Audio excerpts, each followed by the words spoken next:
Okay, we are back. And we are beating the fucking game today, okay? No matter what. No matter what. I don't know why my... Oh, because I have game capture hidden. That's probably got a large part to do with it. Yeah, because it worked the first time that I got rid of it. Okay. So let me get my mic in position. Let me open up my chat. Position everything on my side monitor correctly. Okay, oops. Switch this to display capture, so if I have to... wait one sec. Mirror.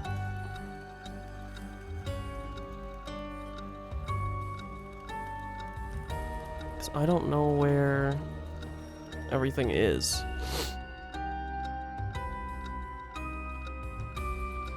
Just open up Notepad, this should work. Okay, there we go. This. And now if I do this, and this, we can see it. Perfect. Make sure. Okay, wonderful. We're good to go.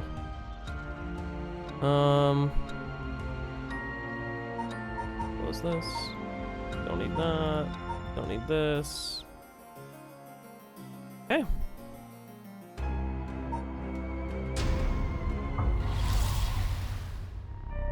So we're back to where we were. At the very last scene that we saw, it was Susumi and Richter and Haruo plus Ario all meeting each other together because they were both visiting the residence.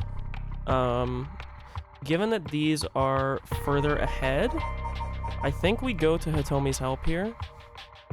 On the odd chance that we might all end up meeting at the same spot, we'll start here. And as far as overarching theory goes, we don't really have a great idea exactly what's going on. We have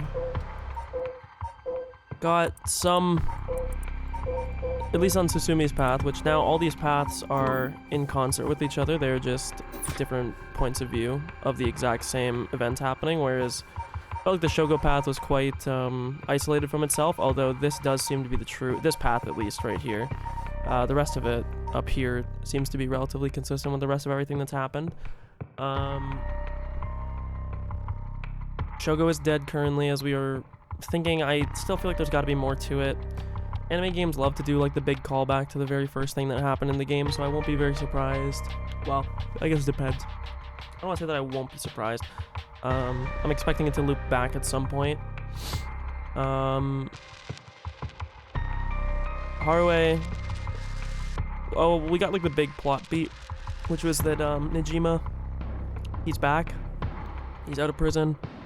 The game has heavily insinuated from Haruo's statements that he is the janitor at the school, although we do not have a confirmation on that, so that is kind of speculation at this point. Sorry, excuse me again. I don't know why I yawn. We have relatively good belief that the leader of Haihaku Soaps, that lady who we actually haven't seen in the flesh yet, but has been brought up many times, that she's probably a curse bearer. Nejima is probably a curse bearer, assuming he's telling the truth about the one-sided reads. Yako is a curse bearer. Susumi is a curse bearer. Haruo is a curse bearer. Questionable whether or not the university girl is or not. I think she could be lying. I wager that the university girl is lying about being a curse bearer and that she actually is. The reason why I say that being the whole 2 out of 5 people being killed actually being Shogo. If we go back to the first timeline, the only person that definitely wasn't Shogo, or the only 2 people we can definitely say was Shogo, was Takumi and Yako in that timeline. They weren't, like, there was nobody else there. So I would wager that those 2 were definitely him. Excuse me. Debatable about the others. We don't really have any idea. It seems like... I wonder if there's somebody... Because this is what I'm trying to think. Because if we look at the way that Yoko died in the first thing... Now, let me click into this so that We don't have this fucking music going. Bring her friend back from the dead means she'll pay the price. Yako makes it home safely, but still isn't sure about how to proceed with her curse. She worries about Mio as the night passes. Location selection. Okay. So, now that it's quiet and it's easier to talk. The teacher is dead. Let's go to the POI file too, because some of these names are a little bit hard to remember. Michio Shiraishi. She was found deceased, but we don't really have any idea about whether or not she's actually dead. I'm so sorry. Again, I don't know why. I haven't been yawning at all, and I started talking. And I'm yawning. So there's some belief that she is either not dead or that she has come back as a spirit to punish Janucci, but Janucci is dead now. So that's not really as clear what her relation is. There was also a weird comment about Hitomi being very similar to Michio, which Janucci said. That will almost certainly come back later. I don't know if Hitomi is going to be evil, but she's definitely going to be important, given that... Let me just... sorry, I have like so many thoughts that I need to lay out at the same time. So a few of them are that there definitely is going to be some significance with a bunch of these characters that have been revealed to us that are not present in the game, because we have all the POI files, right? Like, I think it said, yeah, we have all the POI files. We got the achievement for it. And because of that, this means we're probably not going to be introduced to any more new characters. This is our cast. This is who we're working with. Okay. And it doesn't necessarily mean that this cast is unimportant or that they're all, like, of the utmost importance, but the fact that these characters even get brought up at all... Holy fuck, I am so sorry. My god, I'm trying to, like, get the full yawn out. The fact that people like Shuichi, which, I mean, him being brought up is not too surprising, because he's sort of centerpiece to Harue's story. But, like, people like Hajime, like, this guy being brought up with, like, pretty much no importance to the story currently, like, definitely this guy is going to be important. Michio, again, she's dead, apparently, but she's definitely going to be really important. This guy, who is, like, barely even in the game so far. Yeah, put it this way, I guess my point being that I think there's a lot of characters... Like, the fact that there's so much about these people that died prior, I think Michio and Hajime are probably going to be really important to how the story plays out. I don't know if it was Susumi. I think it was him that said, Tsutsumi, I should say. I think he was the one that posited the idea that maybe there was something that was required to start the rite. Like, maybe there was people that had to die, or there was, like, a checklist that had to happen beforehand, which caused this whole event to unfold. So, pretty high likelihood in my eyes that both of them, oh my god. I tell you, I didn't yawn a single time, then I start the stream and I yawned 5 times. But the fact that, like, they die before the game and they're in the POI files and we constantly keep getting their names brought up, these characters are not just going to be, like, nothing characters. And I don't know if they'll be of, like, the utmost importance. I have a sinking suspicion they will, because, again, like, why would they be POI files for people that pretty much don't get any screen time in the game, but yet they're constantly being brought up, like, they're constantly being talked about? It's kind of like Sosujima's son in the first game, where he just gets brought up so much, Saito Sujima. They just keep bringing up, like, Saito Sujima, and it's like, okay, like, why do you keep, like, what the fuck is the point of bringing this up over and over and over? Like, it's silly. And obviously he comes back, and he's important. So I think Hajime and Michio are going to be very important in the story. Not ruling out that Hitomi is not related or is potentially Michio. I would not be too surprised, but again, I don't think they are literally the same person, but being related, maybe. The only reason why I say that is, like, eye color memes, and, you know, this is the one thing in this game that I find kind of funny. I was thinking about this last night when I went to bed, that most of the time in, like, anime-style games, not to profile, but, you know, East Asians mostly have, like, the same hair color, hairstyle, right? Like, all relatively straight, mostly, not necessarily always, but like relatively straight, like dark brown, black hair. And it's kind of funny to me. This is the first like Japanese game that I've seen where the characters there's not like a single character with colored hair. I guess if you want to be really like Yamamori, but this is just like, you know, you're a Silver Surfer. I don't know. I find it really funny that that it was put out like that. That's just an aside the point. But these characters are going to be important. Specifically, I think Hajime and Michio. I also want to know something about. It seems like they didn't bring it up. They said somebody worked as a housekeeper for Haruwe. I believe it was Haruwe who said they had housekeepers. Haruwe's near the top, isn't she? How are these even outlined? Are these outlined by any, like... It's not alphabetical at all. I don't know. Maybe these are just in the order you beat them?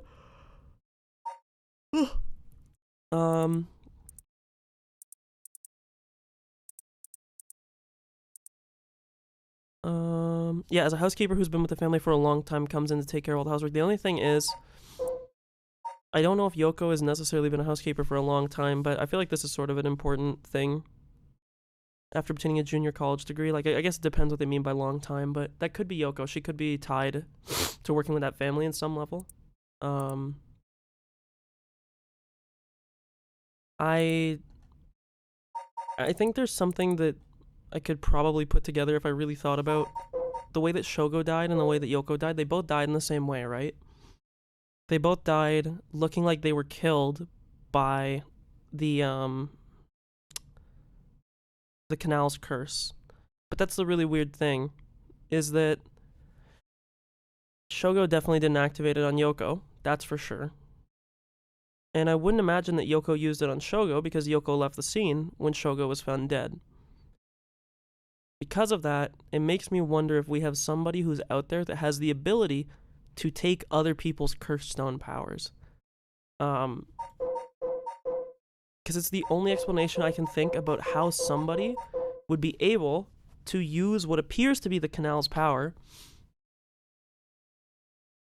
I guess the only other thing I could think is that you could have somebody that could steal the cursed stone powers, or you could have somebody that maybe you have like a I don't know what the word you would use for it, like a progenitor stone or like a primal stone or something, like a stone that has the ability to use all of the mystery's powers, depending on if, like, maybe if you're in the right location or if you've made contact with the person that has that, you know?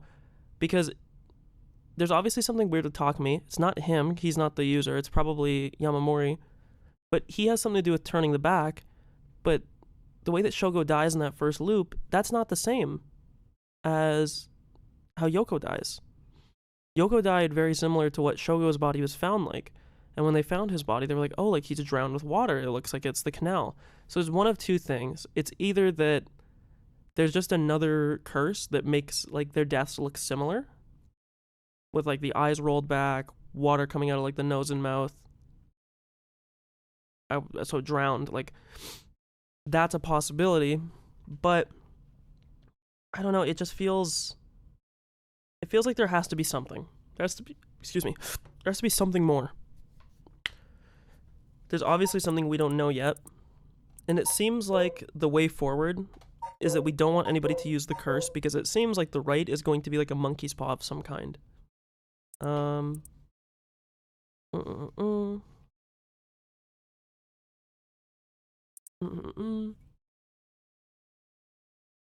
only thing that's really weird about this whole situation with this guy in particular, and about the Najima theory, is I believe they were saying that the guy that worked at the factory was working there like a month prior to the start of the game. And the fact that that's... Also, the fact that it says he has no... Like, why would it say none, right? Obviously, they're just giving us things from the background. But... I don't know. They're just... I feel like there has to be something more to this guy. It's just... I don't know if the whole him being Najima theory, like, lines up exactly, I guess. Yeah, it just... The only thing is it could be like, oh, he worked 2 jobs. It's like, okay, well, sure, I guess. But the fact that this says he began working as the replacement 6 months ago, I'm not sure. Yeah, I don't want to blabber too much longer about theory and, you know, what might be, what might not be. But I will say as well, who was the dad here? It was this guy. No, sorry. Where was it? Here. The only thing that's like a little bit weird to me is that... Oh, well, this guy's the stepdad though. Never mind. I was gonna say because, like, if you look at the mom, who, baddie. Oh wait, this is the mom. This is a totally different lady. Never mind entirely. We don't know what her... I was about to say, I was like, this girl, if this is the mom of Michio, which it's not, it's Hajime's wife. I was like, that doesn't make any sense because, like, she and this dude, wherever he is, nope.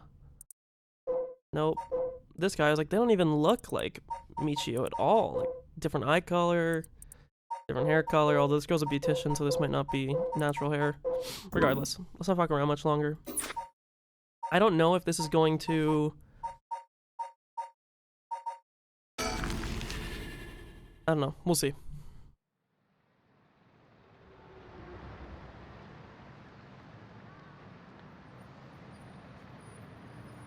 Man in the background, but I don't know if that's just like background shit. And so, decide on their next location to investigate. Okay, now maybe we have to just do this part first. With dusk fast approaching, they have no time to waste. With that in mind, Susumi and Ario direct their investigation towards Komagata High School and the Shiraishi residence.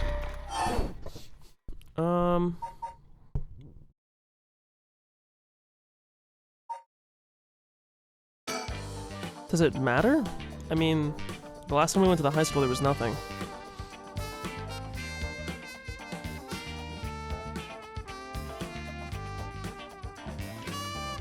Here we are.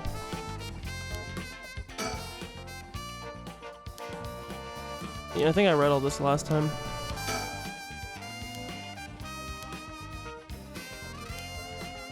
Yeah, I remember. I read all this.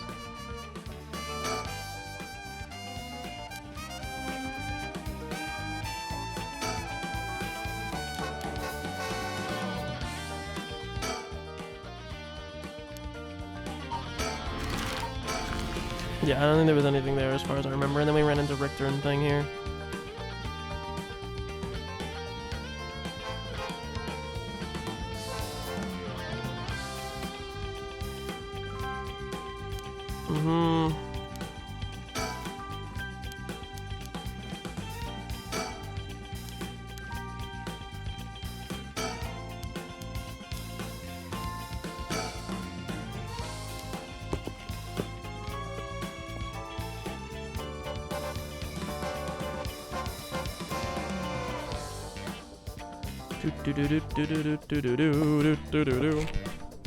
You're back. No luck. No one home.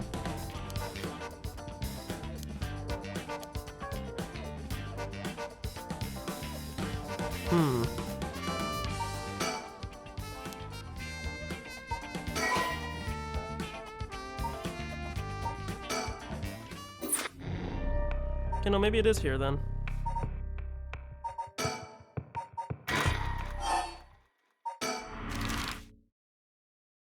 Maybe we have to go to the school, bump into Susumi and them, I guess? I don't know.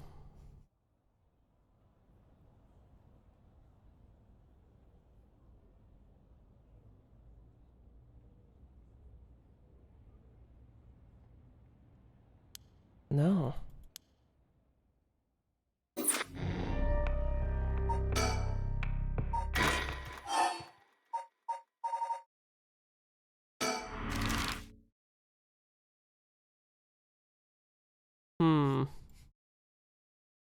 I mean, I guess we'll just check all the locations. I'm sort of beside myself, I guess.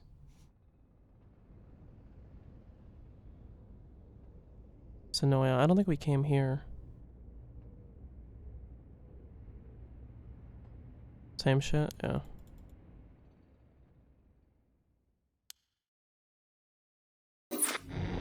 The only thing I can think is if we move... Oh, wait, you know what it is?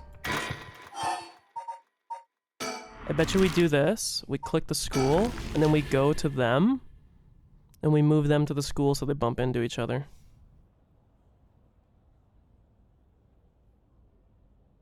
Gonna be my guess.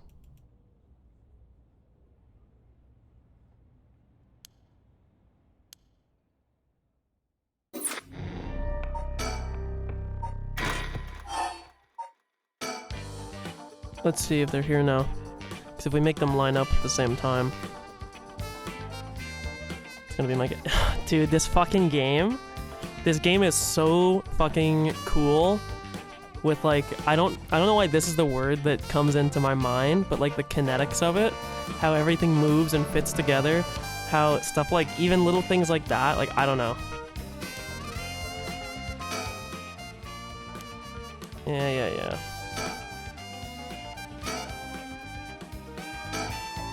There's something on my shirt? Don't tell me I stink. Oh, that's... Boss, what is it? You want to talk to those girls? I do. Yeah, I do. This is divine intervention. We were brought here for a reason. Come on, Ario. Because he knows Mio, because they're both in PA. Hey, aren't you... You must be that high schooler skirting the child labor laws I've heard so much about. Say that again? Sorry about that. He's with me. Mr. Tsutsumi, if that's how you feel, maybe you should look into improving my working conditions. I prefer not to work for free, to be honest. Don't you worry about that. If you help us out, you can have whatever you want, boss's treat. Wait, really? Thank you so much. I've always wanted to go to a fancy sushi place. Oh yeah, like the one of those places in Ginza? I've never been, or Ginza, however you say it. We got ourselves a deal, right, boss? The girls are at our service. Hold on, what just happened? I never said sushi. Looking forward to it, boss. Wait, since when were you included? You guys are funny. You should do stand-up. This is one hell of a coincidence, huh? That this random girl you know is already involved with the case? So, how much have you been able to figure out? Well, I know what happened around midnight last night. Someone invoked the Feast of Shadows, which boosts the power of curses, then brought forth the 7 mysteries of Honjo. That allows even those who do not have the power to cast curses. That's such a odd phrasing. Say don't. That even allows those who do not have the power to cast curses to gather soul dregs for the rite of resurrection. At least that's my hypothesis. Sounds about right so far. And I'm sure you know there are actually 9 mysteries, not 7. Well, there's actually 10 according to the info page. When the Feast of Shadows was cast, the cursed stones appeared before those who wanted the rite at the locales of the 7 mysteries. We've managed to gather 3 cursed stones so far, including the one I got first, the Evergreen Beach. You got 3 already? Wow. We have the cursed stone of the Fool's Procession. Well, Yako, the girl standing behind me, does. That's me, Yako, the girl standing behind Mio.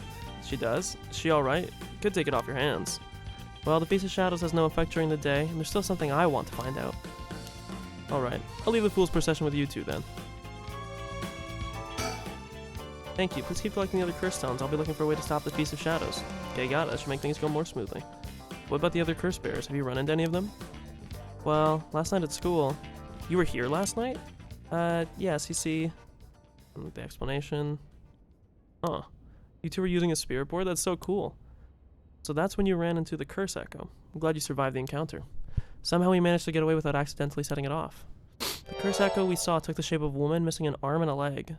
That's the reeds, isn't it? What? A woman missing an arm and a leg, that's... I'll check, but I'm pretty sure that's the reeds, because isn't it the whole meme that she chopped off the arm and the... well, the hand, including the arm. And then the leg, and then through the body. Let's see.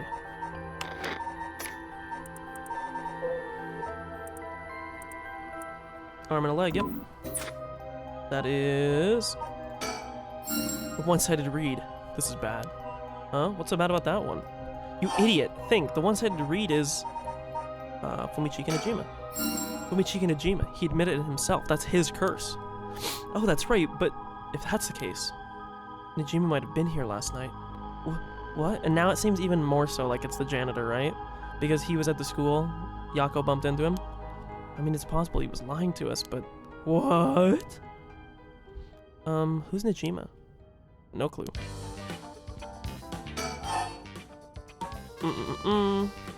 Let's do this, because usually So Najima's trying to take advantage of the Feast of Shadows for his own nefarious purposes. Does that mean that he, like... They mean that he, like, contacted someone or is in cohort with someone who set up the feast? Because it sounds like they're saying he wouldn't have had the magical ability to set it up himself. Huh? He said he's gonna massacre the city at sundown today. And he's trying to get to your daughter, too? That's why we've been trying to find him, but to no avail. Honestly, this information has been the most useful we've gotten so far. So just to be sure, could you tell me who else was at the school last night? Well, as far as we know, there was us, Mr. Janucci, and one of our classmates, Hitomi. Don't forget Old Man Ashimiya. Wait, Hitomi, do you mean Hitomi Okuda? Second year student? Yes, why? Boss! She was here last night. I saw Hitomi earlier though, and she didn't seem like a curse bearer to me. You did? Did you talk to her? Yes. Would you mind if we asked you a few questions about that? Hitomi said she didn't want to talk to the police because she was afraid she'd become a suspect. But I can't tell you anything unless you swear you won't drag her into this. Ah, I see. Don't worry, this is about a different matter. A different matter? You mean about that police officer, Mr. Yoshimi? You know about that? Did Hitomi say something about him? She did, actually.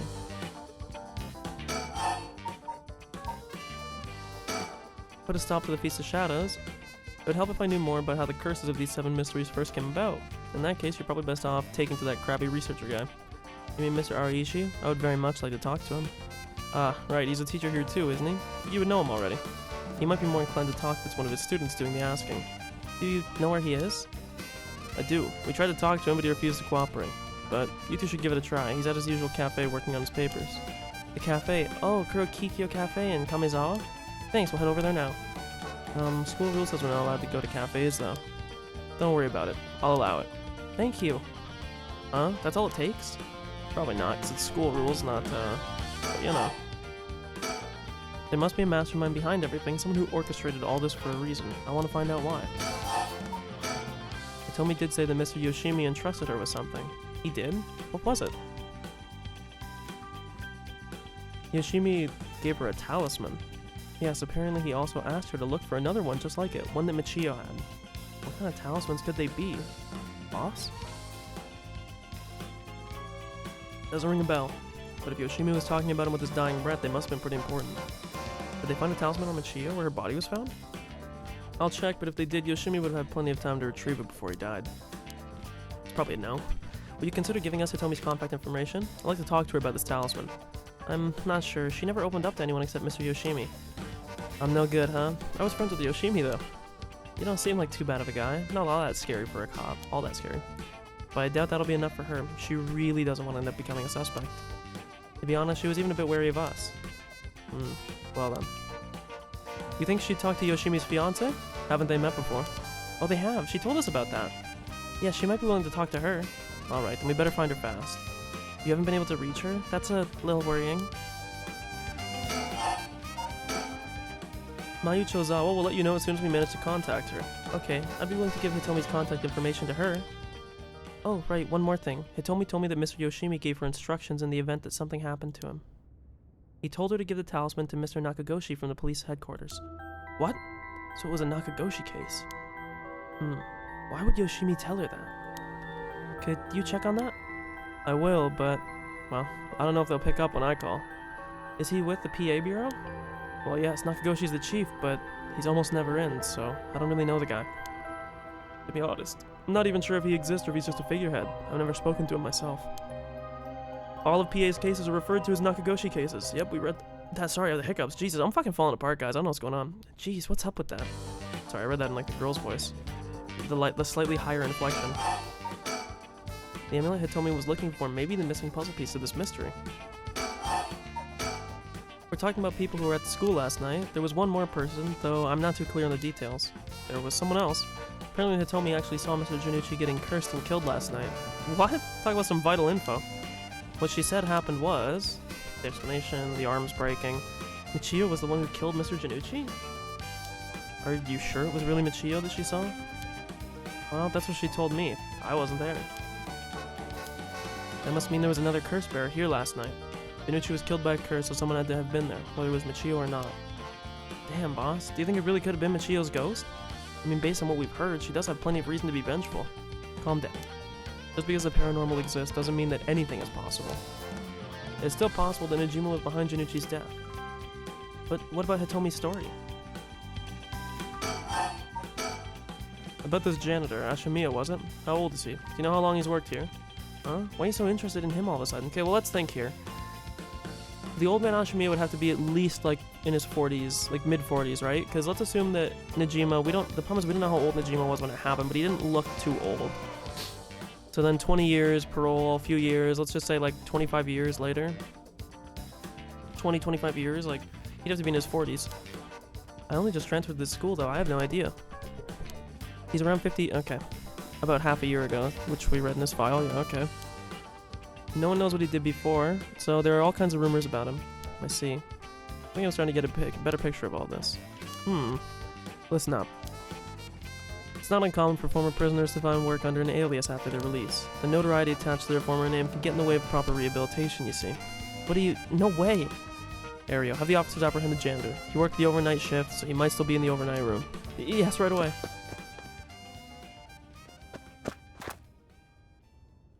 Boss, bad news. Apparently the room's been empty all morning. Sounds like they've been looking to question Ashimiya too, but couldn't find him anywhere. No. That all but confirms it. Just one more thing to check. Are there any photos of this Ashimiya? The old man seriously hated getting his picture taken. He'd always avoid it. Ario, call in the urgent search for Makoto Ashimiya. We can't let him get away. And isn't Makoto like a very notoriously common Japanese name? Like, it's a unisex name, it's very common.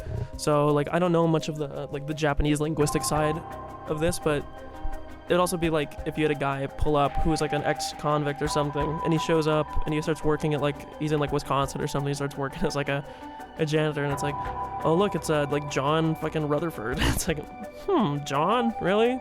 Interesting. Oh, it's John Smith, the janitor. Again, Ashimiya, I don't know about the last name, but the first name at least, like, yes sir, I'll contact HQ right away.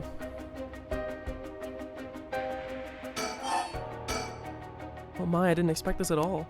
Yeah, how could the old man have been some horrible criminal mastermind? I can't believe it. This feels too easy. Feels too easy. I'm starting to think he's not it now, just because they're making it seem so obviously like he is, that I'm starting to be like, maybe he's not. And a curse bearer on top of that. I think he was so close to us this whole time. Ugh, it gives me the chills. A guy like that really shouldn't have been allowed to work at a high school. Let's hope it isn't already too late. I may have shown Mr. Ashimiya my curse stone last night. What? I don't like this one bit. Najima did say he wasn't specifically targeting curse bearers, but I'm glad nothing happened to you. Wait, but then could it have been old man Ashimiya who attacked you in the hallway? I almost told him that you were still in the building too. What? You did? Good thing I didn't say anything. And it's true, in the bad timeline when we did say that Mio's still in there, Mio ends up dead. So, also not looking good. You might have gotten very lucky there, kid. I want to write that down in my notes. Where's the...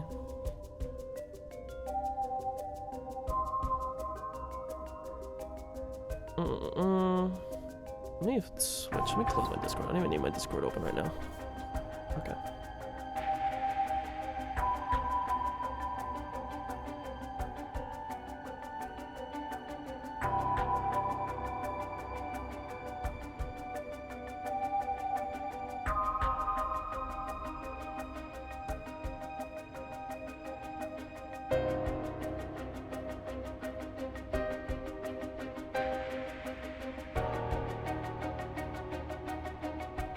Sorry, I'm just writing this down.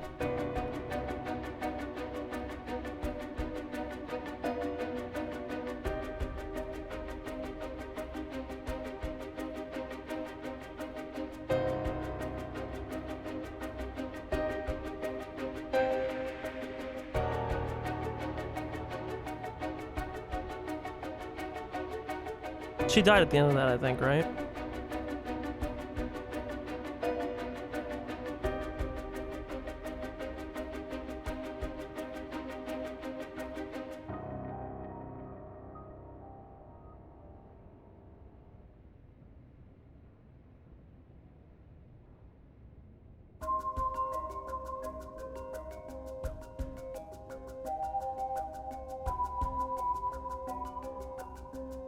Okay, so just putting that Ashimiya is being implicated to be Najima as suspected based on Harue's account. In the Yako battle, when Mio dies, she reveals to Ashimiya that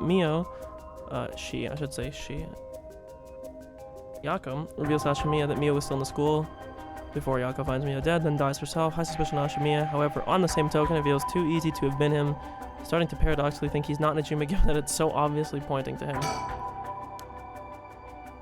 Okay. This is too much. I hope they find him soon. Come on, long arm of the law, help us. What was that thing you mentioned about Michio earlier? Something about a grudge? Did you know anything about her? What's your relation? I'm her friend. I was actually planning to resurrect her at first. Ah, I see. We gained quite a lot of information from you two. It's only fair we share as well. Tell her, Ario. Alright. Keep in mind, this is just a theory, though. A game theory. Okay. Re-examining the crime scene, Yoshimi concluded that Michio's death wasn't a suicide, but a vehicular collision. Wait, what? An accident? Being hit by a speeding truck or van would have resulted in similar injuries. The investigation was ordered by Yoshimi, so it seems he had his doubts about it being a suicide. A van? Speeding? She can, like, remember. Yako, what's wrong? Are you okay? Ah!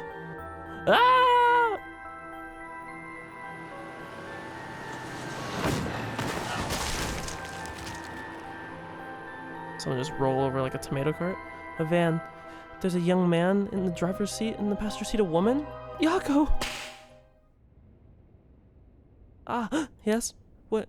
Was I? Are you back now? How do you feel? You're covered in sweat. I'm okay, I think. Sorry, I went a little crazy there. No problem. As long as you're okay. That was quite the surprise, though. Oh, God. Oh, wait, did I just skip a whole... Sorry. I thought that was just gonna... Yoshimi talked about Michio. He didn't give me any specifics. We were wondering about that, so I don't know what was truly on Michio's mind either. Right. You have any idea of why Janucci was so scared of Michio? All about that. I'm not sure how to put this, but...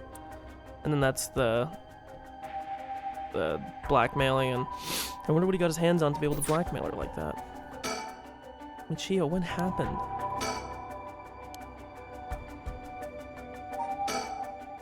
Janucci was almost definitely killed by a curse, but I wonder about the exact cause of death. If the curse's origin and the cause of death are connected, it could give us another lead.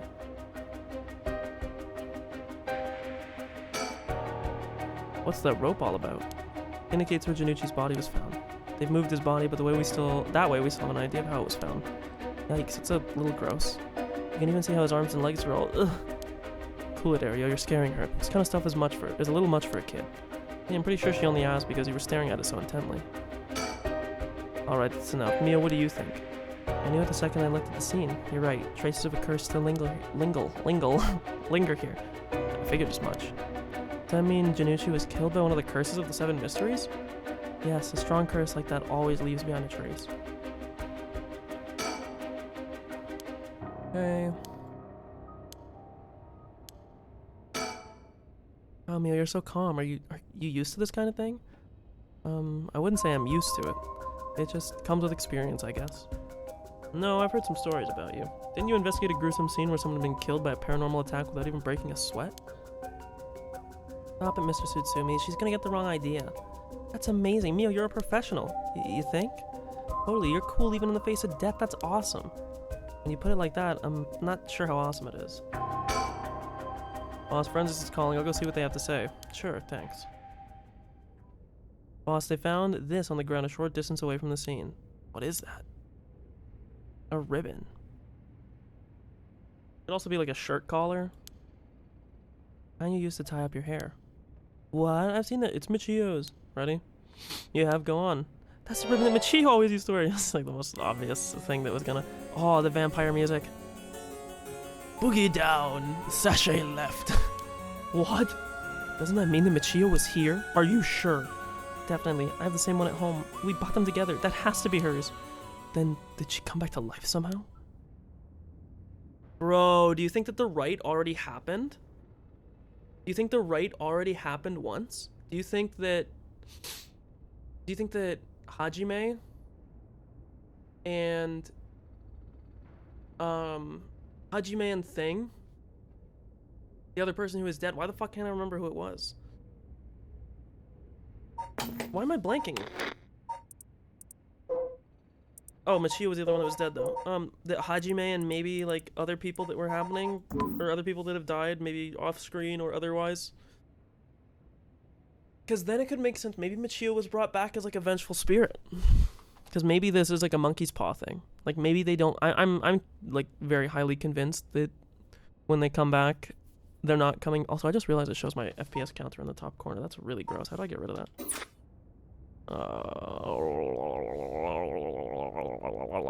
Where's the settings?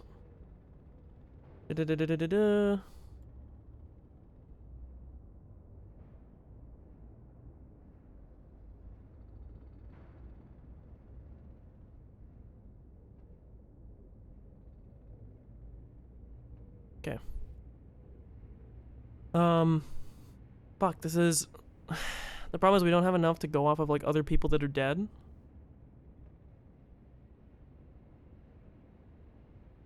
But at the time that this happened, what time? Let me look at the... Is this gonna kick me out? It will, so we can't... I'll look at the story chart after, though, but I'm trying to think, at the time that she's dead, is Shogo already dead? Because then I'm wondering, like, if, let's say there's somebody that's dead that we don't know yet. Hajime was killed before, Thing was killed before. Somebody used the right already, maybe. I think that the right was maybe already used to bring her back.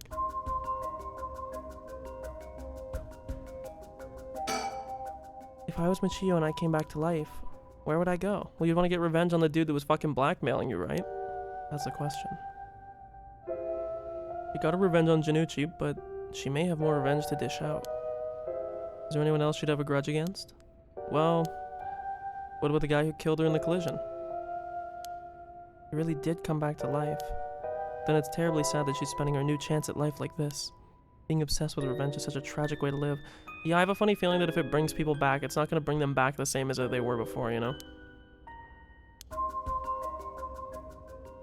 Okay. I'm afraid that's all we can tell you. Don't worry, you were a big help. Thank you. We should start our search for Najima and Mayuchozawa. It might be worth it to check Michio's house as well, just in case. Let's use the school as our base of operations. If anything happens, go to one of the offices hanging out around, or officers hanging around here. I said offices. Got it. Thank you and good luck. We'll go talk to Mr. Ariishi about a way to lift the curse. Alright, boss, let's get going whenever you're ready.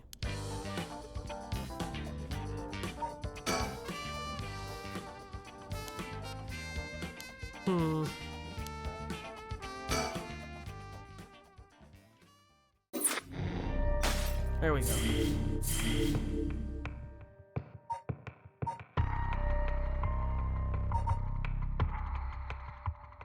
And so then this unlocked this and unlocked this, and then also fucking semen. Sorry.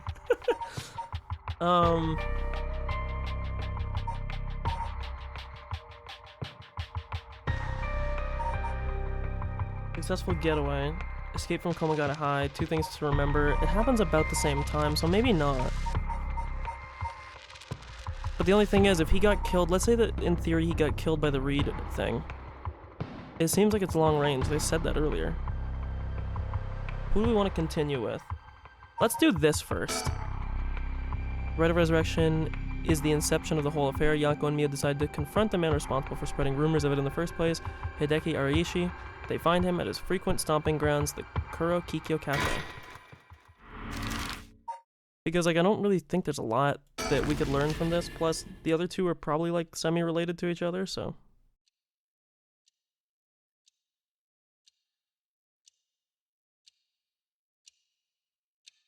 Oh, wait, give me that. You know, normally you'd be breaking school rules just by stepping foot in a cafe. I'll be in hot water if you lied about having permission from the police. Remember that. We know, it'll be okay. So what did you want to ask me? Well, what I wanted to ask first is, give me that fucking mockingbird, baby! Or whatever. Yeah, mockingbird, baby! Oh, that one's cute. I like it. And the storm, earth, and fire. Except it's more like lightning, water, not... Never mind. About my curse stone. Yako, if you would. Right, we wanted to ask you about this. Oh my, a curse stone. An Okame mask. An Okame? I'm saying it's Okame. An Okame mask. That must mean the Fool's Procession. You two were at the school last night. Damn, there of all places. Yako, you're one of them. You're a curse bearer. Please calm down, Mr. Ariishi. Your reaction's too intense. It's kind of scaring me. Sorry about that. I'm glad I got ahead of myself. Or I'm afraid I got ahead of myself. What is it you wanted to know about your curse stone? Oh, this guy definitely seems like the type that wants you to like scratch his back and be like, oh, you're so smart, oh, you're blah blah. Flatter. It's just a brilliant teacher like you must know an awful lot about curse stones. Well, it's true that I'm likely the person most well versed in this matter. You're the only one we can count on, Mr. Arishi. Won't you help us, please? Oh, am I now? In that case, there's no harm hearing what you have to ask. Thank you. Let's see. Why is everything with the Rite of Resurrection and 7 Mysteries curse stones happening now? Oh, taken an interest now that you received one of the curses, have you? You sound like a researcher, starting your questioning with your subject's origins. Mr. Arishi, you're not the one who triggered the curse, are you? No, I'm afraid I had nothing to do with that. Rather, I wasn't even attempting to do so in the first place. That's not a denial. Completing the rite itself has nothing to do with my research. And do you know of the ancient Onmyoto ritual known as the Feast of Shadows? What is that? Something from the occult? Miss Kurosuzu, you look the type to be interested in those types of things, or in those things, but it's outside my field of expertise. In that case, why do you think the writing curses have appeared now? I believe this is the intentional work of someone. Certainly not something that would happen by accident. What is it you want to know? Well, they may not tell us anything else if we say that we're trying to stop the curse. We need to make something up. Right. Okay. Well, you see, we just have such intellectual curiosity and think it could really help your research. I see. Now that you mention it. Seems like he's reluctant to answer. Then how about... then what does the record of fates that you've been researching say about the rite? Oh, I see. That's what you want to know. Let me to first elucidate you regarding the author of the record of fates. A special privilege, I might add, since I've yet to publish this in a paper. Yeah, okay. The record of fates was written 200 years ago in the latter half of the Edo period. It was written by a skilled but little-known onmyoji called Seimen Tsuchi Mikado. Jesus Christ. Man, this is me and my western-ass names. I'm too used to being like John Smith, man. You can't be throwing Seimen Tsuchi Mikado at me. This important stuff. If nothing else, remember this. It's probably the same on, but... Seimen Tsuchi Mikado? I've never heard of him. I'm sure you haven't. He was born into a famed onmyoji family, but split away to practice forbidden arts in secret. He used whatever name was most convenient for the situation, so his real name barely exists in records. Or, so it is written in the Record of Fates. Huh. As brilliant as Seimen was, he was also an eccentric. He delved into researching the Rite of Resurrection, a legendary forbidden ritual that had never been completed. However, by involving himself with this forbidden ritual, he was expelled from his family, and eventually found himself in Honjo, in Edo. The Record of Fates are the writings Seimen recorded on the road to Edo. I see. So he wrote how to perform the rite itself. The Rite of Resurrection makes use of Abe no Seimen's specialty, the Taizen Fukun ritual, a means of communicating with the afterlife. It uses soul dregs to replicate the soul of a dead spirit that has been called. Wow, I never knew something like that existed. Thus, it is thought the only ones who can use it are those with the ability to turn human souls into soul dregs in the first place. So, the Rite of Resurrection calls for that ritual to be performed in advance. Then, when the soul dregs are gathered and infused with the wish of whoever is performing the ritual, it can be completed. The contents written in the Record of Fates end there. There's no more? What about the 7 mysteries or the curse stones? There's nothing written about them in the Record of Fates. The curse stones are separate from the rite. Their curse is one used to enable one who is unable to perform such rituals to be able to use the rite. That was a lot of ables. Enable one who is unable to perform such rituals to be able to use the rite. I'd say like to perform, but you know, I don't want to critique the writing. That's similar to what Mio said actually. So we got Onmyoji, an officially appointed government position within the Bureau of Onmyo. In medieval Japan, Onmyoji were tasked with performing divinations and rituals. They would employ the Chinese philosophies of yin and yang and wuzheng, or wuxing, I don't know how you say that actually, I think it's wuxing, the 5 elements, to compose astronomical charts and almanacs. Higher-ranking practitioners use a variety of mystical arts, including ones that brought natural disasters and curses.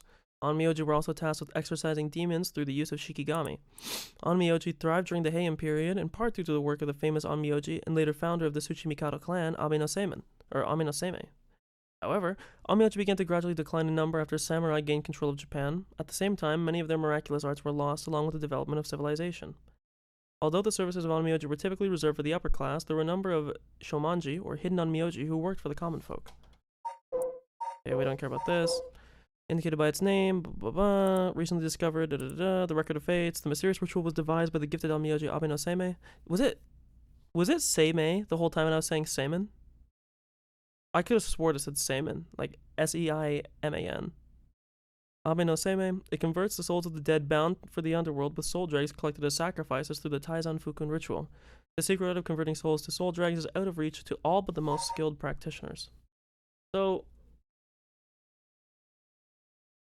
in theory, someone else could have also raised Michio without having to use soul dregs, assuming they were skilled enough. Which then, because of that, the only other person in the game... There's like 3 people in the game right now that we know have some spiritual potential. 2 we know literally, and then 1 we know just through people saying it. We know that Susumi has some level, we know that Mio is definitely very skilled, and we know that Yamamori... that they say, you know, she has powerful magic abilities. And then it makes you wonder, but how are the 7 mysteries related to the rite? Excuse me, Mr. Arishi. What is it, Miss Kurosuzu? You published a theory before the incident took place. It said the rite of resurrection and origin of the 7 mysteries of Honjo are related somehow. What proof did you have of that? You really know your stuff, but about that. That was a somewhat sensationalized piece written for occult magazines. Oh, really? It was just nonsense then? Not exactly. Rather, it's a complete fabrication. There is a basis for it. And that is... well... I suppose there's no harm telling a couple students so passionate about the topic. Thank you. This is something I discovered from referencing numerous texts unrelated to the Record of Fates. It was just that... no, it definitely said Seiman, okay. It was just after Seiman arrived in Honjo. There are records of a conflict over a ritual used to resurrect the dead in Honjo.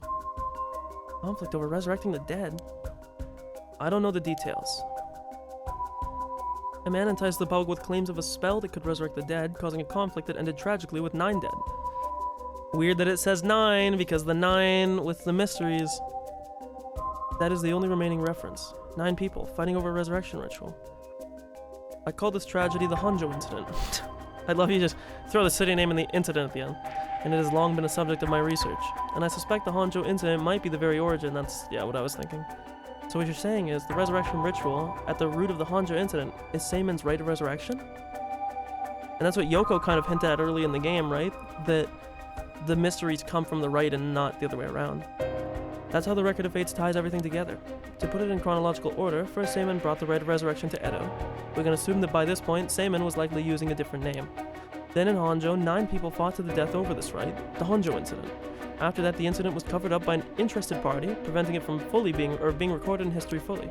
Eventually, it was passed down in incomplete pieces, becoming known as the 7 Mysteries of Honjo.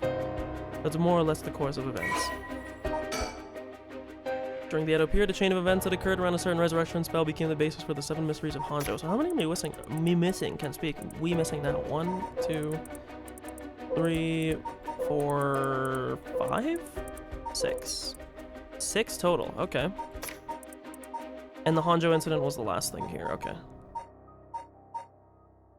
So it seems there might only be 9. Not 10. This is just... okay. So in that case, if there's 9, then we know that at any given time, one of these 2 has the Canal Stone. Because it seems like Shoko got his from Yoko. So 1, 2, 3, 4, probably 5. We'll use him in place of Najima. 5, 6, 7, probably 8. We're still missing, so somebody is lying about their current status of having one. I would imagine that it was probably Janucci that had one. Oh no, sorry, I don't think Janucci doesn't have one, I think it's the university girl. Because I said she was lying earlier, I think this girl's lying about her thing. Even though it says, oh no, it does still say question mark. See, I thought it said none, I'm pretty sure this girl is. So, this is my presumption at least. So, 1, again, it's between one of these 2. We'll go with Yoko, because I think she's the original owner. So 1, 2, 3, 4, 5, again, this is in place of Najima.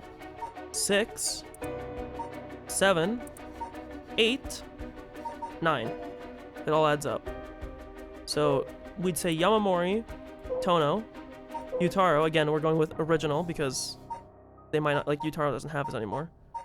So Yamamori, Tono, Namagaki, Araishi, Yako, Susumi, Harue, Yoko. I may have missed one in there just counting it back, but there's 9 total. So that's how they're connected. And if I'm getting this right, the 7 mysteries were basically required to gather the soul dregs necessary for the rite. And there's more. With this most recent occurrence of the curse, I've become even more confident in my theory. You are? Yeah, the reason for it being the resentful memories of the 7 mysteries etched into those who received the curse stones. Resentful memories? Yako, if you really are a curse bearer, then when you obtained your curse stone, you would have had a resentful memory imprinted in your mind. Oh, I did. Exactly. Those memories are what happened in the final moments of the 9 who died in the Honjo incident. Broadly speaking, they involved dying while bearing some kind of deep resentment. The 9 victims became the 9 curse echoes, which over time came to be spoken of as the 7 mysteries. Thus, gathering the resentful memories granted by the present curses and connecting them together, it will reveal once and for all what happened during the Honjo incident. Huh. That's why you must tell me about the resentful memory of your fool's procession, Yako. Ugh. Mio, should I? I feel like, I mean, what would it hurt? He's not a user anymore. Although they don't know that. They do know that we have 3, but I don't think they know where we got them from, so. Okay, Mr. Arishi, I'll tell you about the memory of the fool's procession. Excellent. So then it skips, which is what we read in the thing about the girl who danced and then she died falling from a tower, yeah. So basically it's about a woman who died falling from a Yagura tower, or a Yagura? I don't know, tower at a festival. Interesting. It's not that one then. Not that one, what do you mean? I wonder what he's gonna say. I'm gonna try and content cuck him before he says it. I'm wondering if he's thinking then that you can determine who the winner of the Honjo incident was based on the memory. Like maybe there's one that doesn't have a resentful memory that's attached to it, you know? It's the only thing I could think. Because otherwise, it doesn't really,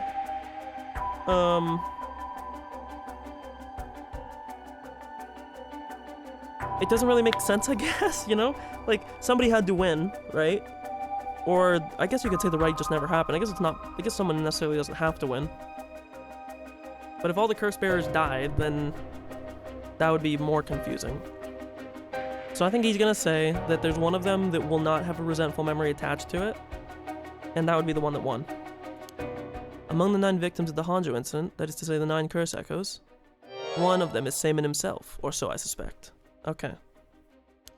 Huh? Seimin was one of the victims of the Honjo incident too? Meaning an Onmyoji as powerful as him also became a curse echo. Right. It would make sense that the curse stone tied to a curse echo like that would be special. The power of a curse stone is different based on the curse echo. We already knew this, yeah. Mio, then maybe with Seimin's curse echo we could... Yes, we might be able to settle the whole situation. Hey, what are you two whispering about? Oh, nothing, sorry. Mr. Arishi, how many of the resentful memories have you gathered so far? I've learned a number of them. The Evergreen Beach, the Foot-Washing Mansion, the Ever-Burning Lantern, and now the Fool's Procession. So yeah, he just knows what ours are. Of course, the most important are the Foot-Washing Mansion and the Evergreen Beach. What are they about? Well, now that I think about it, the Foot-Washing Mansion is not of interest in what I'm thinking in my head because we know it's about the girl that was like crawling through the street and then blah blah blah, but he deceived us. Oh my god, wait, this is it right here. Jinkichi, because they said he was under an alias. I didn't even put this together until right now. So this was the guy, this was Seimin. So Tsutsumi, sorry, he has the OG one.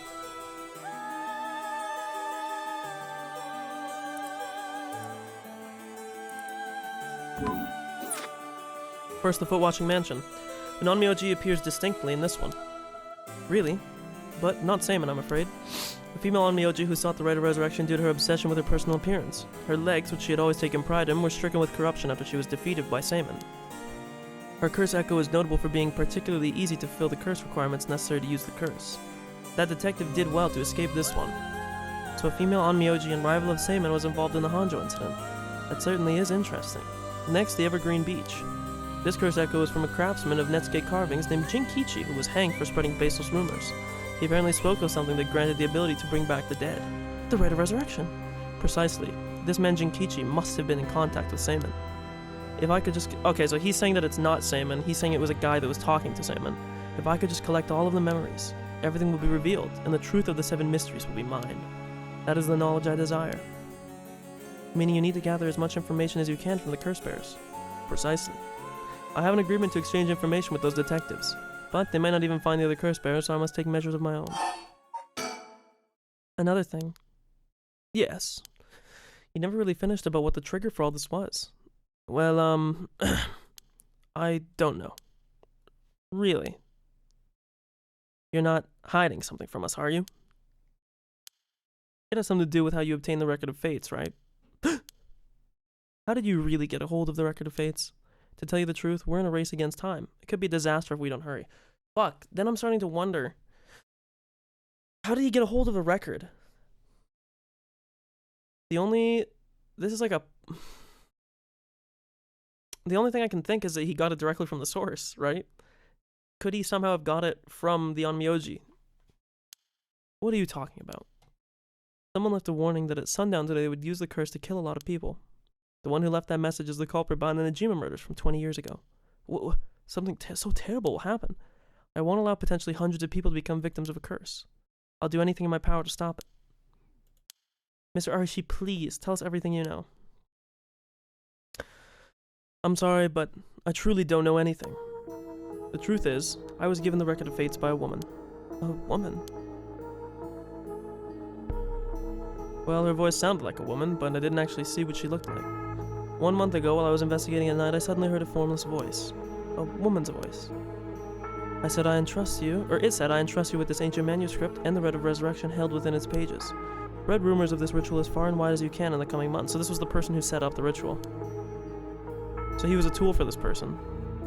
Before I knew it, an old document had fallen at my feet.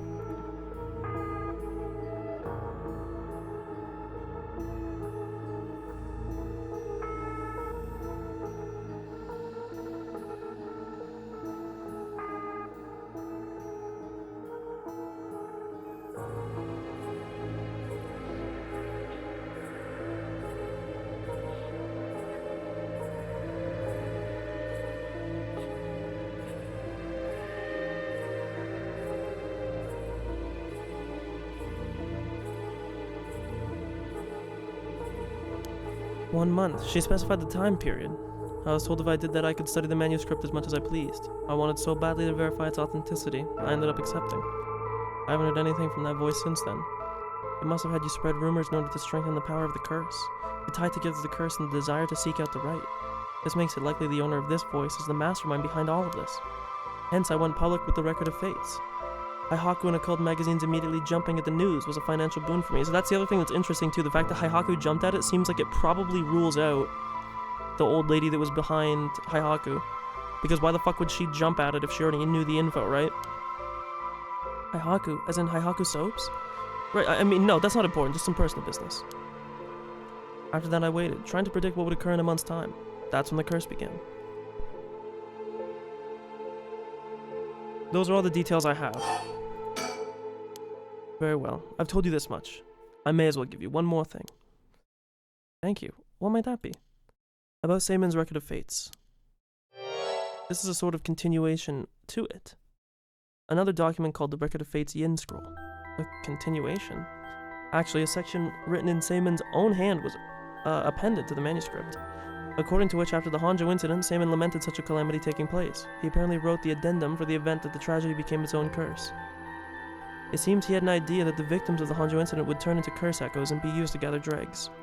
Supposedly details how to handle any trouble that occurs as a result of the Rite of Resurrection. Really? Hold on a second. Don't you find that strange? What's the matter, Miss Sakazaki? You think my information inaccurate? If Seimin died in the Honjo incident, then he couldn't have written an addendum. You really don't get it, do you? He's gonna say that he was resurrected in the rite. Am I wrong? Have you ever gotten the ability Seimin possessed? Of course not. He could use the Rite of Oh! You tell me Seimin used it on himself?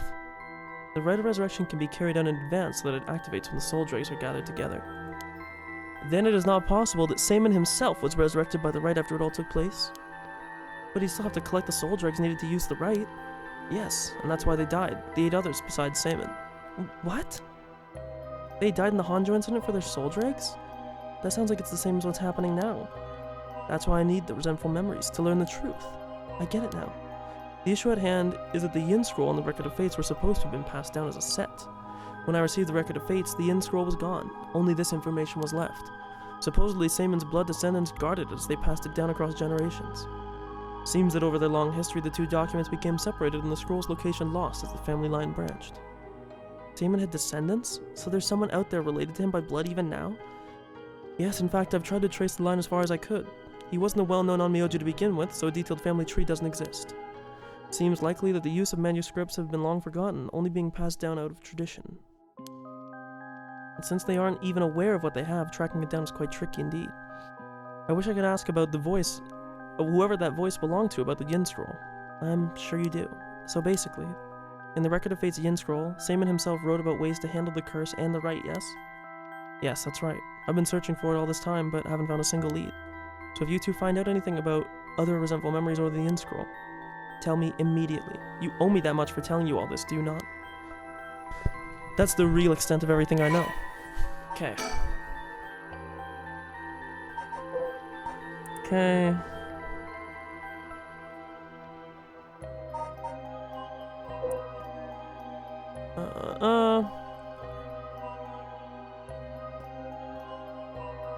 It makes me wonder if the incident itself could have its own soul, like I was saying. Like if there was a mystery, like so all of the other mysteries have a cursed stone associated with it, like could the incident itself have? Because these are all individual incidences, right? It makes me wonder. We have the full story for this. We have the full story for this. We have the full story for this. We don't for this. We have the full story for this. We don't for this. We do for this. And we do for this. So if we look at the others, we need the one for the beckoning light. We need the Taiko Sugaru. And we need the one-sided read. But we have the full story for everything else. Yes, I understand. Thank you for your help. If you bring me some useful information, I'll take it into consideration for your school grades as well. Ha ha ha ha ha ha ha ha. Okay, 1 p.m. Getting closer to sundown.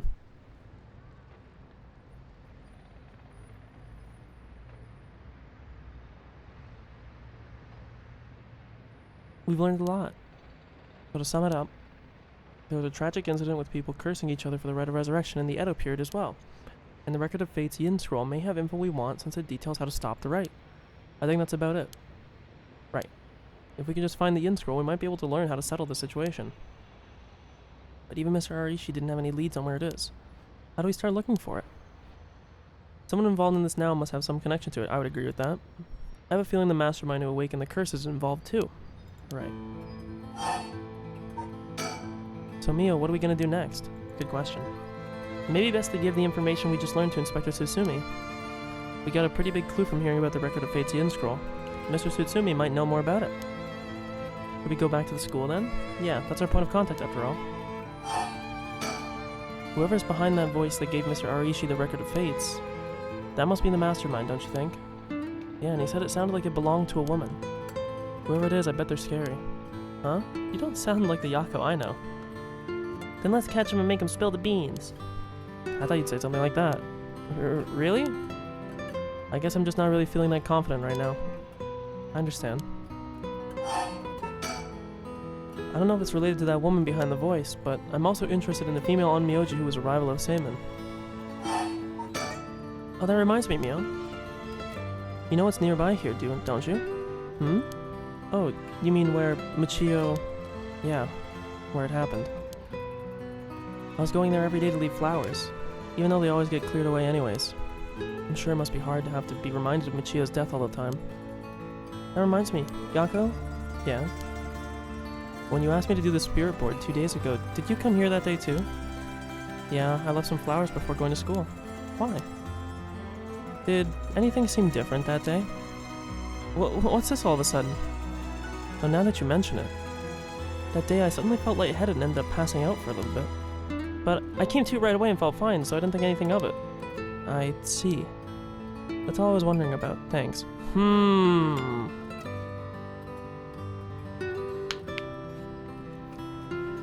I thinking, does she think that... Because this is the thing, we always hear in ghost stories. Not that I necessarily believe in ghosts. Sorry, game. But you hear in ghost stories and ghost tales that ghosts inhabit the areas where they die, right? That's why people will say that like grave sites and, you know, all these other places that they're super haunted, right? And I see. So my thinking is, I wonder if she's saying, did Yako get possessed by Michio?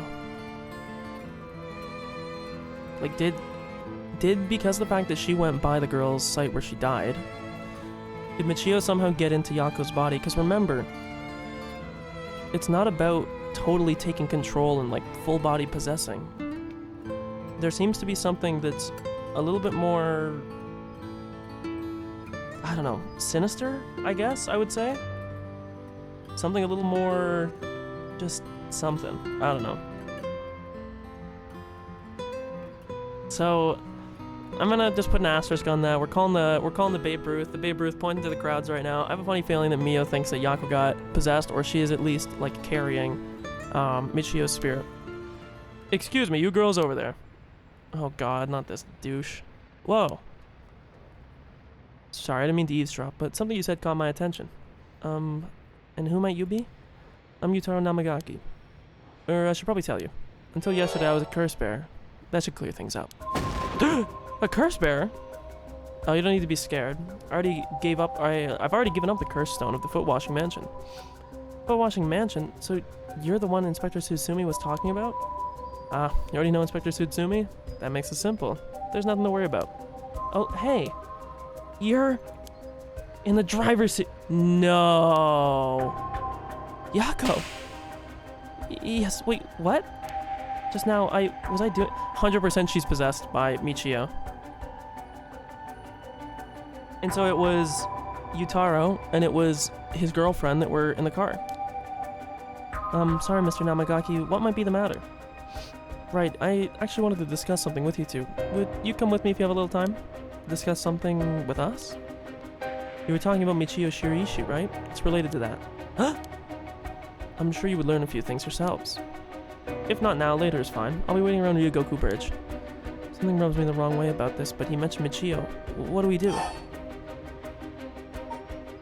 We're going to school first. Sorry, but there's something we've got to take care of. We'll have to pass. Is that so? Well, that's too bad. I'm in no rush, so I'll be waiting at Ryogoku Bridge if you change your minds.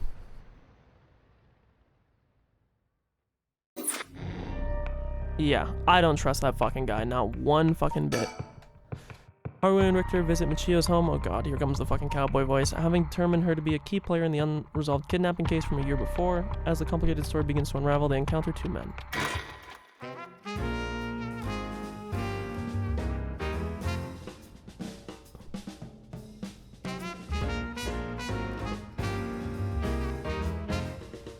Ma'am, allow me to introduce one of our country's most elite detectives. The name is Jun Ario. That's probably Ario, right? Jun Ario. I'd hardly call myself elite, but either way, it's nice to meet you.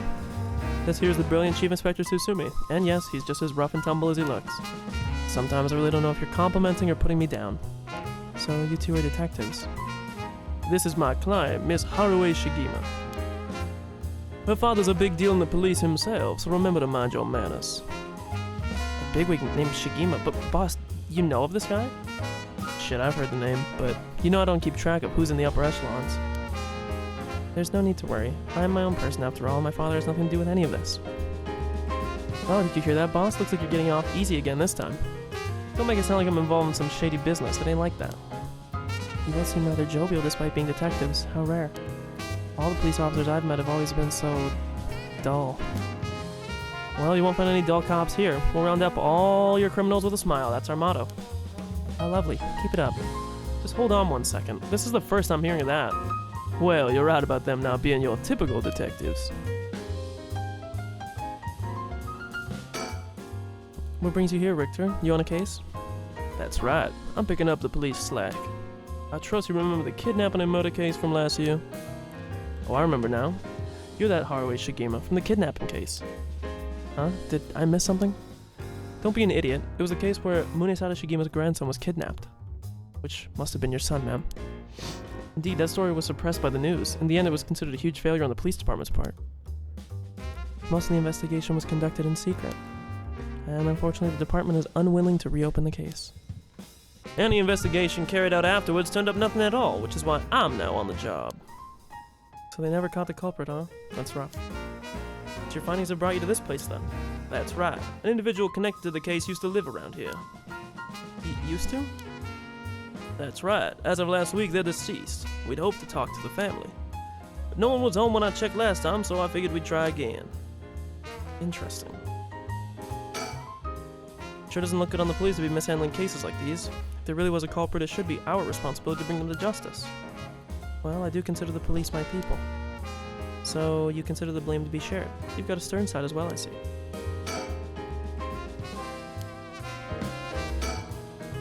Being energetic, strong sense of justice. Okay, so I talk to you. By the way, ma'am, this might be sudden, but there's something I'd like to confirm with you.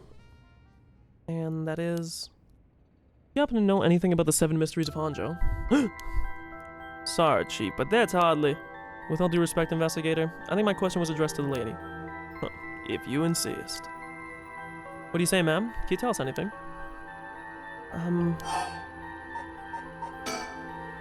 I've heard of the 7 mysteries, but this talk of curses eludes me. Is that so? Well, I'm sorry for the intrusion. Well, he obviously knows she's lying, right? Unless the power of the curse doesn't work. Oh, but the power of the curse doesn't work during the day. So no, he doesn't actually. But if this is at night, he would know. Interesting. I wonder if he has any inkling at all. Or if it's like he totally has no clue. Come to think of it, I heard some things about this area last night. Something about a strange yet conspicuous man dressed in white loitering around. Wait a second. I assume they were talking about you, investigator. Well, I won't argue that I'm strange and conspicuously dressed in white. And as it turns out, I was out here last night to conduct my investigation. Did you run into anything strange or out of the ordinary? Out of the ordinary? I guess I did observe a few suspicious characters. You were asking about curses just now. Why would a public servant be interested in the occult? Boss, Richter's a smart man. He can help us if we tell him what we know. I can't promise I'll be of any help to you, but I'm interested in hearing what you gotta say. Something happening in Honjo, isn't there? It must be something big if they've got you head office guys on it. Well, I guess it's alright. Desperate times call for desperate measures. Thank you, boss. Listen closely to what we're about to say, Richter.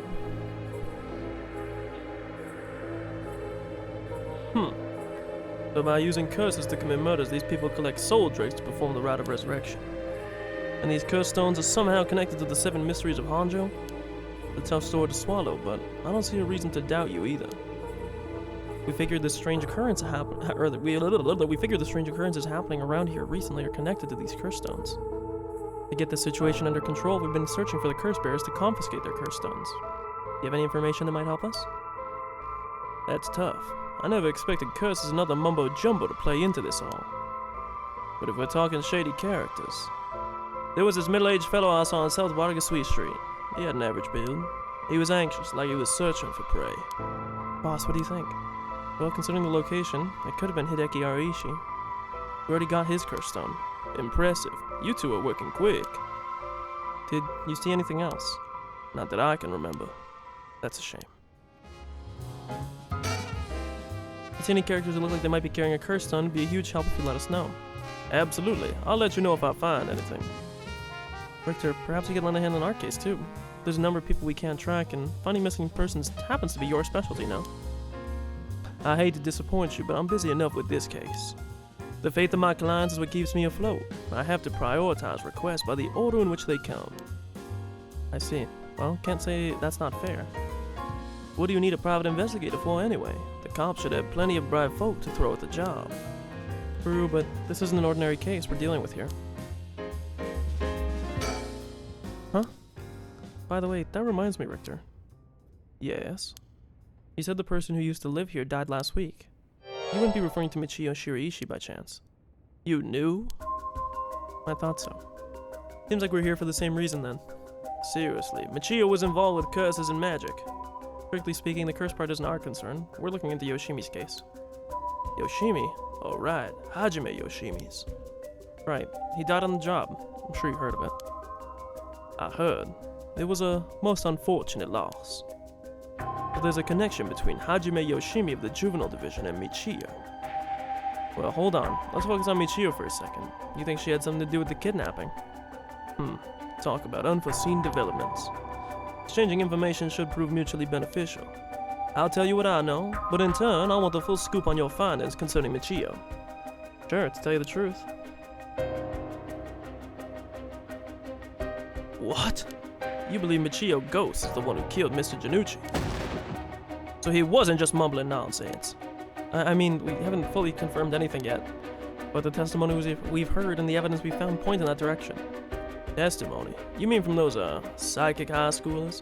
So I wonder in this case, does that mean...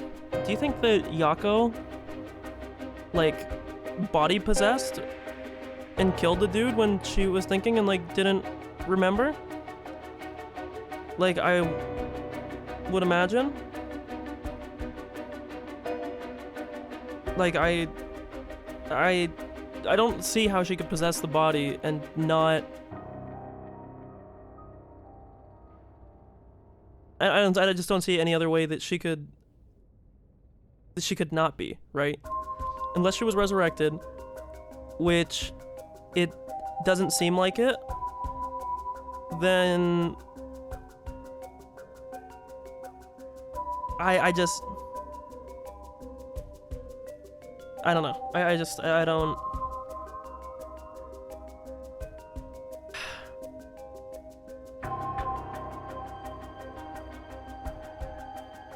Okay.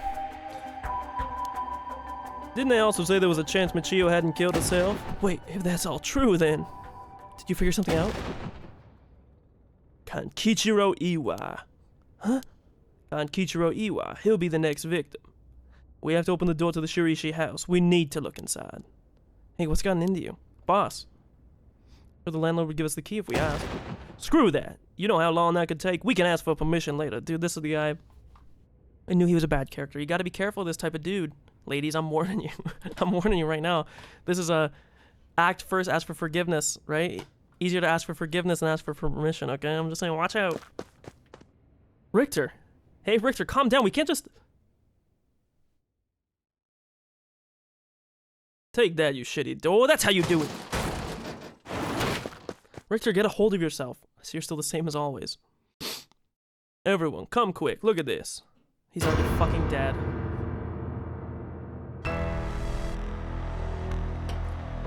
Ah! Dude, Harway is so bad even when she's scared. Whoa, what's up with this room? Boss, there's a dead body in here. Oh, could that be Michio's dad? Nah, he's a stepdad at best, if that. It's gotta be the body of Kankichiro Iwa. There's no doubt about it. This man's a goner. He's gotten real messed up. Looks like he's been like this for a while. I'd say it happened last night. Ariel, did you find Janucci's body in the same state? Now that you mention it, it looked as though Kohei Janucci had died from a number of heavy blows. What are you suggesting, investigator? It was Michio Shiraishi. She's alive. She used the power of the curse to get back at the men who ruined her life. That's ridiculous. You're suggesting she's actually revived? It's gotta be that. And if she's alive, then... What? Storyteller! My apologies for interrupting. I know we've just arrived at an interesting plot point, but do you really think a dead girl is going around taking revenge? Nope, I don't think she is. I think she's possessed Yako, and I think that Yako is, like, blanking somehow when she talks about passing out, coming to right away, stuff like that. I think Yako's killing people. Consider this. What if Michio Shiraishi never died? But seeing as you've come this far, I'm sure you already know the truth, don't you? And so I would have you answer me a question. Where in Honjo was Michio Shiraishi at the hour of 8 o'clock this morning? Oh my god, bro, what the fuck is this question? I'm gonna guess it's Sonoya, because I think she's possessed thing. I think she is dead. At 8 a.m.? Okay, I'm just gonna guess my theory. I'm gonna guess Sonoya. I see very well. I fucking told you. I fucking told you. She possessed the body, and that fucking girl is inside Yako. I fucking told you. As expected, you got it in one go. Well, the cause of death was such, was it not? You must have noticed some time ago. Let's get back to the story then, shall we? I'm taking up enough of your time. What? So you really think Michio Shiraishi is alive? Just think it through and it all becomes obvious. It tracks, but you really think this girl could have managed all of this? First of all, Ariel, go report this to HQ. Understood, I'll get on it right away.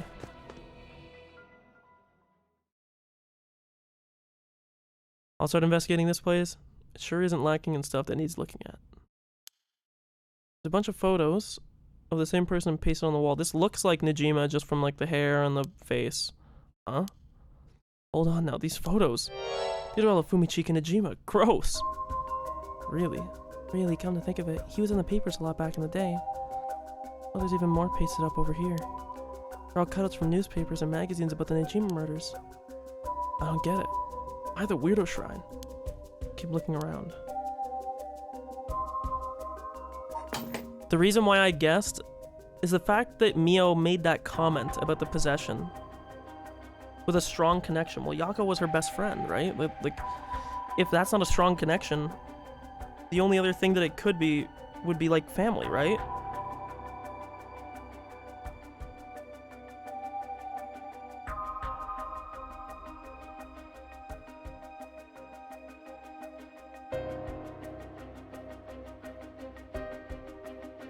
Sorry.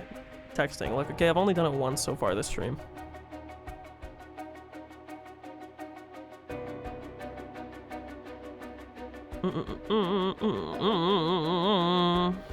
One second.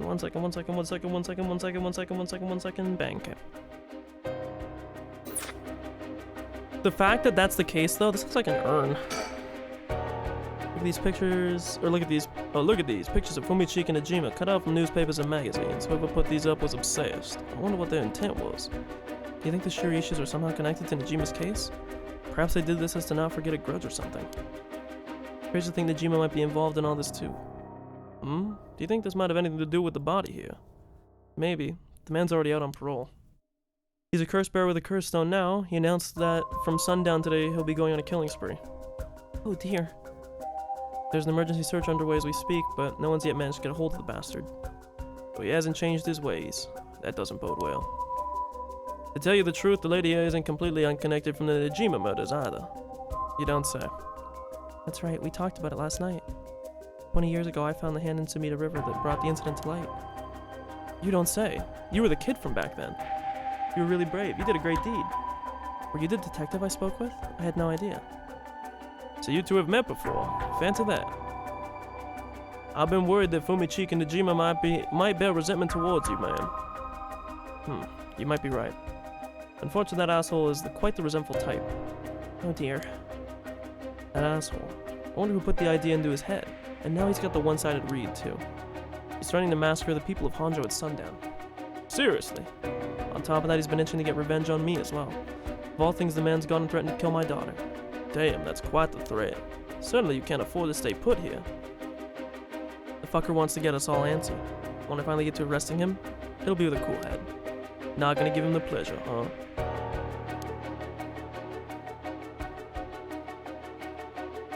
Well, if Iwai and Fumichika and Najima have anything to do with each other, then this room might hold a clue to Najima's location. Hope so. Well, I mean, let's look at the fucking body. There's nothing around to confirm his identity, but the looks of him, or by the looks of him, I'd say he's Ken Kichiro Iwai. You've seen him before?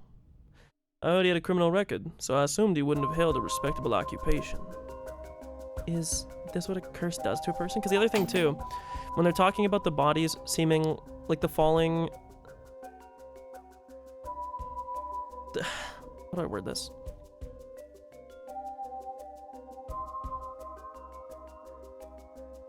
I think that how do I word this? If the possession theory is true, right? And if she's currently like Yako and is in control of Yako, the fact that they talk about the same hair ribbons, talking about having it bought, blah blah blah, all that.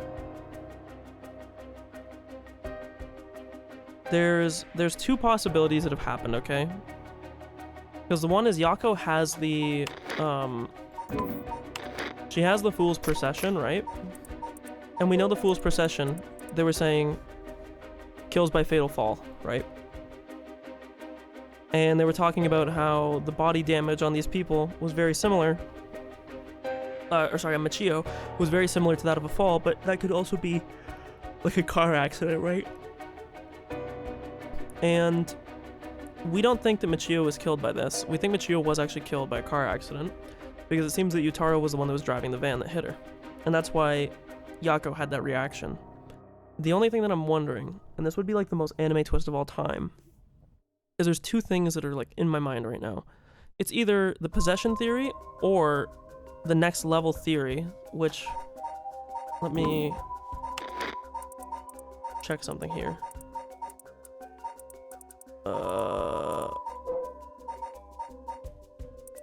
And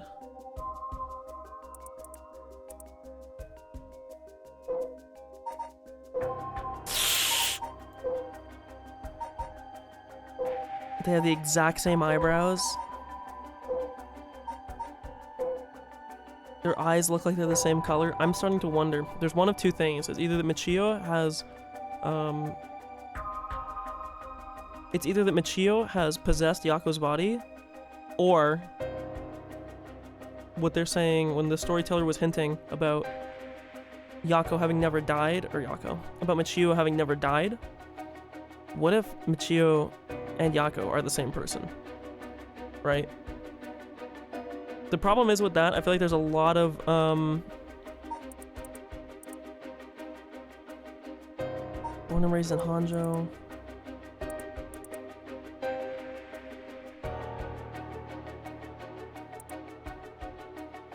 Following her father's death 3 years ago and moving into a new house, Michio began avoiding Yako. Yeah, I don't know. So there's two things. It's either that Yako is Michio, or Michio is possessing Yako, but I feel like the game is starting more and more to hint that they're the same person. Because, God, the only thing is though, I don't understand the owned and operated the beloved candy shop.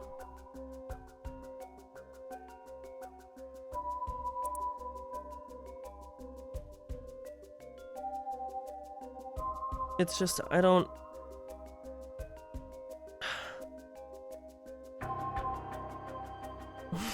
I just don't... The way the storyteller is fucking with my brain right now. Because the fact of what he said, it just makes me think that Yako and her are the same. Mentioning the hair ribbon. Like, I don't know, it feels too on the nose. And the fact that then guessing right that she was at the candy shop. But then the only thing is that why would how do I word this? Why would, I don't know, there's just something weird about if they're the same person. There's one of two things. It also could just be that Yako's an unreliable narrator. It could be that Michio is at Yako's place, right? But that just seems too whatever. The fact that we guessed that she was at the place means one of two things. I think we've collapsed our possibilities down to two things, because we were assuming that whoever we called Michio Shiraishi, there's two possibilities. She's dead or she's not. If she's dead, then she is possessing Yako currently. Which is why then they were saying, like, where was Michio? Well, she was with Yako, because she's possessing Yako's body. Or, if she is not dead, like the storyteller was insinuating, then Yako is Michio. That's the only, like, two possibilities I see that overlap, that make sense. And it doesn't seem like Michio is alive. Like, they would put it this way, the game has to do a lot of legwork to prove to me that Yako and Michio are the same person, that, like, there was never two people, if it's like a split personality meme or whatever. The only thing as well, though, again, that gives more credence to, like, the possession or something, is the fact that the fatal fall being the thing that's killing people, the fact that that's something that's happening, the fact that the people that were turning up that are dead, that we're finding them the way that they are, that gives credence to the fact that this is the power that Michio is using, but we know it's in the possession of Yako.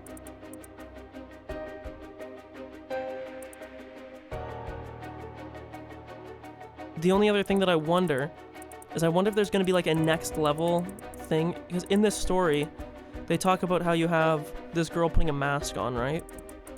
I wonder if this is supposed to be like a next level meme that they're talking about, where, like, if it is a possession thing,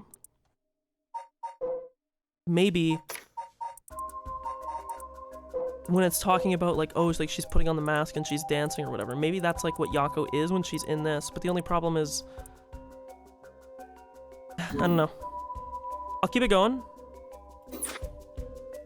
but strong suspicion on one of those two possibilities I was saying, that either we have two branching paths, and I guess this is sort of cheating because I'm like calling my shot on both, but if Michio is dead, she's possessing Yako, that seems like, if I put my money on it, that's what I'm going on right now, that she's possessing. I don't think they're the same person. The game needs to do some legwork. Or alternatively, if Michio never died, then Yako is Michio. Is this what a curse does to a person? Man, it'd be better not to look so closely. It's amazing.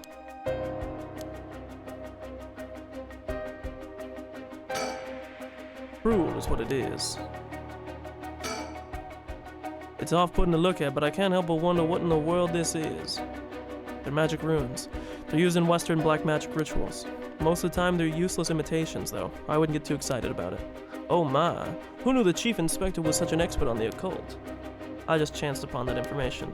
The girl with the spirit sense we mentioned, she's pretty informed on the subject. Reposition my mic here a little bit. I like push my mic down because I feel like sometimes it's like too high in my face and I don't want to get too close, and then over the course of the stream I end up like pushing it down too far and then blah blah blah. Someone was attempting to perform Western black magic in this place. Pretty absurd if you ask me, or it's a total red herring. Of course, the person in question was dead serious about it all. While magic is often classed as a branch of mysticism, or many variously refer to the likes of witchcraft or astrology, it refers specifically to Western black magic. In the Middle Ages, the line between science and magic was blurred, with the pursuit of the supernatural considered a legitimate academic discipline. Astrology was regarded akin to astronomy, while alchemy was accepted as scientific fact, and would eventually evolve into what is known today as chemistry. One discipline, however, was considered wicked and shunned accordingly: black magic, the practice of using magical knowledge to strike a bargain with demons. In contrast to the socially acceptable subjects studied by the intelligentsia, black magic was most prolific among the lower classes.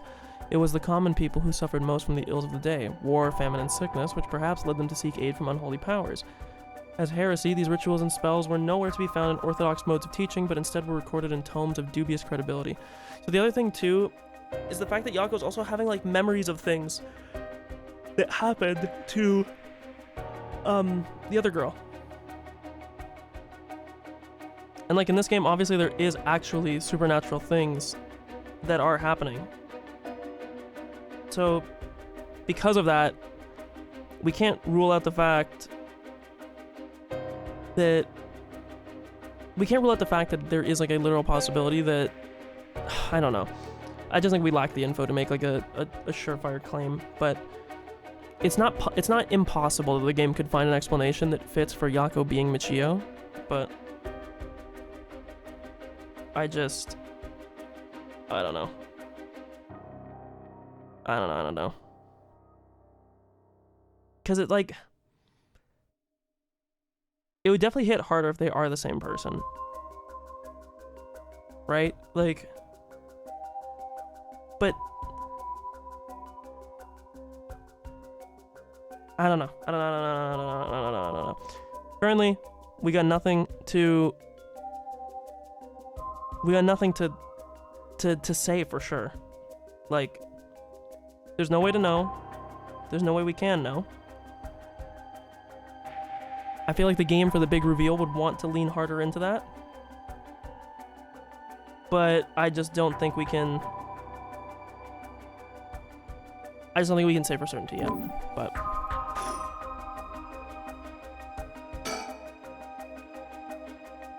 It looks like the things spread around here have been like this for a while now. This ritual or whatever was something he attempted up to recently. Plenty of the neighbors mentioned having heard strange mantra-like noises coming from here during the night. Think Iwai was the one chanting? Hard to say. Could have been one of the Shiraishis as well. If we look through these books in the back, we might learn whatever it was they were trying to do. There's candles and stones with inscription placed all over. All these tools for some ritual. Hey, don't touch anything, you hear? Ah, that's right. Considering this is a murder scene, we ought to leave everything as is. All this can be used as evidence. If anyone besides forensics toys with it, it'll cause trouble down the road. Drawer? This drawer is really old, Chief Inspector. Do you mind if I look inside? Huh? I mean, in normal cases, only the police would be allowed to touch things, right? Right. Ergo isn't here, so let me take a look at it. There's just clothes in here. Not much variety either. Can't say they were big spenders. Hoping to find a talisman here, but I guess we're not so lucky. I see. Thank you anyway.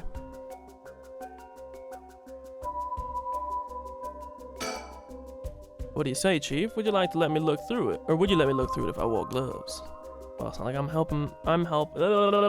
Well, it's not like I'm any help with foreign languages. Go ahead. Thank you. Oh, this seems to be a book on Western black magic. The same runes are written here, alongside detailed descriptions of the procedures. I suppose you'd call these grimoires. It's all a bunch of nonsense if you ask me, though. You think this Iwai guy was studying them? Perhaps to perform some kind of ritual? There are a bunch of handwritten notes besides the grimoires. Whoever it was, they were very serious about this. Iwai doesn't look the type to be into this stuff, but you shouldn't judge a book by its cover. But why would he be studying black magic? According to the materials, this here rune is for the restoration of youth. Perhaps he was trying to become young again. This over here seems to be black magic related to resurrection. Each one of these spells requires a human sacrifice. Talk about dangerous. Resurrection? Like the rite? I guess no matter what part of the world, people will turn to the occult for similar reasons. What is that? What is it? This looks like a journal. It was probably Iwai's. A journal. His writing is surprisingly thorough. It's almost as if he was writing a report for someone. Sorry, you threw me off there. Oh wow, now this is something. What is it? What did he write? This is quite the find. Let me give you a summary.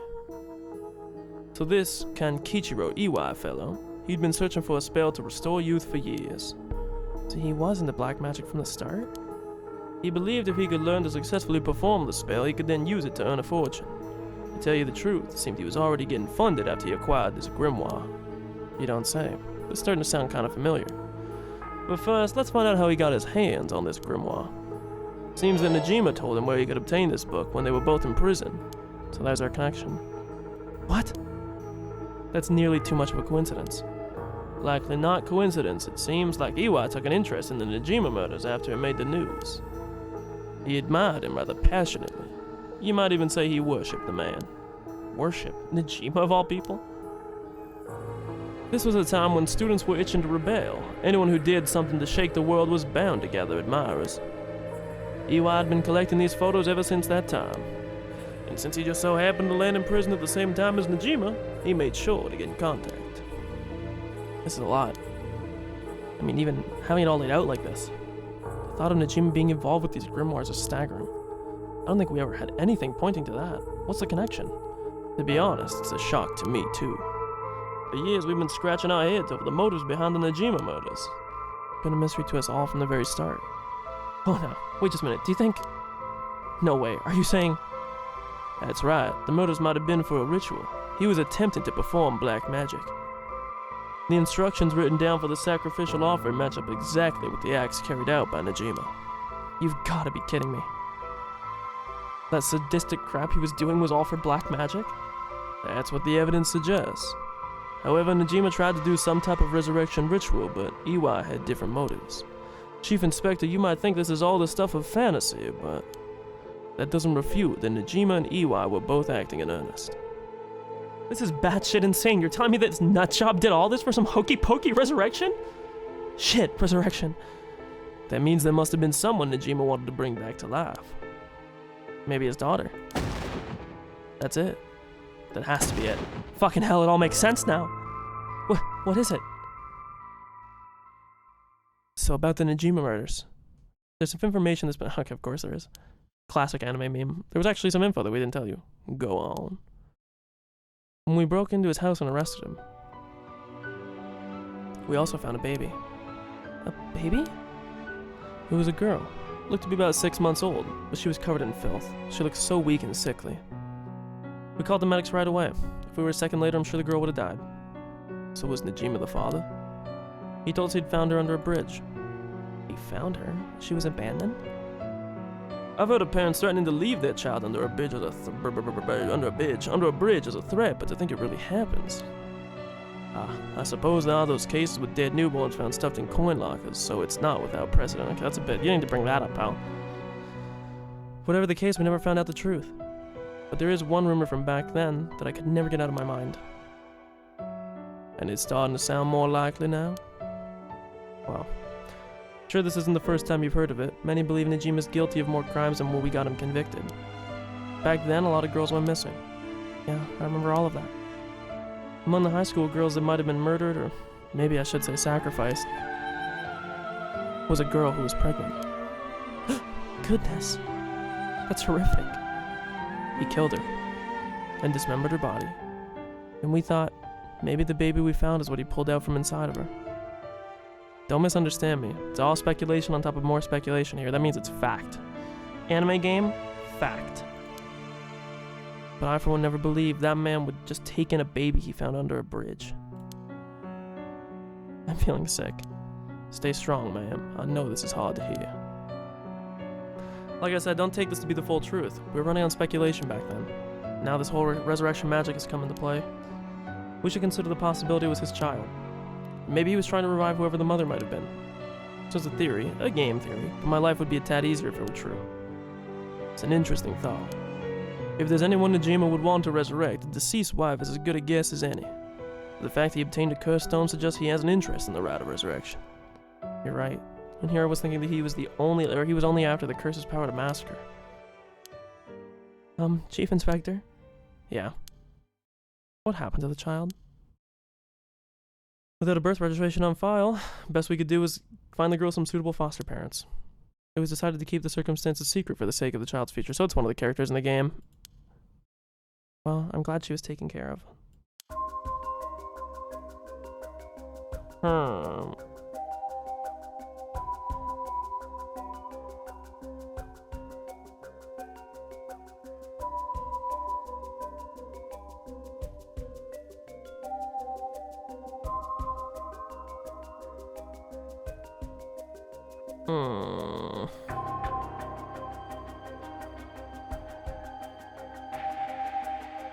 I don't... This sliding door leads to the kitchen. It barely fits the frame. The person who put all these photos up must have been obsessed with Najima.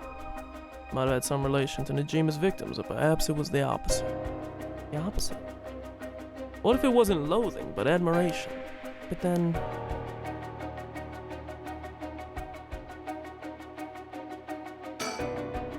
Same man in the same picture, in every picture. Is that Fumichika Najima?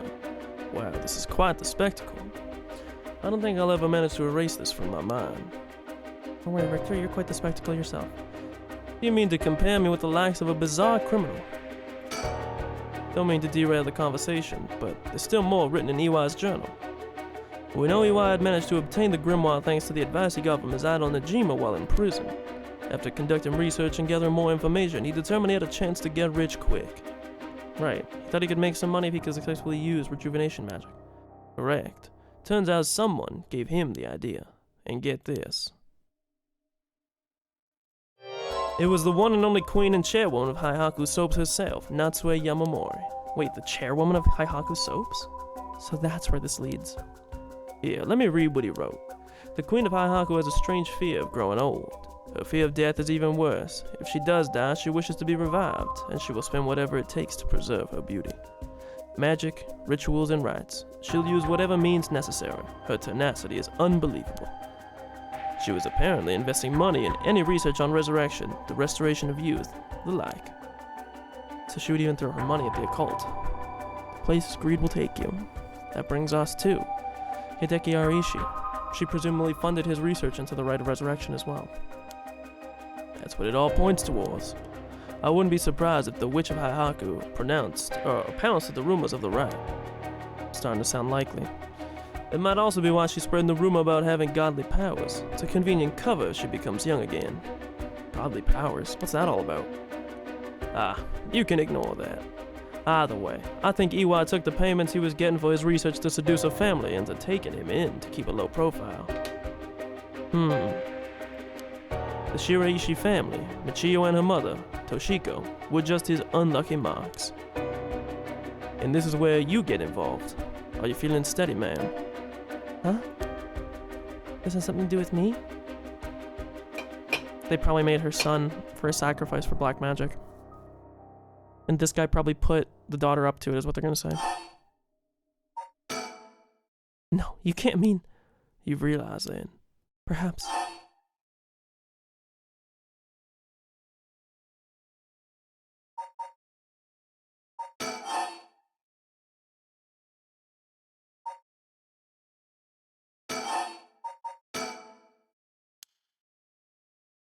So I get that. That's exactly it. Yeah. I was worried that I knew the last two were right. I was worried if I got the first one wrong. Iwai moved in with the Shirishis to practice his magic. He needed a sacrifice to perform his youth restoration spell, but that meant extracting the life force from someone young. Oh no, of course, that awful man. So it was Iwai, this man. Iwai worshipped Najima, so he must have also despised Najima's detractors. Not to mention he was captured and sent to jail once before. Surely he had a bone to pick with the police. So when he realized he had the chance to both avenge Najima, embarrass the police, and acquire a living sacrifice at the same time. Fuck. You got it. Iwai kidnapped Haruhi Shigima's son and managed to score 3 birds with 1 stone. You're telling me then that horrid man, he never had the intention of returning my child? I thought there might have been a reason why the kidnapper seemed to be mocking the police. He never wanted money. His aim was to humiliate the force. It all makes sense. He must have used Michio to lower your boy's defenses and then kidnapped him on his way back home. So Michio was like an unwilling participant, it seems like. That man, he took Shuichi. Man, please calm down. I understand, but you must remember to breathe. You don't understand. You have absolutely no idea what I'm going through. This isn't a joke.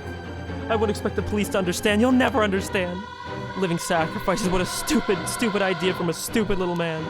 Okay, man, let's just take a moment to breathe. Why don't we go outside to get some fresh air? I can't believe this. This is... Chief, I think it's best if we take our leave. But before we go, there's one more important piece of info. Fuck, how many more pages are you gonna find, Rector? Oh? Iwai got in contact with Najima last year after Najima was released on parole. Provided him with accommodation and financial support. That's so. He managed to find a hideout for Najima to stay in. Damn it. Anything. Rather than use his money to support the Shiraishis, it seemed most went to Najima instead. If Najima's lurking around anywhere at the moment, it's probably in that hideout. Did he write where it is? Unfortunately, no. Not that I can tell. But it seems Michio knew where it was. She never met with Najima in person, but she was made to go in and clean up, among other things. What good is that information? The girl's already dead. Wait, no. She's alive. That's right.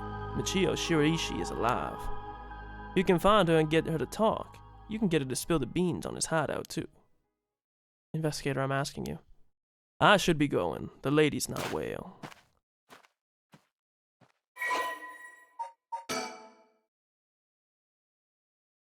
Okay.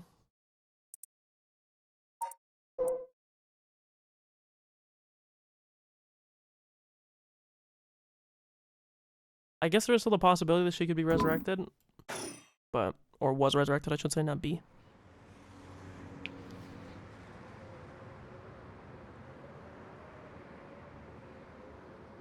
Are you feeling better now that we've gotten some fresh air, man? I'm fine. Suddenly finding out who the kidnapper was really made me lose my wits. We managed to solve the kidnapping case by pure luck here. You're right, but Richter, I feel grateful towards Michio. Because she killed the kidnapper? There's that too. But it's for something else. I'm gonna predict. She's gonna say that, actually, no, I don't know. I was gonna say that she was gonna say, like, oh, she might have been, like, the only beacon of, like, safety or kindness or something good right before the guy killed her, but if Michio is the one killing all these people,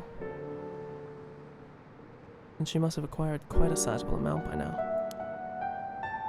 Soldier eggs, I mean. Oh, she thinks she can make a bargain with Michio. Hey, Richter. Whether the kidnapper's dead or alive doesn't mean a thing. Revenge won't bring my boy back. And if Dejima's planning to cause a massacre to collect soul eggs, then all the better. I won't give up on resurrection. So I'm counting on you. Whew. Dun dun dun dun. I'm gonna do this one because I think these two are gonna link up. I'm pretty sure the standing by links with this because I told him to go back to the school and not to talk to Yutaro. Haruo and Richter break into the Shirishi residence with the detectives. They find a journal left behind by the deceased Iwai, finally revealing the mystery behind the kidnapping. However, Haruo remains unsatisfied. Okay, I'm gonna grab a drink real quick.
Okay, we're back.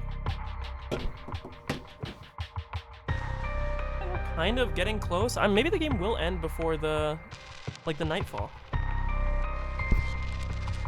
Or like, you know, it'll at least set up before the nightfall.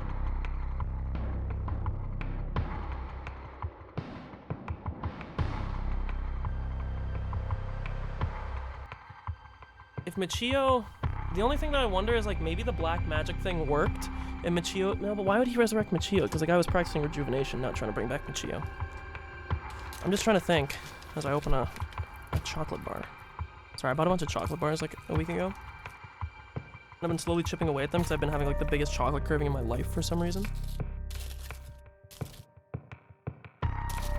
So let's think here.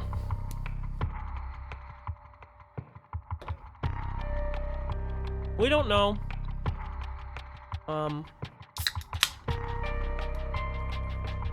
We don't know the details of how Michio is alive.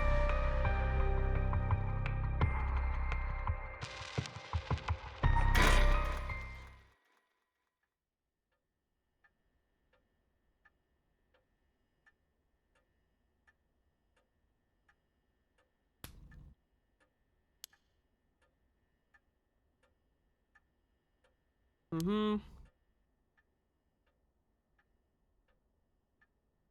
Mm-hmm.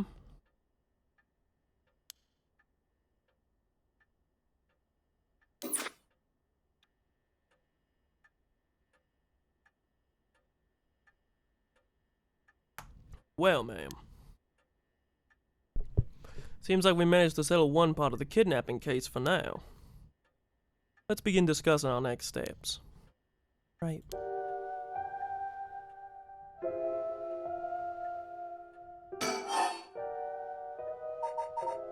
Don't worry about you, motherfucker. Richter. Yes. That's right. Would you mind if we make a quick stop on our way? We can make it quick.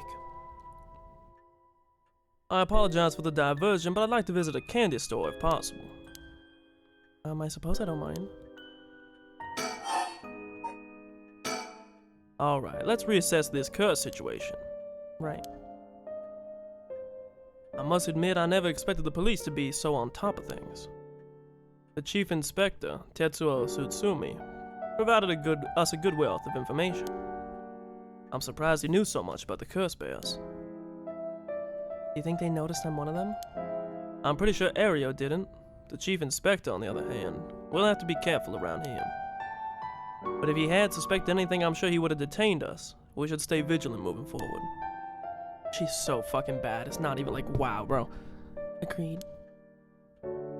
Even if we steal a curse stone, you may not be able to successfully perform the rite unless you're a curse bearer yourself. Would you be okay with hanging onto the stone from now on? Of course. Just don't use it, okay, though? Though, okay? Alright. If what we heard is true, there are just 3 curse bears left to be discovered. There's the Whispering Canal, which we know is either Yoko or Thing. The Beckoning Light, which we don't know. And the Taiko. The Taiko, I believe, was the one that was tied to the park, right?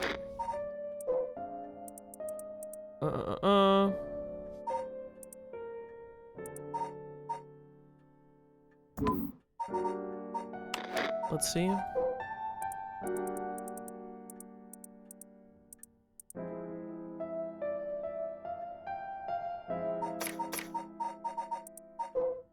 Yeah.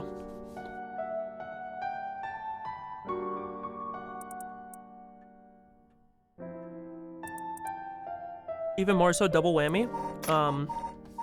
Not only am I going to say that Tono, wherever she is, this girl is not only the daughter of the main guy that we're playing, the detective guy, she also has the Taiko curse. I would wager my life on it. It explains why Shogo didn't get credit when he killed Utaro, because this is like the air quote girlfriend, even though we know she doesn't really like him that much. And it makes sense because she's staying in an apartment near Midoricho Park. And that's where the guy that she likes was. And isn't the art style that she's on have to do with wooden blocks? And they literally talked about how... Oh, nope, I don't want to do that. Regardless. I'd wager that's her. Beckoning Light, we still don't have a clue. I thought Richter initially was going to be the one. But it may benefit us to visit the place to connect to these stories a few times. I see. I'm still highly suspicious. Oh, Haihaku Soaps Lady, she has to have one. Which means she has to be the Beckoning Light. They could be the ones pulling the strings. That Takumi Yumioka fellow is probably aware of the curse bears we're searching for. Tracking his movements may prove to be useful. You want to follow him? If we were to follow anyone, he'd be my first choice, but damn it, times like this really have me wishing I had more personnel. I imagine it's tough working on your own. It's the plight of running a small business. I'm always on the hunt for a skilled assistant. And then there's Najima, who appears to be a curse bear too. The one-sided reed, I think it was. If we want to look for someone that's likely to gather a whole lot of soul dregs, well, look no further. He did say he would unleash his curse on a large number of people at nightfall. If he gets the chance to. If the Chief Inspector manages to track down Michio, then, well, there's a chance he'll manage to apprehend Najima before he gets up to no good. But why did you tell the Chief Inspector about the safe house, if he hadn't had that lead? It was written in Iwai's memoirs. It was a matter of time till he found out. Besides, we're talking about a massacre here. I can't just turn a blind eye. How different is it from any other curse bearer collecting the soul dregs? Well, if we're talking Najima, it could be a lot more dangerous. We'll just keep a close eye on Najima and the cops.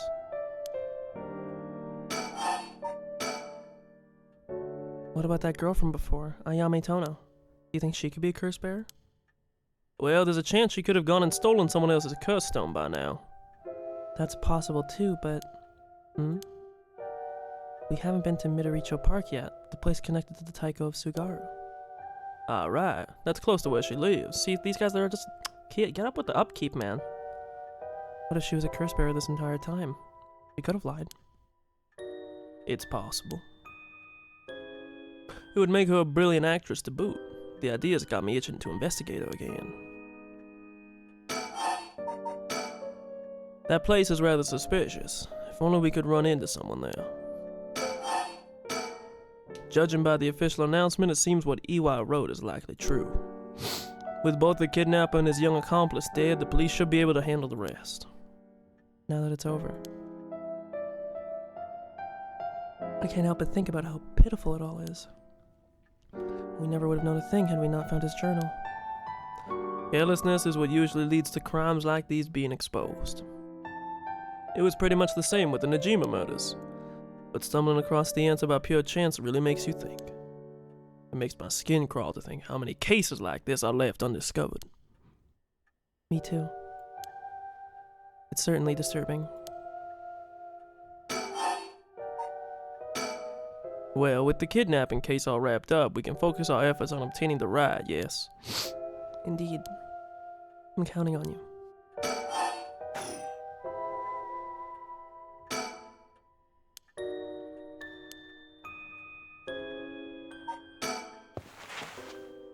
Then shall we depart? From this part on, you'll be given the option to finish investigation, which will allow you to immediately end this part. From there, you can continue on to the next part. You may also come back and restart the session from the point which you left off. Okay. Well, let's go to Kinshibori. Candy shop. These two are the last two, because I think they're the most important. We'll go like this.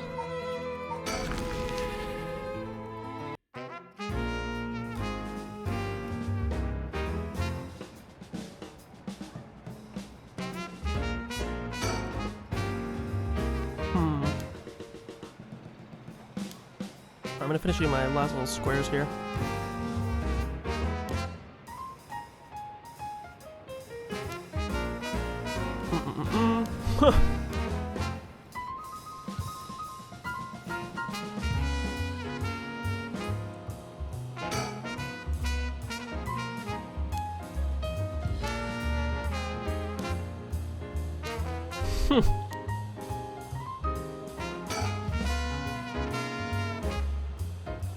Okay. They made it quite a challenge. To pass through, you'd have to go underneath there. He definitely wants to play on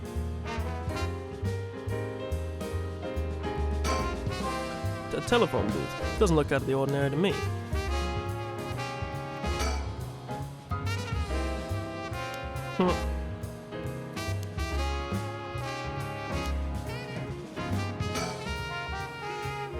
You can go take a look if you're that interested.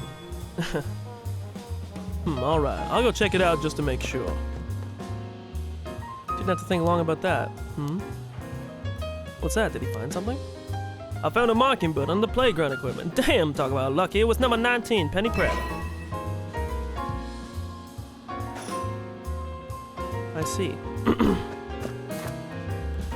Playgrounds always get me all fired up.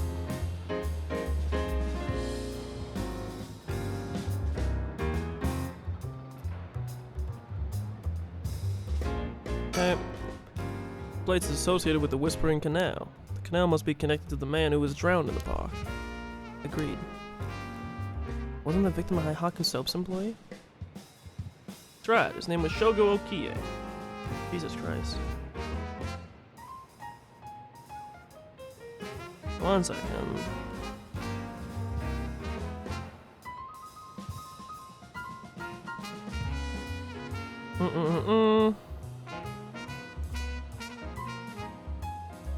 One second.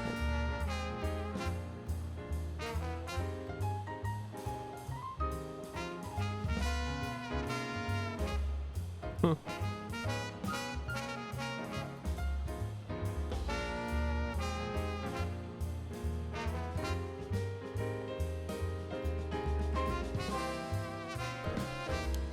Considering his occupation, he probably came here in search of a curse stone. If people in the company know about the rat, it only makes sense they'd be looking for curse stones. You think the chairwoman and Takumi would send their regular employees out to hunt? If that's the case, perhaps that Shogo died trying to take a stone from someone else. Either that, or he was killed precisely because he was a curse bearer with a curse stone. I suppose so, but considering the location, wouldn't that mean the curse used was the Whispering Canal? Good point. That means Shogo Okie wasn't the wielder of the Whispering Canal curse himself. Could he have had the Beckoning Light or even the Taiko of Sugaru? I was here last night, and there weren't any dead bodies then. It's highly possible he was brought here from somewhere else. If that's the case, the wielder of the Whispering Canal has already collected his stone. Ma'am, excuse me, but there's one more thing I'd like to try. Oh, be my guest. Shogo Okie is the name of the person who died here. It's hard to believe he was here by chance, only to end up murdered with a curse. Given his ties to Haihaku, we can assume he was aware of the situation and somehow involved with these curses.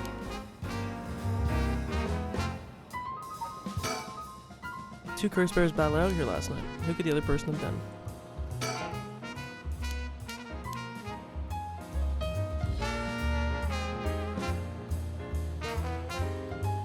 Okay, I don't think there's anything else here.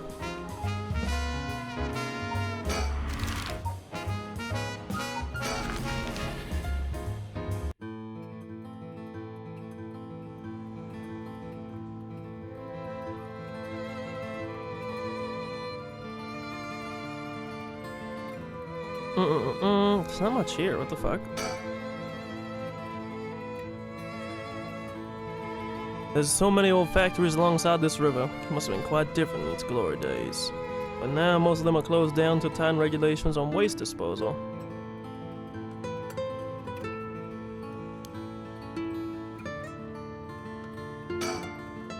Whoa, what's that?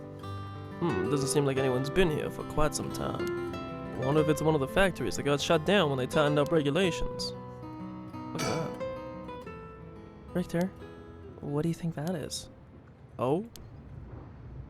I don't see anything. Really? You don't see that? It looks like a phantom ball of flame floating in the air? A ball of flame? It's a beckoning flame. It must be the curse echo. Maybe only the curse bears are capable of seeing it. But could such a thing happen in broad daylight? Ah. It's gone. Whoa. Did it just get darker behind him? I wonder if that was the Beckoning Light's curse echo. Phantom flame you saw might have been a manifestation of the lantern. In that case, does that mean a curse bearer is nearby? Curse bearer might be lurking in the vicinity. I'm gonna check the surroundings. Ah! Nothing. I didn't find anyone who looked the part. I see. How many people have the 10 hours? Okay, like 50%. I don't doubt something happened around here, but something might have changed in the area. Keep your eyes peeled. Yeah, it got dark behind you, did it not? Doesn't seem like anyone's been here for some time.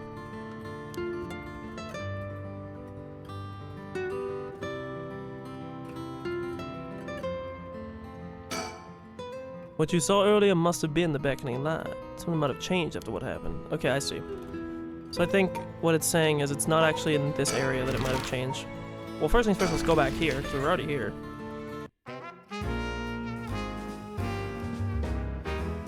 Ba-da-dum, ba-da-dum.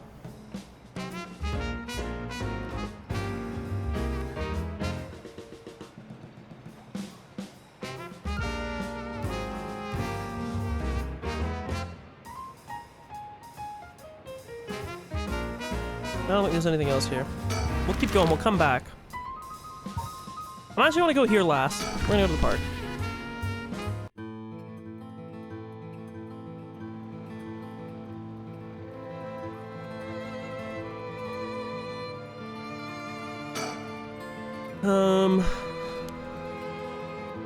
Hey look, there she is.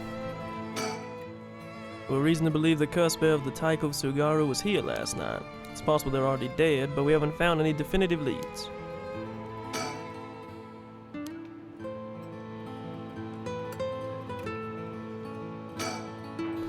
Everyone's relaxing so peacefully in the park, hard to imagine the sight of some horrid curse. Hey, that lady over there. That's Ayame Tono. Seems to be trying to hide. We don't want to startle her and have her run off. Let's sit and watch her for now.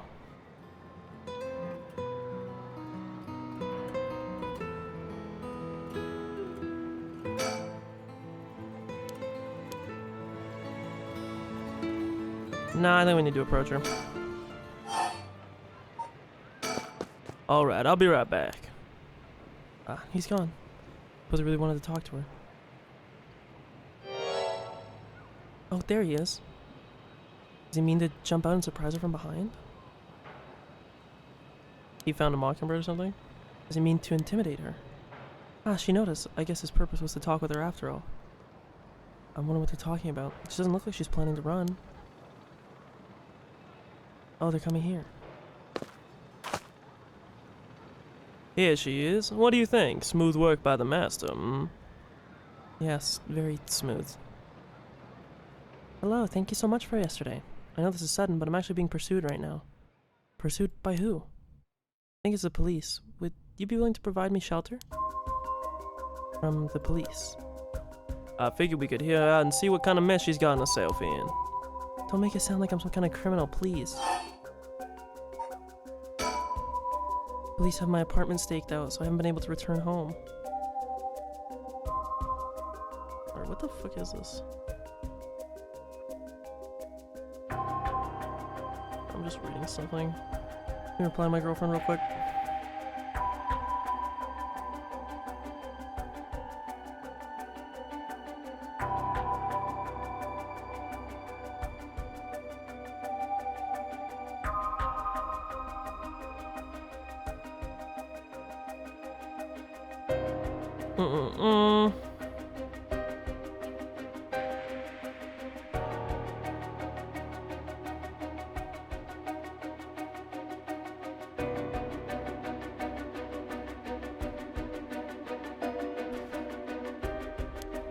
I heard them say something about wanting to protect me, but something didn't feel right and I got scared. Do you have any idea why they're after you? Well, I have been searching for the curses, so we shouldn't trouble ourselves with hiding you if they're after you for a good reason. Huh? How cruel! But this handsome investigator wouldn't turn me in so easily, would you? It's unfortunate, but we got a reason not to get involved with the police ourselves. What shady reasoning? But if you've got some murky secret to hide, we might as well cooperate with each other, no?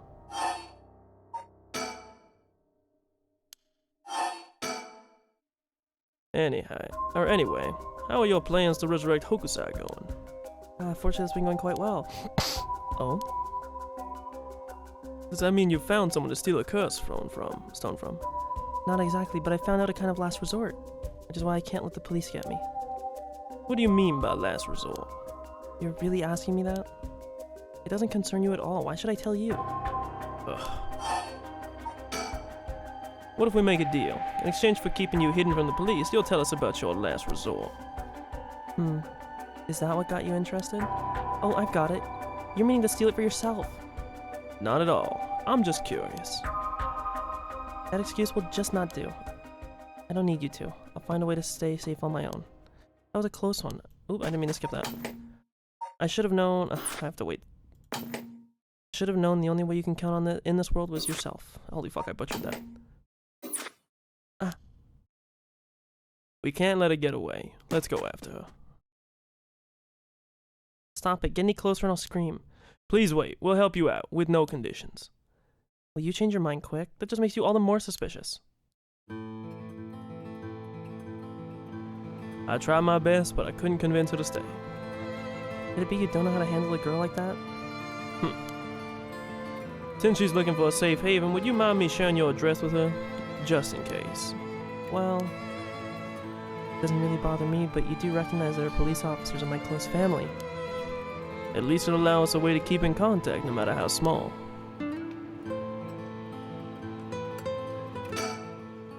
Ayame Tono says her plans for the rite of resurrection may be achievable through this last resort. Does that mean she's given up on her plan to steal a curse stone? Victor? You know, I have one as well. A last resort. You do?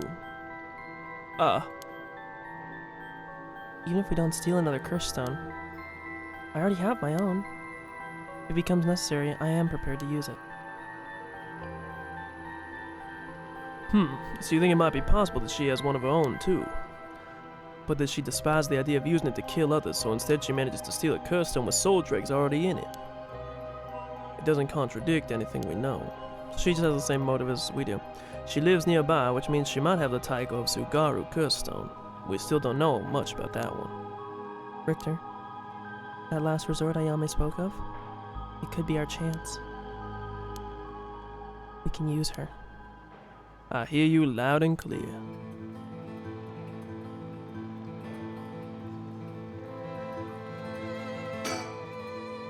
Oh, the irritated around that girl. She puts on an innocent front, but seems like she's hiding something.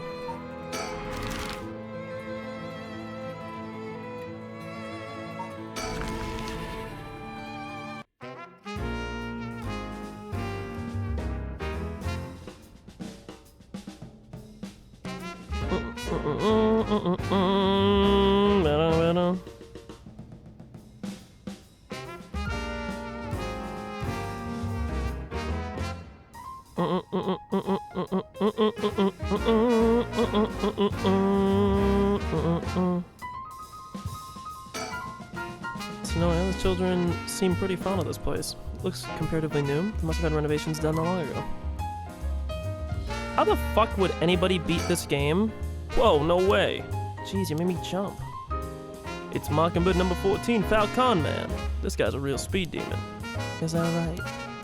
Kinda scary how you even know the exact number with a simple glance. Alright, ma'am. Should we go for manjayaki or something? That's sweet of you, but I'm not hungry right now. That's too bad. I haven't had great luck with the Mockingbird raffle. Would you mind if I tried a few more times? Apparently none of these are just but most of these are just replicas of the real deal, but even so, they're well worth the price. Some of these kids were saying they managed to snatch some real rare finds in this lottery. Go ahead, don't buy them all now.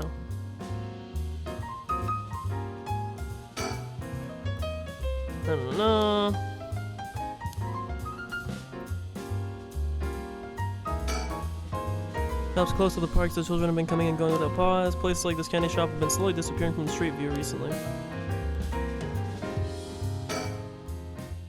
Just let me know when you want to leave, okay? Okay, that's interesting.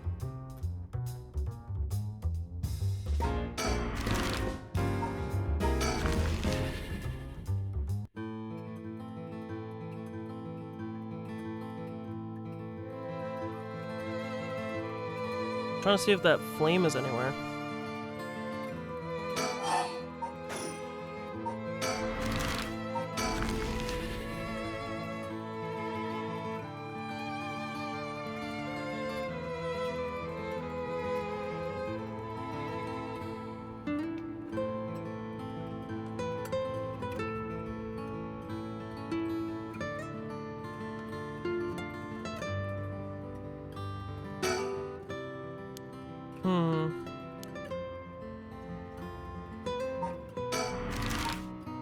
The only thing is if it doesn't have to do with this path, like maybe I do one of the other ones now.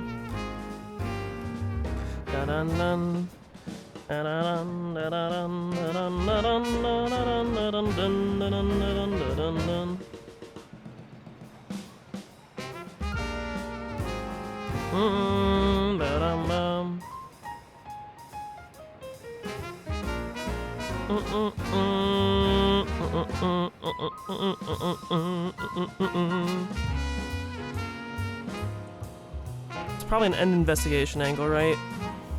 It wasn't really hard to see. I don't think it would be something that would be like hard to find, you know? I'll do a once over on all these places just in case, just to make sure that it's not like obviously hidden somewhere that I'm just being blind to, but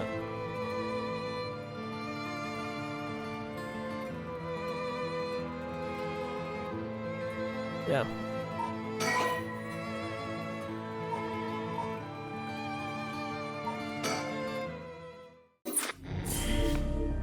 Whoa. What the hell?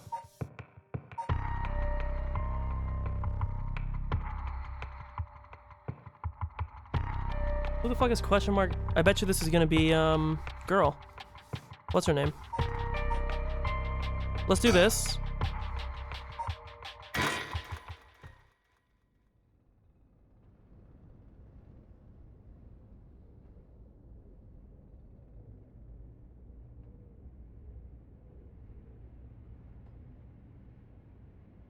Boss, I just talked to the Sumida police.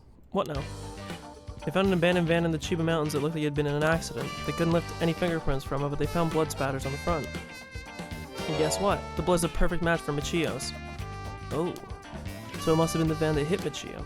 You got it. It's all thanks to Yoshimi that we were able to find all that out. The license plate had been removed though, and they even scraped off the vehicle identification number. It'll take a while to identify the owner. Now they're trying to figure out if the van was sighted anywhere between the scene of the crime and where it was dumped. Got it. Thanks for the report. By the way, boss, we confirmed that Michio died in a vehicular collision. But are we sure that it was really an accident? Good question. I was wondering the same thing. The damage done by the collision indicates the driver was traveling at a considerable speed, but there were no brake marks to be found. Exactly. Which suggests they may have been intentionally targeting Michio. Then what was the motive, do you think? Who would have a reason to kill Michio? First person that comes to mind is Kenkichiro Iwai. After all, she knew about his crimes. But then Iwai was supposed to be able to control Michio by intimidation alone. There's also the teacher that was taking advantage of Michio, Kohei Janucci. But to say he killed her to stop people from finding out that he was blackmailing her doesn't seem likely somehow. You're right. Though both of them have fallen prey to her curse. That's true. In that case, it's quite possible she'll also decide to exact revenge on the person who ran her over. Not just possible, she may have already done it last night, just like with Iwai. Is there anything else that could have served as a motive? That talisman, maybe? The one Yoshimi was looking for. Oh, do you think someone wanted to take it from her? Well, the talisman wasn't found on her remains, nor in her house. Okay, so this is the thing, they're talking about her remains, so the girl has to be possessed, it has to be Yako. But doesn't a hidden run seem like too drastic a measure to go for a little talisman? And in the end, it might have just been an unfortunate accident after all. Yeah, it looks that way. Either way, what we need now is a testimony from Michio herself. With a bit of luck, we may be able to ask her what happened during the crash ourselves. Yeah, I can't wrap my head around that particular development. I still have my doubts it'll be so easy. Either way, we won't be able to do that unless Mio and Yako turn up. I'd rather them come sooner rather than later, but guess we just have to wait. Shall we head inside? Alright then. Oh hey, Ario, I wanted to ask you something. Hi, boss. Jeez, you're an eager beaver. I haven't even said what it was yet.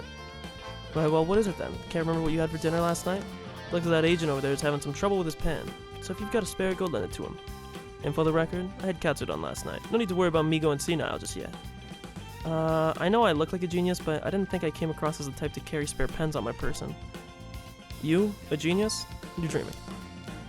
But if his pen just stopped working, he can get it going again with a bit of nail polish remover. Yeah, acetone. Nail polish remover? Yeah, you know, what you use to remove nail polish? Never used it before? Do I look like I would've? Don't make me sound crazy for not having used this stuff. I doubt you have either. Oh no, I've used it alright. Do you know that it can remove oil-based ink stains? Which is also why it can be used to fix old dried up pen nibs. Whatever's in there that removes the ink also doubles as a way to unclog pens. Yeah, it's acetone. Good to know. Still wouldn't call you a genius, but it's something. You gotta make sure the remover doesn't mix with the ink though, or it'll ruin it. Doesn't that defeat the purpose? Not to worry, I don't have any nail polish remover on me right now anyways. Oh, no problem then. That doesn't fix anything. Long story short, I don't have a spare pen. Jeez, alright, I'll let him know.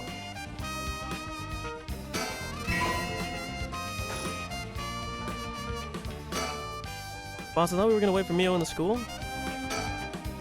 First, we got permission to use the school as our base. Principal and the head teacher were a little reluctant at first, but they were convinced it'd help the investigation. Dealing with all this must be a real headache for those guys. I should thank them again later. Alright, let's go wait inside the school. They'll be here any moment. And I'm gonna get TV'd out here. Even though I literally... Bro, I did that with them. Okay, yeah, I was about to say. But why is there still a break here then?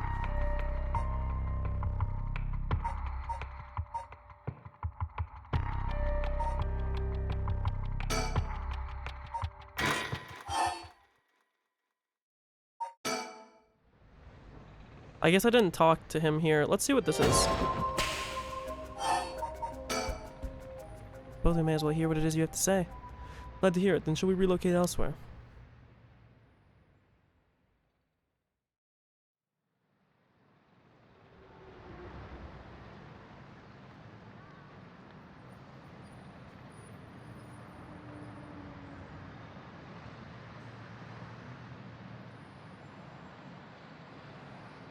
So, what did you want to discuss with us?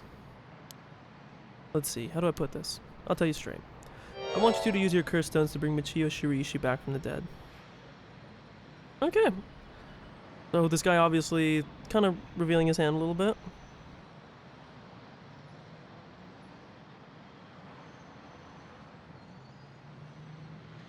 What the hell is this?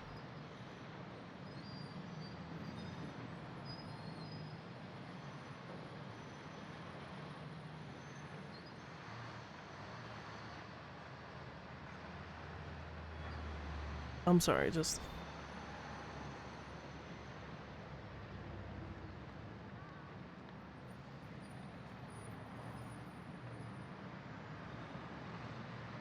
What? Why I was pursuing the right of resurrection in the first place. Unfortunately, I had to give up my curse stone before I could succeed. You two are curse bearers with some kind of connection to her. Play the game again after 3 days. Oh, I think I kind of like cheated it by technically starting on the 21st, right before it went into midnight, and then I just started now as it went into midnight, so it just hit midnight and I got credit for it. Which means it's the perfect opportunity for me to ask you this. Well, I'm sorry, this is also sudden. I still don't understand why you would want this. What exactly is a relationship with Michio? Well, we met briefly once. I was so sad to hear the news of her death the other day. Right. Well, it would be great if we could bring Michio back, but we've already decided to not use the right. Is that so? Seems, however, that we share a goal. I wouldn't mind collecting the soul dregs for you if you gave me your curse stone, you know. We'll have to decline that as well. Our goal is to stop the curse. I see. Well, that's too bad. I suppose I'll have to give up on the curse stones. Thank you for understanding. Whew. I thought he was a little suspicious, but he left without making a fuss. But why does he want to bring Michio back? Yako? Oh, did she go off somewhere while we were talking?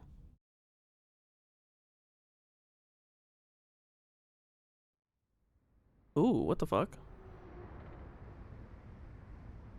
Is this a flashback, or is this in the future, or...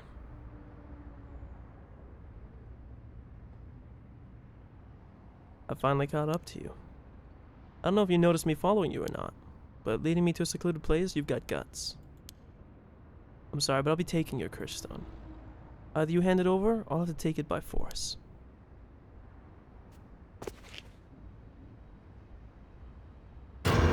What? Yeah. What? Are you... No, she's here again, I don't understand. Wait, it was just an accident. I swear I didn't mean to. That's why I was trying to bring you back. Ba ba ba ba ba ba. She said ah ba ba ba ba ba. You're already dead. Oh my amo. Shinderu. You're already too late. I prefer to think she said ah ba ba ba ba ba ba ba. Yeah, so that kind of just confirms what I thought. When it says skip the performance, the fact that it's like super sped up, we'll let it go.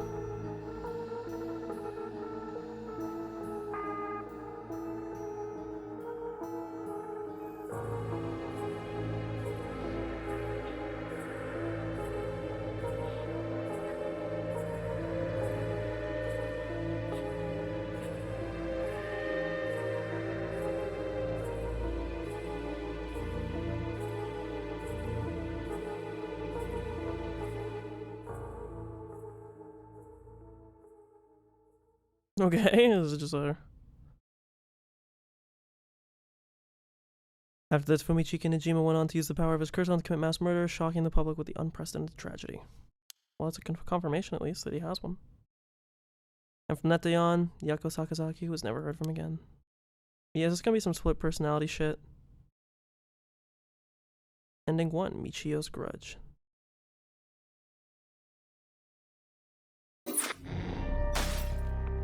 Okay. So that was just because it was an alternate ending. We're getting close to the dusk again. I feel like that's got to be the end. I'm gonna click this again because the fact that it shows those lines makes me think that there's still something.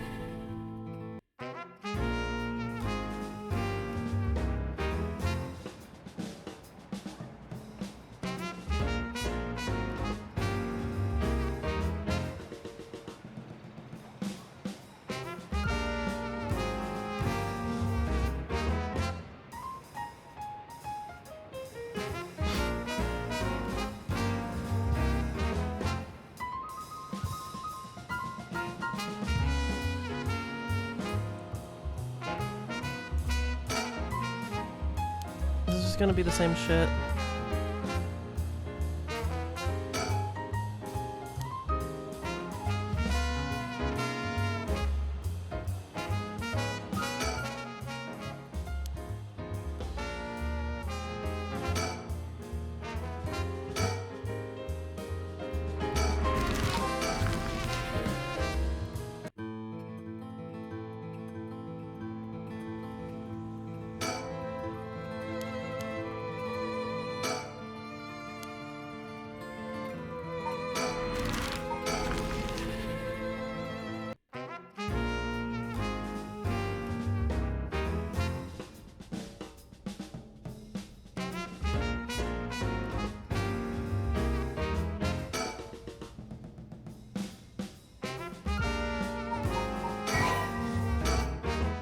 Yeah, I don't know what's up with that.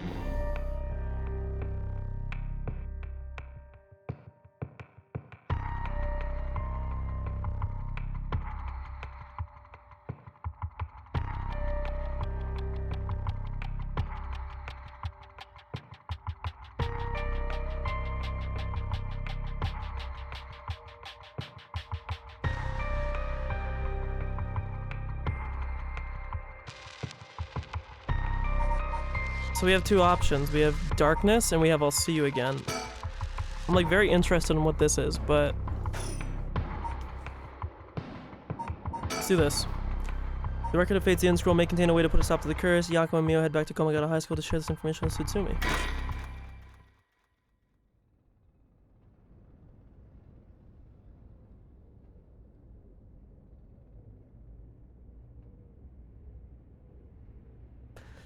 Ain't that interesting? The record of Fate's Yin scroll, huh? Well done, you two. That's good. Some good info you got from that teacher. Thank you. Good job, boss. Operation Schoolgirl was a success. Ariel, stop making things sound weird. Anyway, let's show what we found in Michio Shiraishi's house. Yes, please. Yes! A man named Iwai kidnapped sacrifices for black magic? Michio helped with the kidnapping, and Mr. Janucci used that to blackmail her? Doesn't seem very shocked, huh?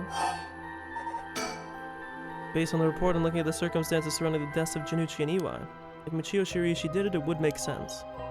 Furthermore, there are signs that Michio Shiraishi wanted someone to notice. Huh, really? The ribbon that was left at the scene of Kohei's death is proof of that. Mio, I'm guessing you knew that already. Yes, ever since this morning. There's one piece of information I need. But I think we're near her limit. Yeah, they're about to give the reveal. If we get this record of Fate's Yin scroll, we'll be able to dispel the curse? Yes, the source of the curse is a tragic event called the sorry, I don't know, my brain stroked there. The source of this curse is a tragic event called the Honjo incident that dates back to the Edo period. An onmyoji named Saimon Tsuchimikado is said to have recorded a way to deal with the curse, so I think there may be a way to dispel the curse. Right. I'll leave how to approach this to you, Mio. I'll check with the PA at Bureau as well, but please make finding the record of Fate's Yin scroll your top priority. Can you just call it the Yin scroll? But how do we go about looking for it? It's possible the descendants of Seiman have inherited it, but I don't think they're aware of its existence. It'd be nice if we had a clan crest or something to go off. Maybe we'll have to ask PA. That reminds me, Mio. Was the Western black magic used by Iwai and Najima really just an imitation? Huh? Why are you asking me? Oh, boss said that you knew about this sort of thing. Do you not? Well, I mean, I have some knowledge, but how strange. I don't think I've ever told anyone that. It's okay, Mio, no one's judging you. Right, it still feels a little weird. So what's your opinion on it as someone familiar with Western black magic? If I could have a look at their grimoire, I could be sure, but based on their methods, I'd say they imitated black magic popular around 300 years ago. It was advertised as magic anyone could use and was employed as camouflage to evade witch hunters. It's notable because they purposefully required living sacrifices to make it difficult to disprove its authenticity. Wow, you know so much. I'm impressed. It totally matches with the vibe you got going on. What do you mean by that? Don't worry, have some confidence. Right, thanks I guess. If that black magic is just an imitation, then we probably don't have to worry about it. I'm just glad things aren't getting even more confusing than they already are. Oh right, about the mastermind. I had an idea. What is it? This is about the chairwoman of Haihaku Soaps, isn't it? You mentioned her when you were telling us about that EY person. Yep. Whether the goal is to restore youth or to resurrect someone, she's got her hand all over this. She has money too. It would also match Hideki Araishi's account of a woman's voice. An evil business lady with supernatural powers. A classic setting. If only we could confirm the powers of hers were actually real. We'll need to keep an eye on her. I'll tell HQ to look into her. Now then, if we're nearing the limit, I'll stop beating around the bush. Time to tell it to you straight. Yako Sakazaki. What, me? Yes? Take out your curse stone and give it to Mio. My curse stone? It's just been in my pocket all this time. Thanks. I'm gonna borrow... How much do you want to bet that Yako is a mask? Because this is a mask. I literally said that earlier! She's gonna turn into her. Well? Yes. There are soul dregs inside after all. What? How did this happen? I didn't do anything. I swear you have to believe me. It's okay. We know. Yako, calm down and listen to what I'm about to tell you. But... There's no mistake that Janucci and Iwai were killed by that curse stone. But the one who committed the act is... the ghost of Michiyo Shiriishi that's inside you. Okay, so yeah. So I was right when she brought up the possession. What? Oh, vampire music. What? What? What do you mean? Okay, Yako, please calm down and listen. You've been possessed, Yako. By Michiyo's ghost. What? It probably happened when you were offering flowers at the site of the accident. Though with regret, her lingering ghost reacted to the presence of her old friend and entered you. No, wait, you mean Michiyo's ghost is inside me? I've explained this once before, but just because you're possessed doesn't mean that you lose control of yourself. Normally the mind will reject such attempts, and it'd do nothing more than affect one's mood or energy levels. Michiyo had powerful spirit sense to begin with, and because she was your friend, your mind was open to accepting Michiyo's spirit. So for those reasons, your minds merged without any issue. It's going to be difficult to separate her from you at this point, which also means it will be difficult to guide her spirit to the afterlife. No way, we've merged? Me and Michiyo's minds are... But I don't feel any different at all. I mean, I'm me, I think. It's because after she merged with you, Michiyo started to believe she was you as well. As a ghost possessing you, she's not fully conscious, only really a jumble of vague memories. Still, there are traces of her consciousness and memories as Michiyo Shiriishi. You've been acting a little different from usual. You would also sometimes react when coming into contact with things with a powerful influence, yeah, or when she was in certain situations, she would have flashbacks, or... Really? That having been said, if we don't have a proper understanding of the regrets Michiyo Shiriishi had when she died and why, it would be difficult to separate her from you. That's why I didn't say anything. I'm sorry. If I carelessly provoked her ghost, it could have risked causing her to dig even deeper in your mind. Oh no. When we mentioned limits earlier, we meant that by letting things proceed like this, there's a possibility that you will join completely, making it impossible to separate her ghost from you. If that happens, you'll never be able to tell which of your thoughts belong to her or which belong to you. That's so scary. I mean, I won't be myself anymore? Oh, but if it's Michiyo, then maybe it wouldn't be so bad? Oh, I don't know. What should I do? But... It was actually Michiyo who used the curse stone while I was unaware, wasn't it? Doesn't that mean her ghost has already taken over my body? Well, about that. I think that's probably the effect of the curse amplifying murder's impulses and the influence of the Feast of Shadows. Wait, what does that mean? While you were sleeping, the ghost's powers were boosted. Are you saying that she, split personality and was acting when you were asleep? And strengthened by the feast, Michiyo's consciousness surfaced and took control of your body. Then that means... Because you notice when Yako went to bed the first night, it was 4 a.m. I was the one who killed them. I cursed them both. Ah! Yako, no, you were being controlled. Right, Inspector? Yeah, that's right. It's likely she'd be recognized as not being responsible for the crime due to the possession. It's not something you can control. No need to worry about that. No, you're wrong! I wanted to kill them too! Those feelings must have come out. It's not only Michio's fault. I mean, when I learned that Michio didn't commit suicide, I wish that all the cruel adults around me would die. I had the curse stone with me and I wanted to get revenge for Michio if the chance came. That's how I felt. Yako. Because Michio wasn't able to escape her terrible situation. It was so hard. It wouldn't be unusual for someone to take their own life. And I had this curse stone. I made Michio get revenge all by herself. Michio tried so hard to keep on living in silence, and I treated those feelings like they were worthless. I should have done it myself right away. I'm sorry. I'm so sorry, Michio. Wah, she's crying. I don't like the cry noises. I didn't do that. That's why I killed them. Evie? Yako! There you are. Oh, hi, Michio. What's up with you? You have me worried sick since you haven't been coming to school lately. Feels like it's been forever. I'm glad you seem to be doing good. Yeah, sorry. And I'm sorry I didn't tell you why. I've always regretted it. Oh, come on. You're acting like we aren't buds. You tell me if anyone's making you sad and I'll take care of them. Thanks, Yako. Actually, I'm here because there's something I wanted to tell you. Don't make me sad. Don't make this like a goodbye scene. Really? What's the matter? You can tell me anything. Well, the truth is, I did something unforgivable to an innocent man. Saying that I was forced to and didn't have a choice doesn't undo it. I'm sorry. I feel so guilty. What does that mean?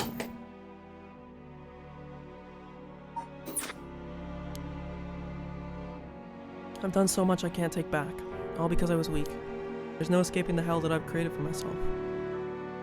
I couldn't handle it anymore. I started thinking about killing him and dying myself. Neither of us deserve to live in this world. What? But something went wrong, and that's why I died with regrets. But thanks to you, I finished what I wanted to do. Thank you, and I'm sorry for dragging you into this.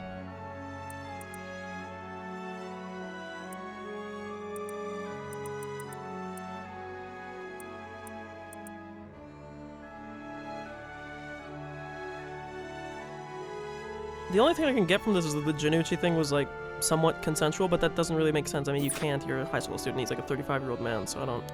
Wait, you don't need to apologize. It's only now that I realize. And I know how selfish it is. But I hope you remember the time we spent together as friends, and how we were able to be together at the end. Please don't forget me. Huh? No, Michio, wait! She's gonna wake up and say that Mio exercised... Hmm? Huh? You're awake. Do you feel okay? I'm sorry I had to spring all that on you, Yako. What? Is this... Are we in the classroom? Was I dreaming? Sorry to rush this along while you're still gathering your feelings, but we need to hear what Michio Shiriishi has to say. Now. I'm guessing it's like before she passes to the afterlife? And so after considering what to do, it is true that Michio's consciousness has mixed with yours. But if I summon her ghost, we may be able to establish some connection, or communication. Oh, I understand. You thought to use a spirit board again? Yep, I have a hunch. I think the spirit we called last time may have actually been Michio herself. Really? You think? And that her spirit has been close to you ever since then? Then let's do it. I think we should, and I want to hear from her. Very well. I have no idea if this will work during daytime, but let's give it a try. Are you ready? I'm ready. Okay, here we go. You remember how to do it? Place your finger on the 10 yen coin. Right, like this. Good. Now as I do. Oh, Spectre of the Spirit Board, please visit us. Oh, Spectre of the Spirit Board, please visit us. Please tell us if you are there.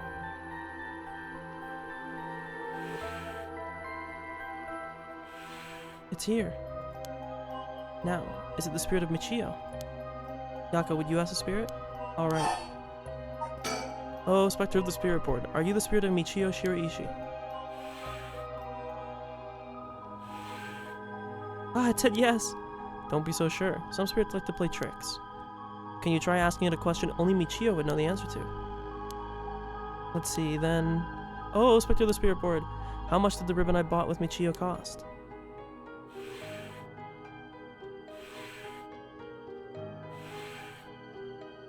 490. 490 yen, that's right. Well, it seems we have the right spirit. Okay, can I have you ask her a question? Okay, what do you want me to ask her? I want you to ask about the location of Fumichika Nejima's hideout, and the location of the talisman as well. Okay. Where is Fumichika Nejima's hideout?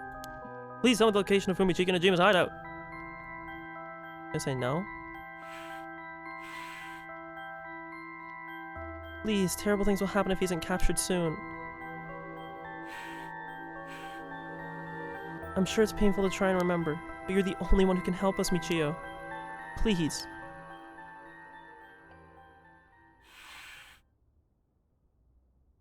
Why did it hide it? It moved. It's an address! She's giving us the address! Amazing. Thank you, Michio. Okay, I have the address. Thank you. Alright, Aria, get a move on and check out that address. Yes, sir, I'll contact HQ and order a simultaneous house search and sweep of the area. Let's hope the information's accurate. I know it is. We're gonna ask the other question? Okay, yeah. Oh, Spectre of the Spirit Board. Do you know where the talisman you had is? It's gonna be like Sonoya. It's gonna be with her the whole time. She does know. I wonder if we can find a way to narrow it down.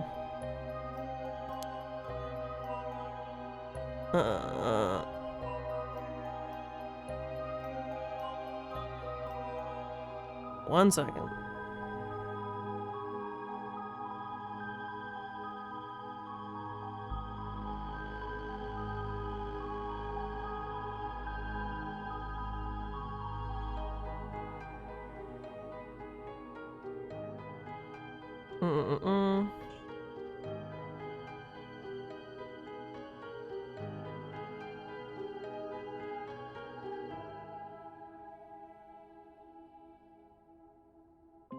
What the fuck?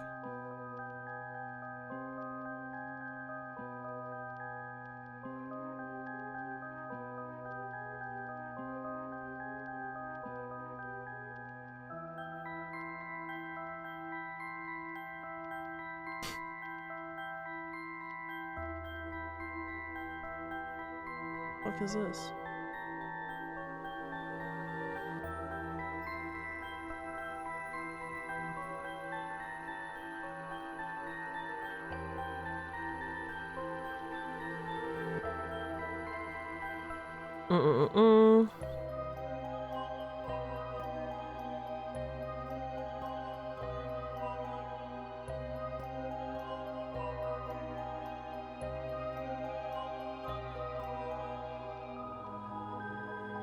Okay, sorry.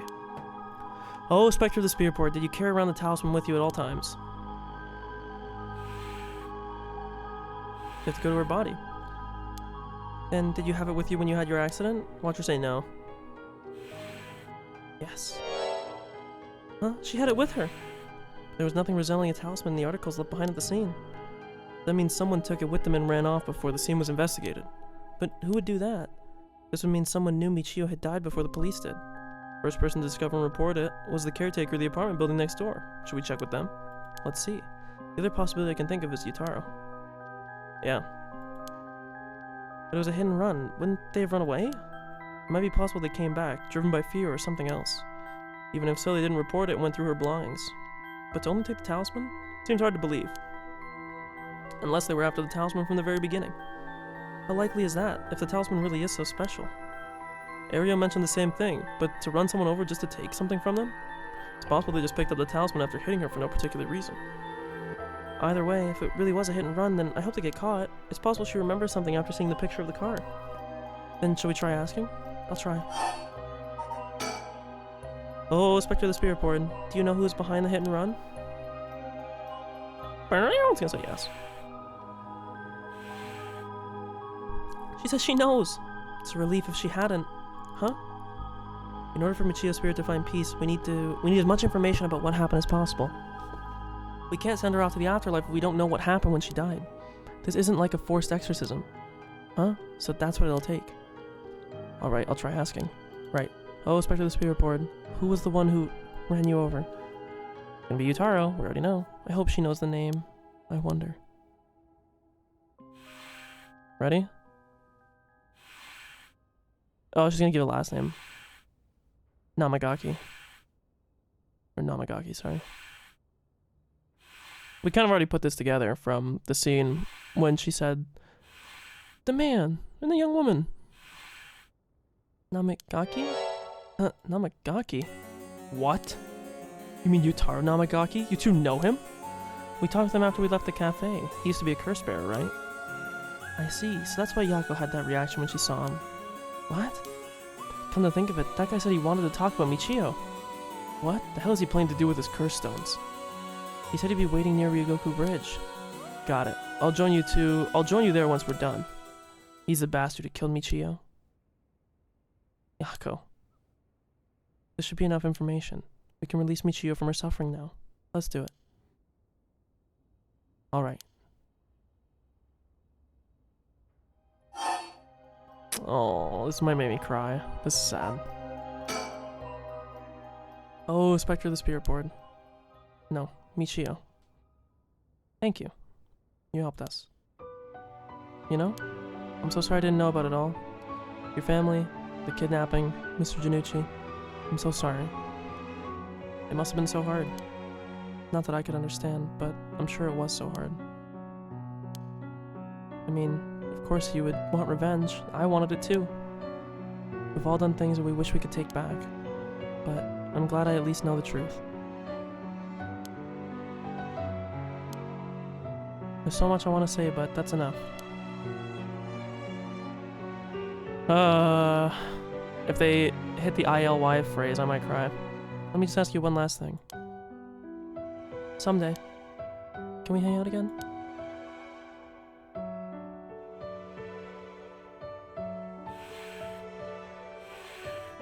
Aww.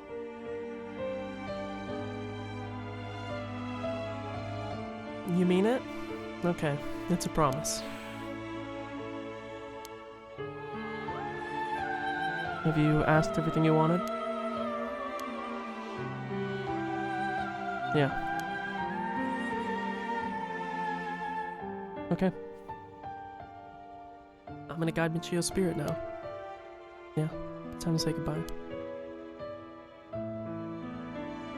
Michio, with this, I'll finally be able to free you. Hey, Yako? Yeah?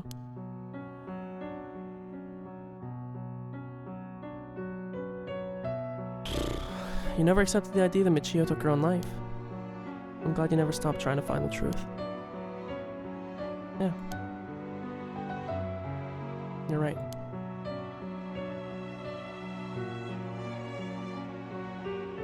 Ah, Jesus. Even though I didn't realize just how hard things were for her. Mio? Oh. Alright.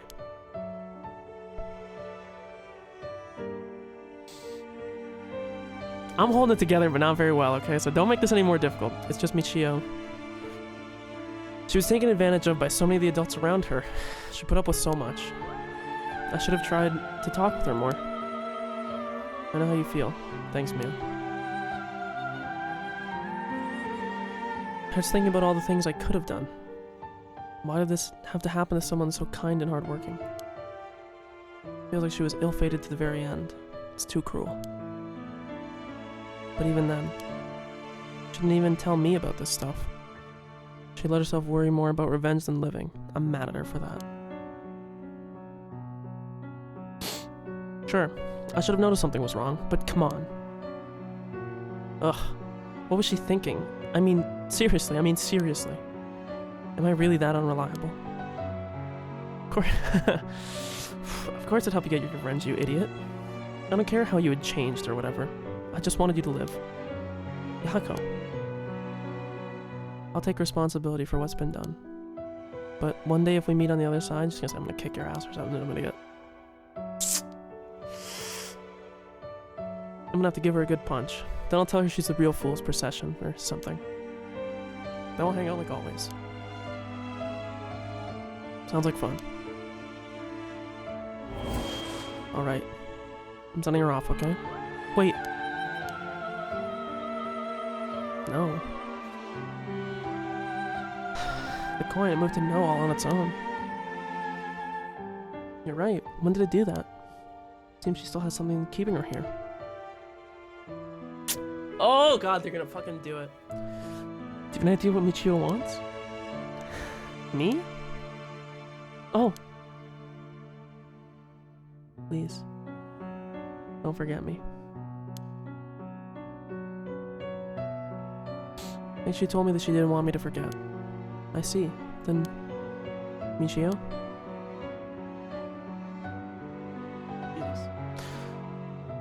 Stop dragging the scene out, bro. If you can hear my voice, let your feelings that you won't ever forget her be known. Show it through an action. What? Do something that shows you won't forget.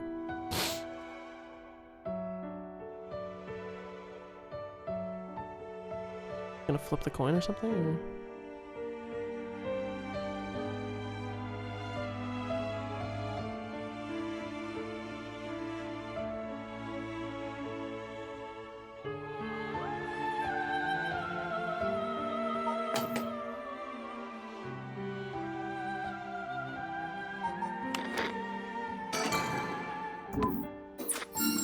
I fucking knew it was gonna be you had to save the game. Because you can't forget her if you save it.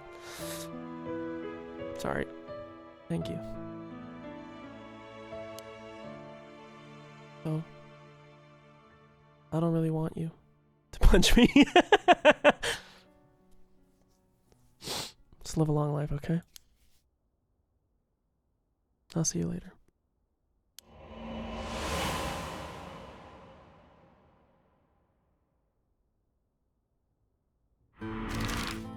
Jesus Christ. Bro. If the game would have hit, making Yako or her saying I love you,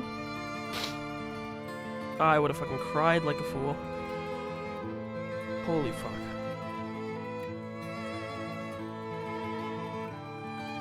Oh my lord. Holy fuck.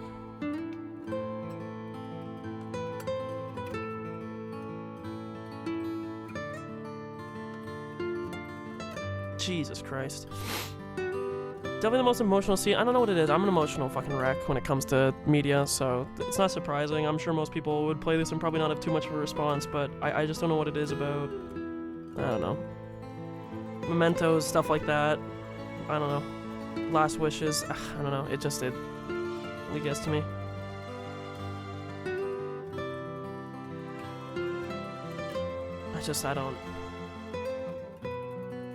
I still don't understand. The only thing about that whole thing that was confusing to me.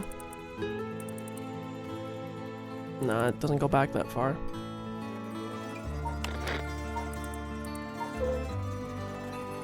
Fool's procession abandoned.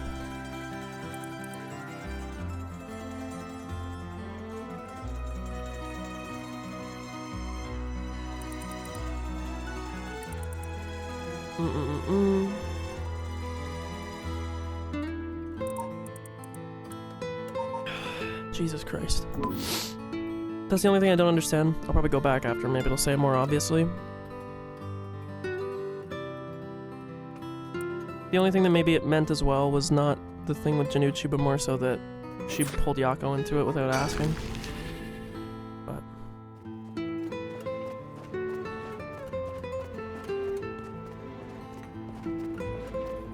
Yako, are you feeling alright?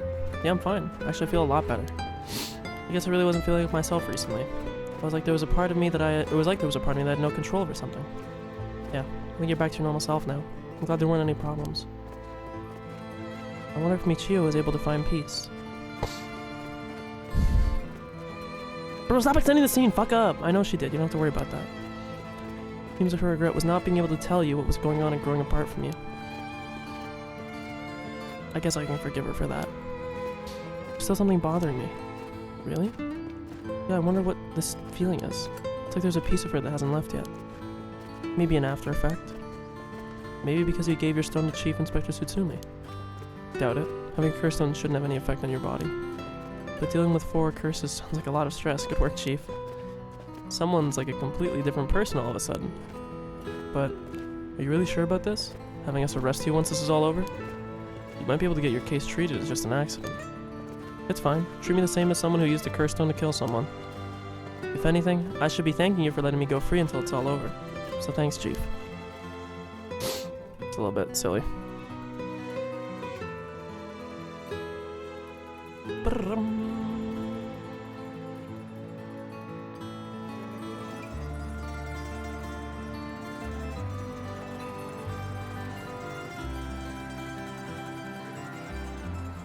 Whoa, whoa, you didn't say anything about bringing the police.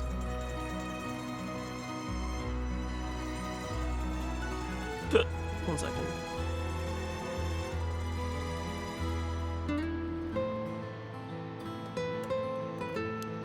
Sorry, we wouldn't have time to care about what you have to say about us.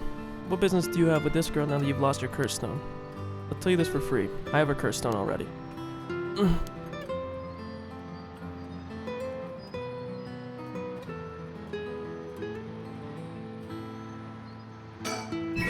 Ooh, okay, I see you. I should let him take care of this. Okay. I don't have any ill intentions. I wanted to tell you that I want to help if you intend to resurrect Michio Shiraishi. That was my intention from the beginning when I received my curse stone. That's why I took your curse stone. Man can't be too careful. Besides, what connection do you have to Michio Shiraishi? We, met once. It was sad to hear the news of her death the other day. Mm-hmm. Met once? I see.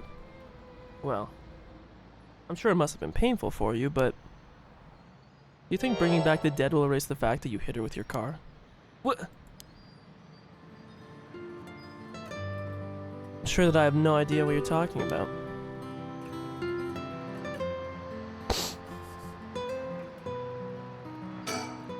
Well, leave this to me, okay? If you don't know, I'll tell you. And you'll let me ask you some questions in return. Did you just get your license recently, We found a van with bloodstains on it, you see. It's only a matter of time before we find who the owner is. What's that supposed to mean? Why don't you tell me a little bit more about your relationship with Michio Shiraishi? Not only that, you killed someone with your curse stone, didn't you? Stop, stay away from me. Damn it. Okay, I give up. It's all over for me. Afterwards, Yutaro Namagaki gave his confession. He admitted that he was behind the wheel of the van that hit Michio Shiraishi. He explained that he was speeding in order to impress a girl he had in the car with him. Good lord, the gib noise. After hitting the schoolgirl, he drove away and planned to watch the car in secret to destroy the evidence. But he became nervous and went back to the scene of the crime at the urging of his passenger. When they returned to the scene, the female passenger went to check the victim alone, while he sat panicking in the car. When she returned, she told him people were unlikely to assume a hit and run, as it looked similar to a suicide by jumping from height. Afterwards, the pair parted ways and Yutaro dumped the vehicle deep in the woods under the cover of night.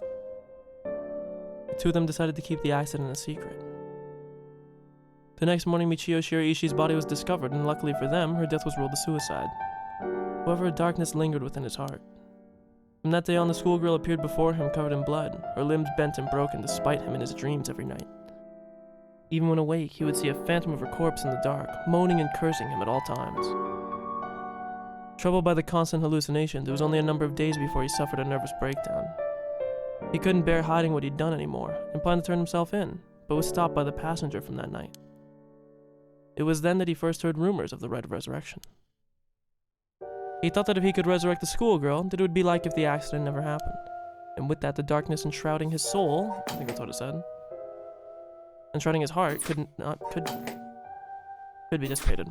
From then on, he searched the areas associated with the 7 mysteries of Honjo every night. And he received the curse of the foot-washing mansion as a result. So this just means that the Ayame girl also has the charm. That's right. I'm not a bad man. I wanted to turn myself in. It was that girl who tempted me. Okay. Calm down and listen, son. If you don't think you've done anything wrong, what would these poor girls think if they saw you run over that poor girl? Or what would these girls think? See, I have up and down dyslexia. There's something I want to know. Do you know anything about a talisman that Michio could have had on her at the time of the accident? Talisman? What are you talking about? So you don't know anything. In that case, what about the woman who was with you? Can you ask her? Oh, that's right. Everything is her fault in the first place. Look at this guy abdicating blame. Jesus. Well, that may not be exactly wrong. Just riding passenger in a car involved in involuntary vehicular manslaughter isn't a crime in and of itself, but she's accessory after the fact. But according to your statement, she neglected her duty to seek aid and instigated you to neglect your duty to report the accident. And if she took an article from the scene, she'd also be charged with theft. Can you tell me who she is? You have no intent of hiding anything anymore, do you? Yeah, that's right. It's her fault. Do what you want with her. It's time for her to face what she's done. Her name is Ayame Tono. She's an art student I met in town. What? An art student named Ayame Tono? Whoa, whoa, whoa. Are you absolutely sure of that? What point would there be in lying to you now? What, do you know her or something? She may look nice, but she's rotten on the inside. I'd like to meet the parents who raised Chaos, so just once again confirming what we already knew. Shut up. What's wrong, Inspector Tsutsumi? You're drenched in sweat. No. Wait. Damn it, why? How could this happen? Listen up. I'm taking this one with me down to the station for more questioning. You two go after the record of Fate's Hidden Scroll. Got that? Okay, we will. Come with me. Whoa! Yeah, so that just all but confirmed as his daughter, which I kind of already knew. Let's get going. Yeah.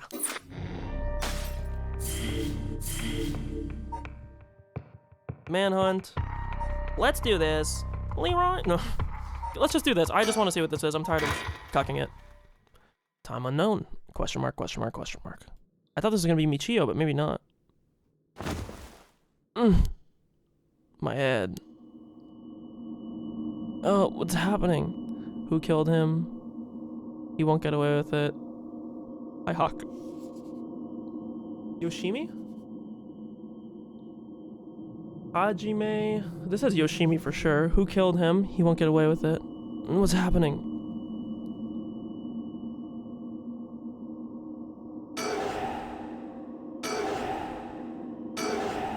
Are they trying to say that Haku was responsible for starting the curse and thus killing? I hit my head. It's killing me. And my vision's all blurry. Is that the ceiling? I felt the cold floor against my back. I must have fallen or something.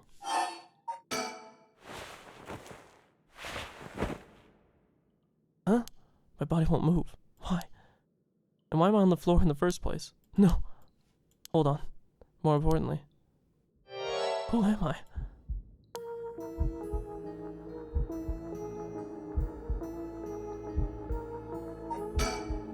Okay, think. Try to remember something. Anything.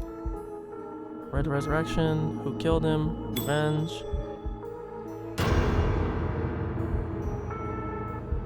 Ugh! Feels like my head's gonna split apart. What was that? That man's face. I think I've seen it before. I'm sure I know it.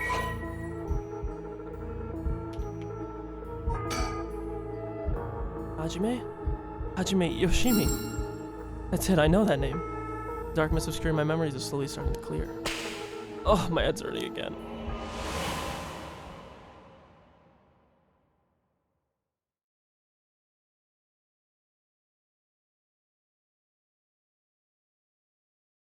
I don't know what this is supposed to reveal to me.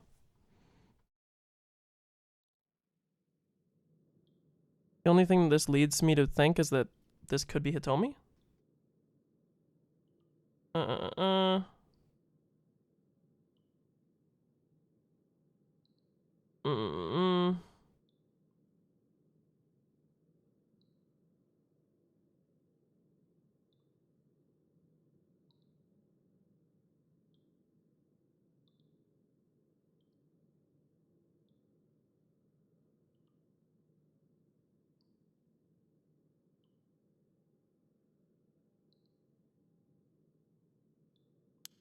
Hajime and I think we were close. But the first thing I saw, he was dead. Did I? What kind of person am I?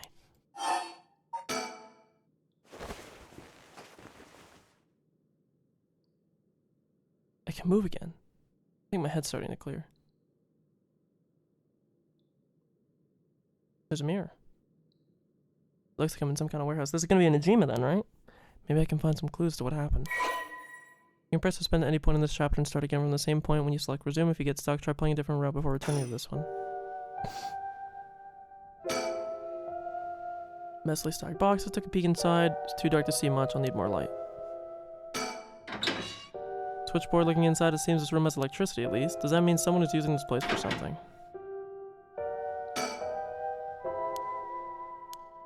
Okay. Typical office desk. There's all kinds of stationery on it. Is there anything that looks usable? There's a pen, but I don't really need it. I'll leave it here for now.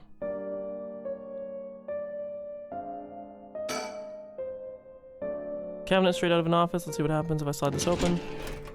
Looks like there's nothing inside. What's this? Label's been torn off, but this must be soap. There's quite a bit left inside. I mean, might as well take it. No reason not to. Okay.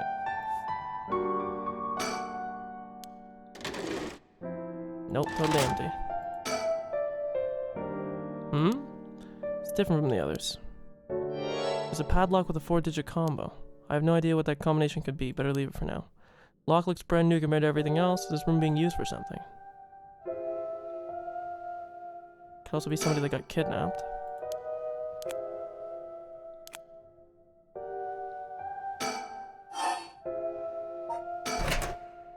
There's a bucket and a mop in the left locker. Guess that's where they keep their cleaning stuff.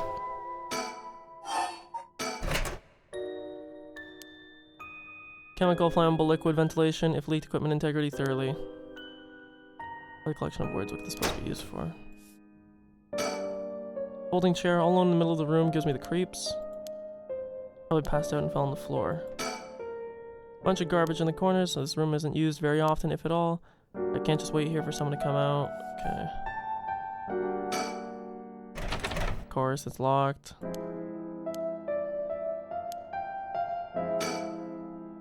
The little sink is pretty dirty, hope I don't have to use it. There's water dripping from the faucet, but the knobs are stuck. There's a key to the sink. I can use this to see what I look like. It might help me remember who I am. No good. Mirror's completely unusable with all the grime that's built up on it. I wonder if I could clean it somehow. Yeah, with the soap.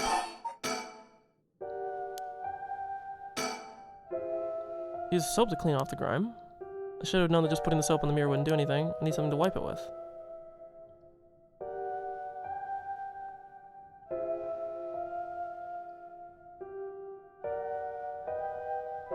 That looks like a rag right there.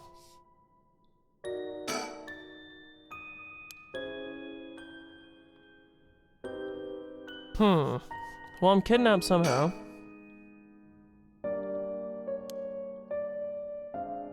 A factory. So it seems like it could be near that. The only other factory we've seen in the game is next to that bridge.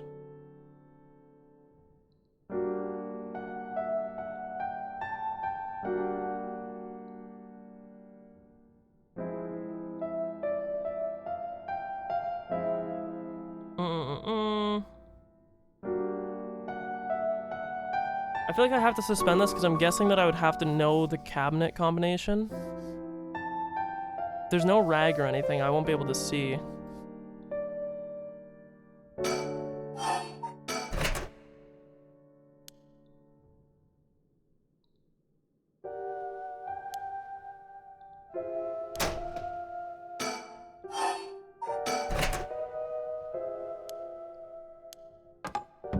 Wait, what? Why the fuck did you just like... What?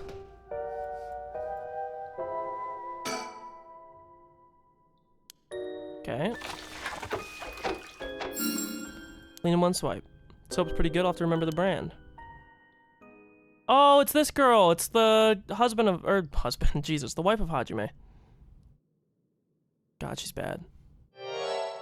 So this is what I look like. Right, yeah, this is me. I know this face. But something doesn't feel right. Something's missing. What is it that's missing? This is Miss Tozawa. Both rings, she has a necklace. Oh, she has her necklace there. Oh, my name. I can't remember my name. I need to figure out what my name is. Is he gonna ask me to type her name? I know what I look like. Next I have to remember my name. Is there a woman with this face in my memories? Come on, I need my name. It was Mayu, I thought, right? Yeah, Mayu Chozawa.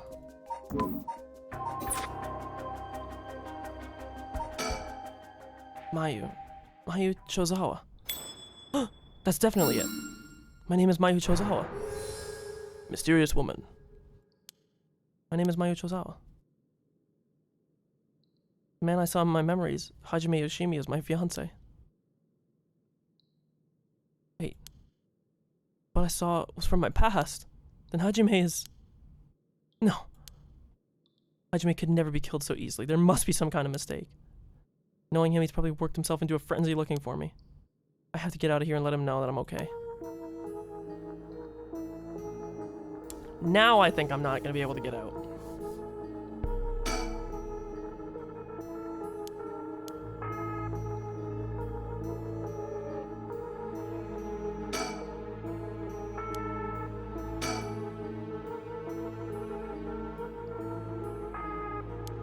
What was I brought here? Let's suspend this for now.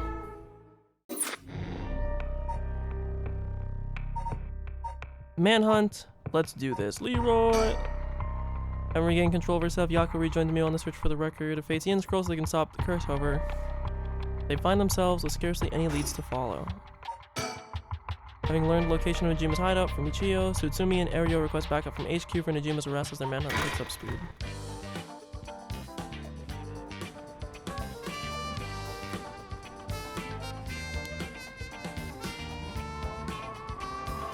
Officers have discovered the residence of parole defender Fumichika Najima, currently wanted under suspicion of criminal threat. Suspect escaped his residence prior to officers' arrival and is now at large in Sumida. Suspect is thought to be fleeing on foot. All bureaus are instructed to pursue, ensuring he does not take refuge indoors.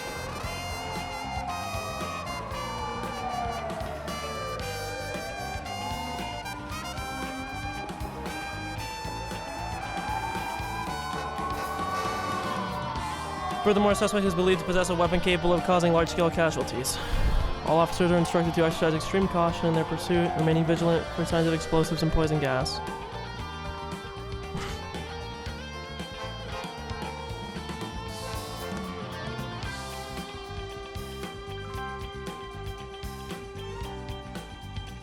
Sorry, boss. I tracked down the Najima's safe house, but he liked it just before we got there.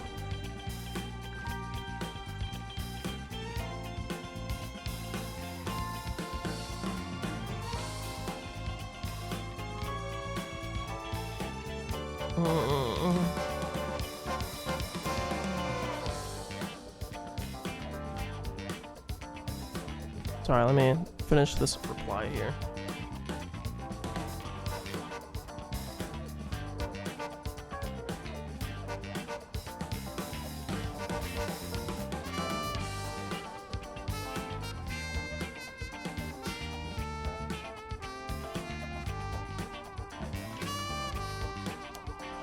Did I just double skip there? No.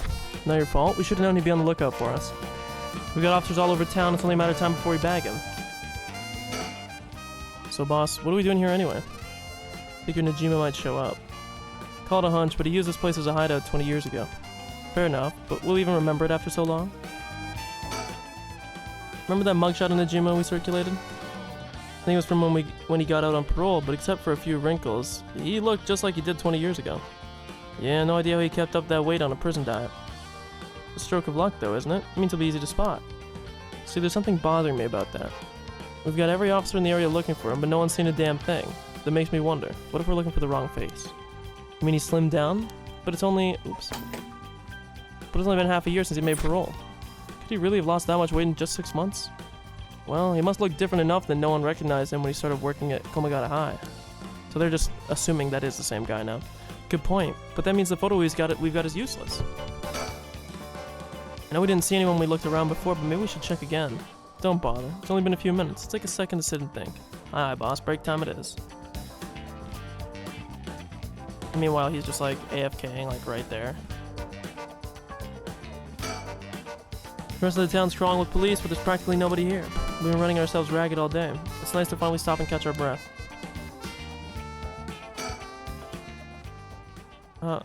Hey boss. I hear something coming from those bushes over there. Sure it ain't the wind? Hello, is anybody there? Oh, it is. Well, I'll be damned. Hey you, let me ask you something. And how can I help you two fine gents? Huh? Do I know you? I could have sworn I've seen you somewhere before. Afraid you ain't got the... Afraid you ain't gonna charm anyone with that tired old line, sir. Not even this old timer. Playing hard to get, eh? My mistake. Anyway, what's your business here? Just enjoying a moment to myself since I've got the day off. I like it here. It's peaceful. We're looking for someone. Mind if we ask you some questions? Sounds like a lucky man, sir, to have a strapping gent like yourself after him. This one's business, not pleasure. I've dedicated my life to putting this guy behind bars. You can say that again. Boss put in so many hours, even his wife and kid Enough, Ariel. You'll set him off. Sorry to hear that, sir, but if you glared at them like that all day, I can't say I blame him. The same laugh. Yeah, because he had the wahaha. Oh, that's it. The guy I'm after used to laugh just like that. You sure you haven't seen him? Oh, no, sir. Don't know anyone like that, sir. Well, a laugh like that, he must be bad to the bone. He's a nasty piece of work, all right. But maybe he can still do the right thing. You'd like to think so, eh? Ariel, call for backup. Huh? You mean that's him? Crap, he's running away. Wait! I'll go after him. You get backup. Okay, I'm on it.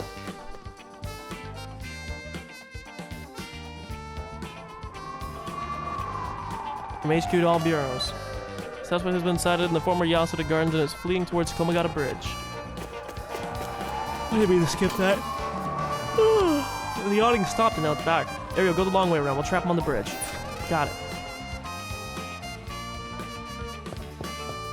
Give up, Najima. You're surrounded. There's no way out. Hey now, you really gonna pull that thing on poor old me? When did the boys in blue get so trigger happy running on civilians? How much you wanna bet he's jumping into the river? 'Cause isn't the river like notoriously dirty?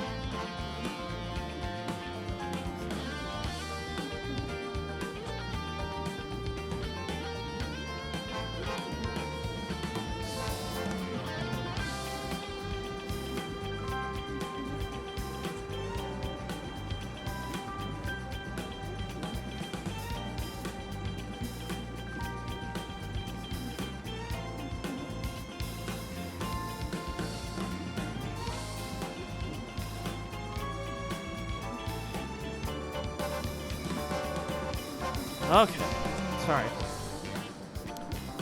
Unarm my ass. We know what the curse you're packing is capable of, but we also know it can't do shit in daylight, so give it up and come quietly.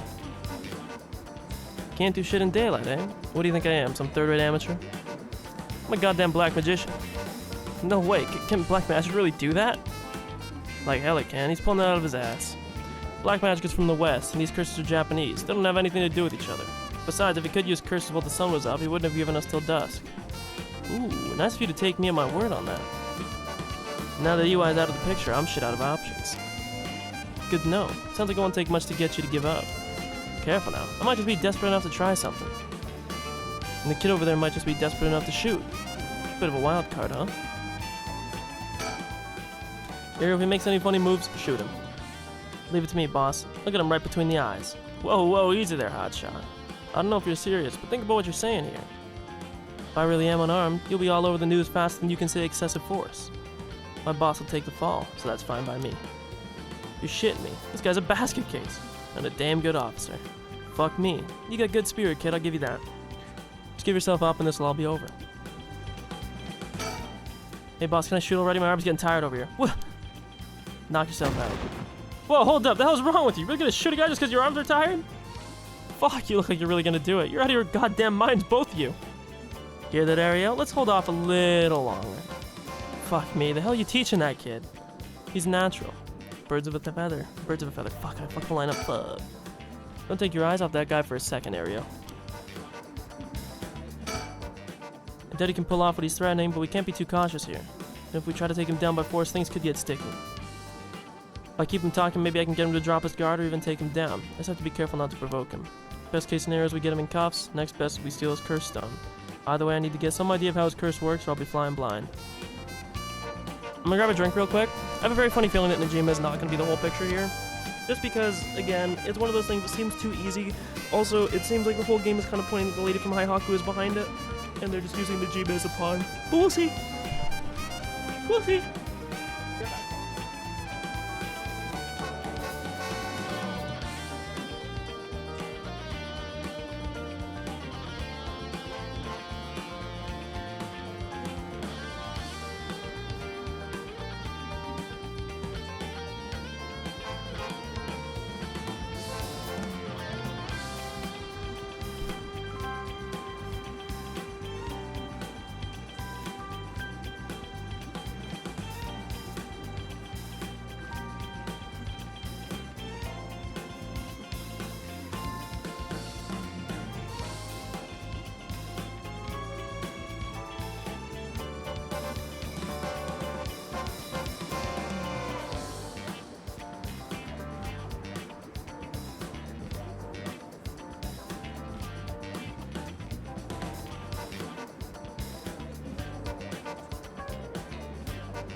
Okay.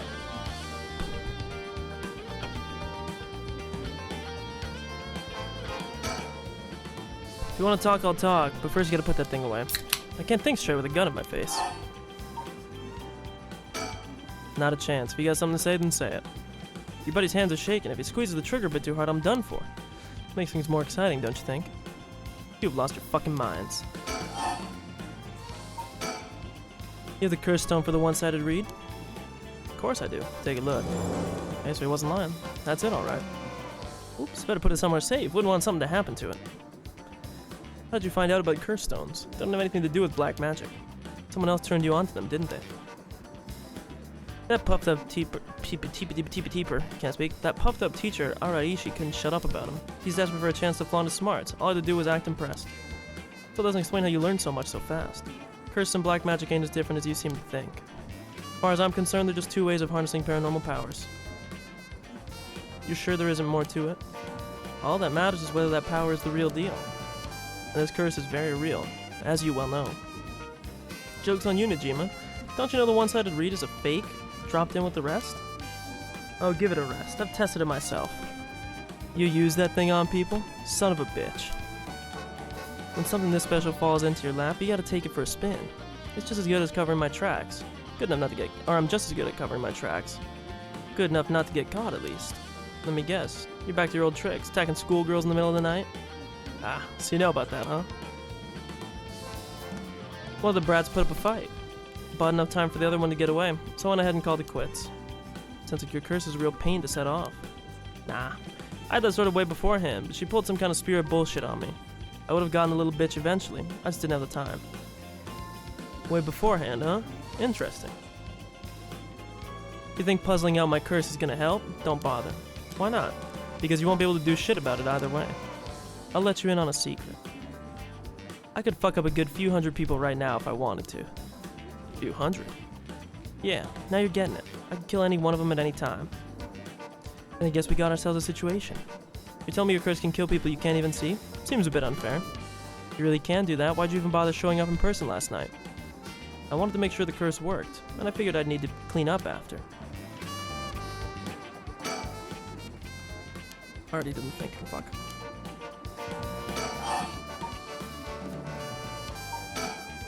That massacre you told me about on the phone, did you mean it? Every word. Don't you worry. Soon you'll have the case of a lifetime. Oh yeah? And how are you gonna pull it off? Like I'm gonna tell you, dumbass. But I give you one thing for free. I never had to wait till sundown. I just wanted to make sure you'd really hate me for this. Pretty sure I hate you plenty already. That ain't shit. I need more hatred out of you. More. Needy son of a bitch, ain't ya? So my guess is gonna be his thing. Doesn't it have to do with... Oops, that's not where I wanted to go.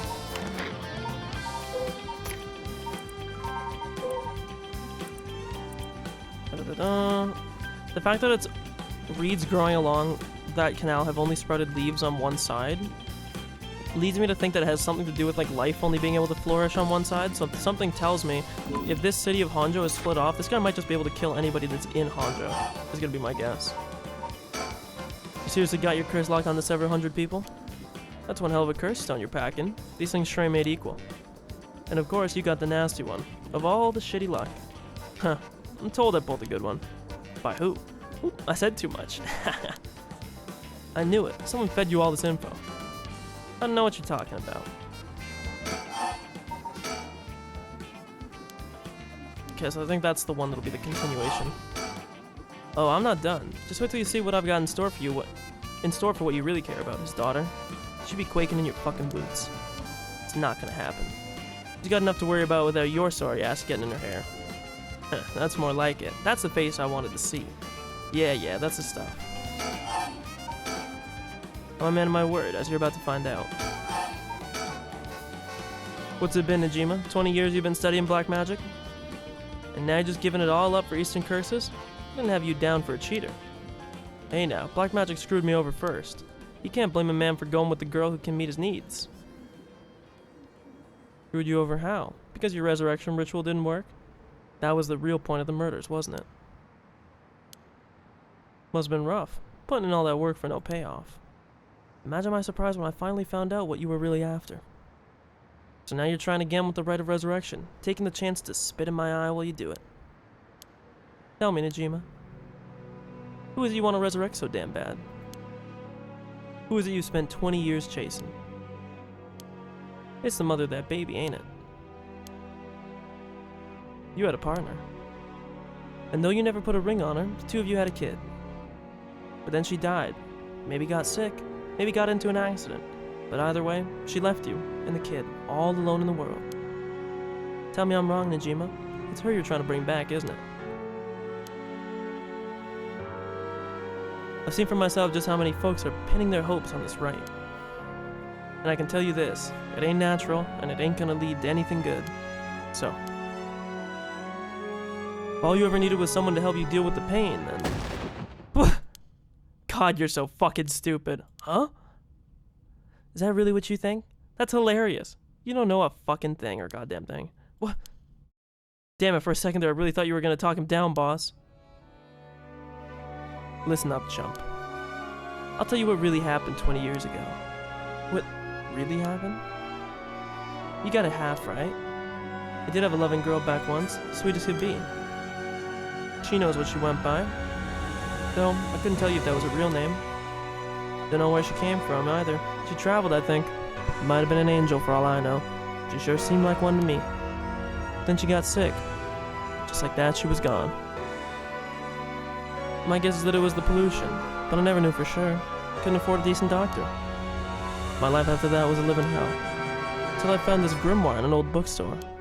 A grimoire, huh? It told of a resurrection ritual, black magic that could bring Shino back. So I was right. Not exactly. See, who said the ritual didn't work? You said it yourself, black magic screwed you over. Oh, it screwed me alright. But it worked just fine. What's that supposed to mean? See, the ritual doesn't bring the person back as they were when they died. It's more like reincarnation, rebirth. Rebirth? Wait. Oh no. Oh hell no. You mean that baby? Damn right. The resurrection ritual brought Shino back to me as a fucking baby. You've got to be kidding me. You're telling me that wasn't her kid? That was her in the flesh? The hell I am. That little brat was not my Shino. Her mind was gone. She was totally helpless. She didn't even know who I was. Her warm arms, her gentle voice, gone, gone, gone. There wasn't a damn thing left of her.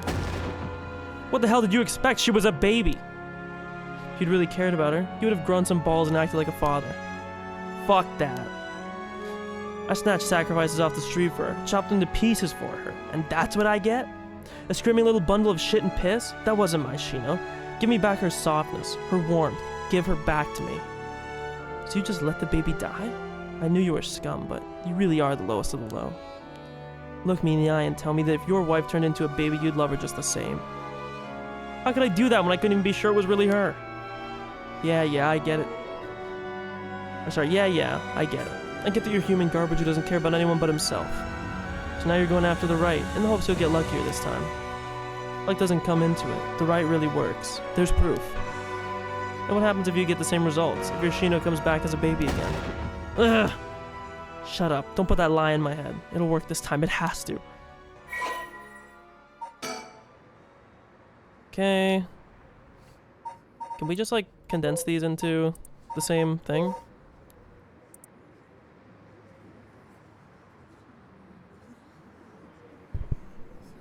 Okay.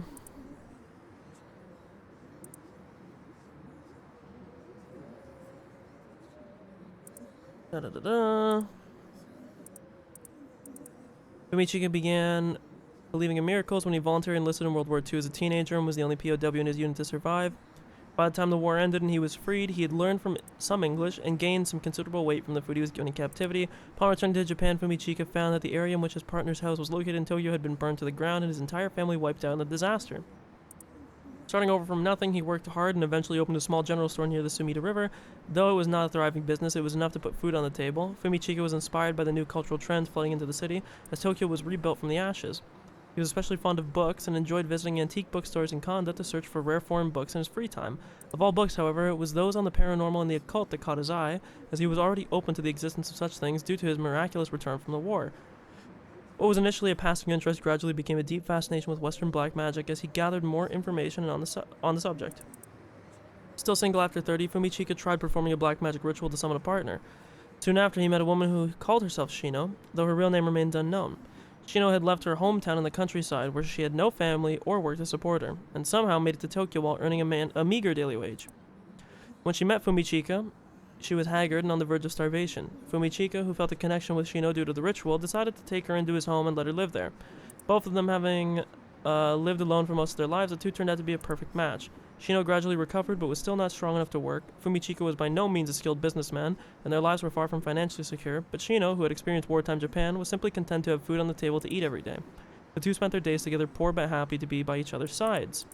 Several years later, Shino's condition took a severe turn for the worse. The local doctor could offer them no help, and without enough money to take Shino to a major hospital, Fumichika resorted to using black magic to heal her. However, it was no use, and she passed away at their home. Her final words were, "I'm sorry I must go first, I'll leave the rest to you." Fumichika plunged into intense despair. He drank and ate everything he could to distract himself, which caused him to rapidly gain weight. After a while, when he was finally able to walk around town once more, he found himself drawn to an antique bookstore, within which he found a grimoire he had never laid eyes on before. The grimoire contained detailed instructions on how to perform a resurrection through black magic. The rite required the dismemberment and sacrifice of a young woman, but this great cost only served to convince Fumichika that this would be the spell that would finally work. He embraced the grimoire and let the depictions of black magic consume his heart more than ever before. Fumichika then found a destitute woman in town who was on the verge of collapse, brought her into a basement warehouse, and performed the ritual sacrifice. However, it had no effect. Thinking that his own hesitation had got in the way, he was swift to perform the ritual again, but it still proved fruitless. He repeated the process 4 times in total. Each time he dismembered the body into small pieces and dumped them into the filthy Sumida River, where they were never found. While cleaning up after his 4th kill, a disappointed Fumichika noticed an emaciated baby nearby. Could it have been Shino? Okay. Jesus. Ah, fuck.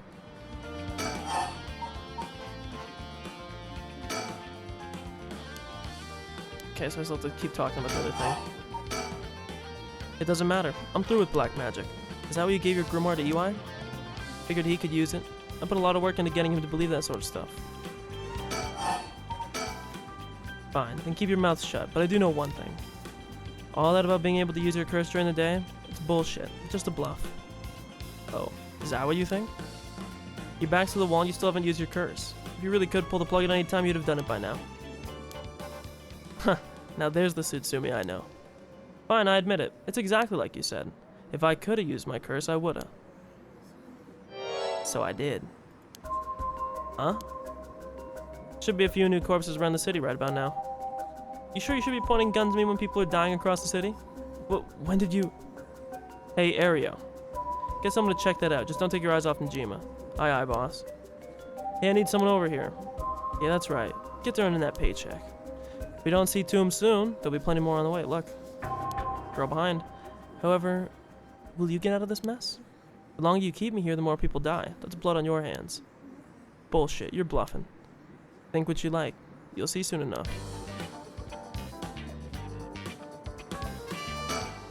Huh? What the... Whoa, back up. The hell is she doing here? Crap, our eyes just met. This is bad. Real bad. But you have to pick up now of all times. Get out of here, damn it. Book it before he sees you. But I need to ask her about Namagaki. Shit. Boss, what are you doing? Looking all over the place. Focus. Ha! Damn it! Fuck, he's fast. Ayame, get away! Ah! Well, Ayame Tono. I've been looking for you for a very long time. Huh? What? Dad? Ayame, don't you dare, you bastard. Get away from her. Get over here. Ah! Get off, you're hurting me. Stay right where you are as she dies. Hey, get back here. Make me. See you around, dumb fucks. That piece of shit took Ayame hostage and ran off with her. After him, we can't let him get away. Why did Ario not shoot? Happy music cut in? Okay, thank you. From HQ to all bureaus. Oh my god, what the fuck?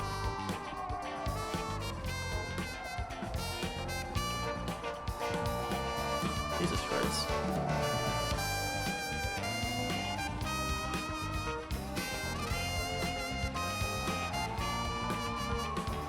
One second.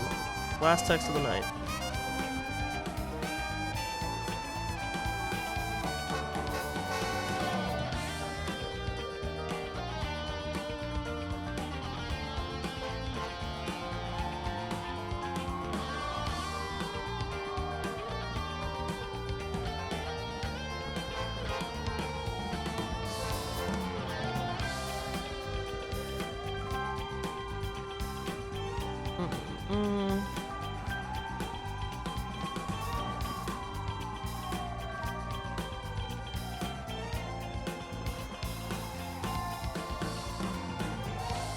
Okay.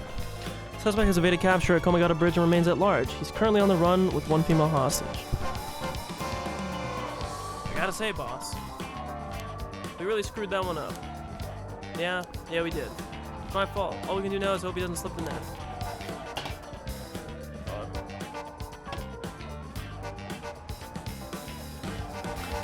We know his identity now, boss. He can't run forever. Come on, keep your chin up. I'm sure the hostage will be alright. I hope so. I can't believe that was your daughter. How crazy is that? Yeah. We've been trying to get a hold of her since this morning and she just shows up there? Who would have thought? What a twist of fate. Yeah, a bit too twisted of a twist for my liking. I think you need a breather, boss. You're not making sense.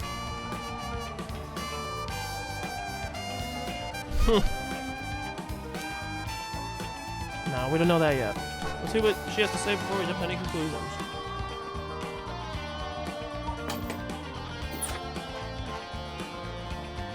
Sound tired, boss? That standoff must have really done a number on you. Come on, let's treat yourself to some Mitsumame. That'll put a spring in your step. Yeah, that sounds good. How the fuck could you let your daughter just get kidnapped and you're like, yeah, let me eat? I'm sure it might be just what I need to get my brain working. Well, hold on, boss. Sounds like Patrol's just gotten a message. I'll go check it out. Sure thing. Please be good news. Please be good news.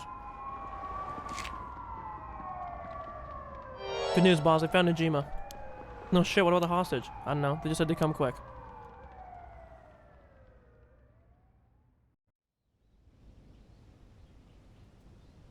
Oh, Lord. He's fucking dead.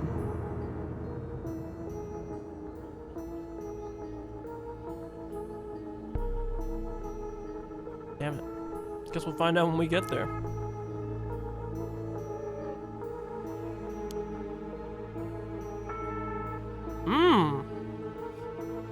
No, wasn't a curse beaten to death? Well, I guess it could be a curse.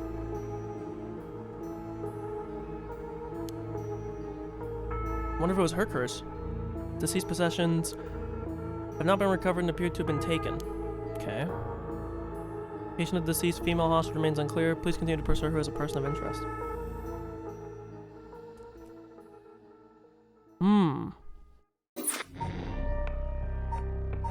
Of course.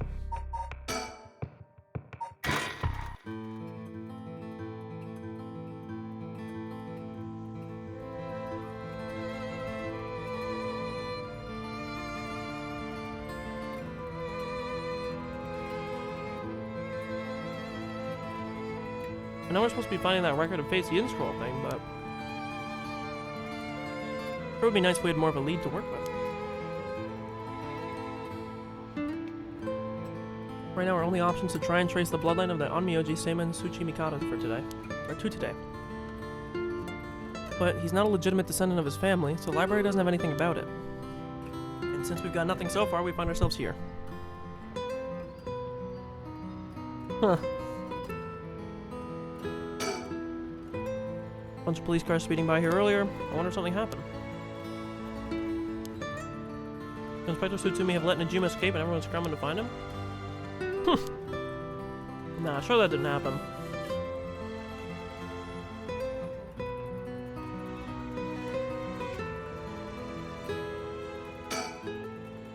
Oh, Mia, what about that one guy? The one Inspector Tsutsumi checked with, I forget his name. Oh, right. Apparently he never heard from Nakagoshi. Not that we have a way of contacting him directly anyway. We just have to leave a message with the Paranormal Affairs Bureau messenger and hope it reaches him. He's always the one that contacts me, and even then it's only instructions. Well, I guess we're in a tight spot then.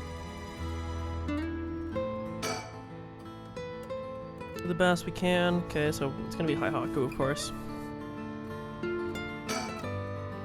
This is the Haihaku Soap's headquarters. So we're thinking that one of the high-ranking people here is most likely the mastermind. Chairwoman Yamamori, was it? Wait, are chairwomen high-ranking? Isn't the most important person to accompany the president? I'm not sure, but she's definitely an important person. Even if we're able to meet with her, what do we even talk with her about? We can't just waltz in there and ask her if she knows about the Yin Scroll out of nowhere. Well, nothing ventured, nothing gained, as they say. Ooh, is that your working style, Mia? Well, whenever I find myself out of options, I usually just jump right into the thick of it. Oh, if you're scared, I don't mind going in by myself. Scared? As if. Think of me as your trusty bodyguard. I don't mind going big and taking a chance. Oh yeah, there's the Yakko I know. Probably Yakko, but... Now, shall we? Give it a shot. Excuse us.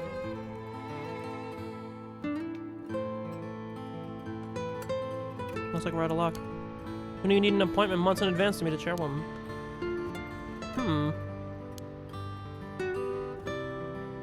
Even the receptionist gave us the cold shoulder after realizing we're just students. Maybe her private secretary would hear us out, but they seem to be out at the moment. In that case.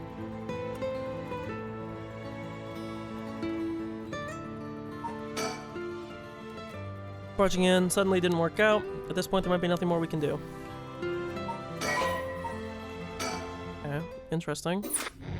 So then we go back to this, I guess, because everything has a breakthrough. This one we can't do because I think we need the code for the padlock. This, I don't even know, but...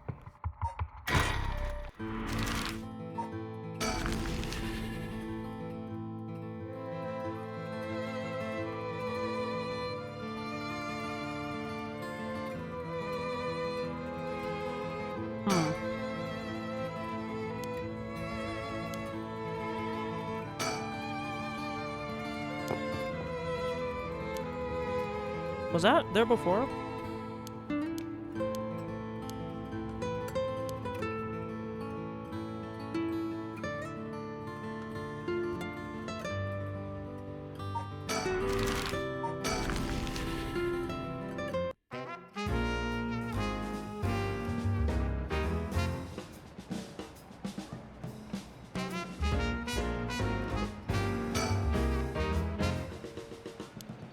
Okay, yeah, blah, blah, blah.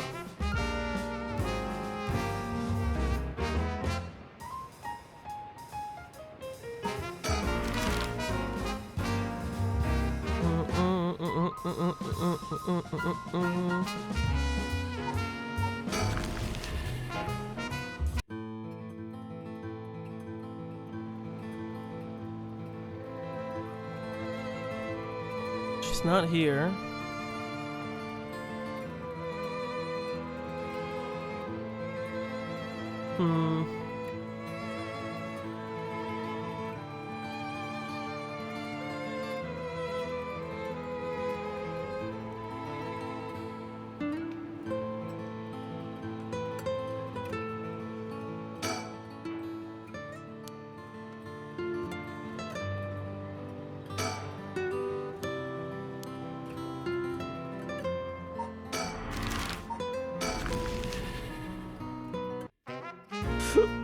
Excuse me.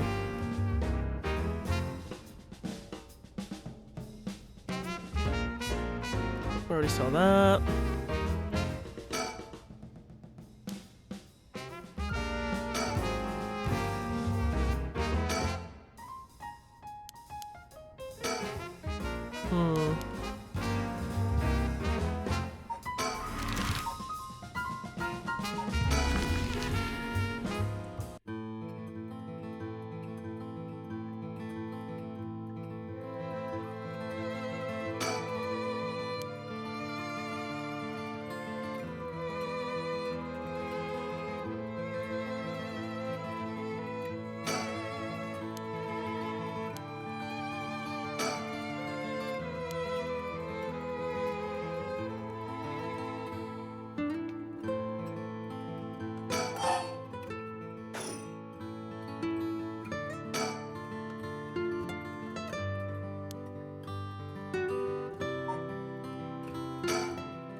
I just don't know, I guess.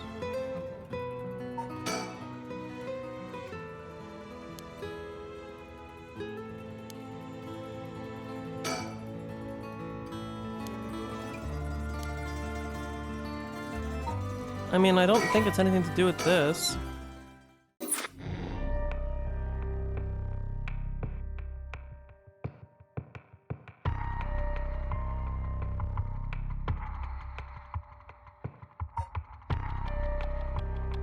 We've done everything though, right? Like we went...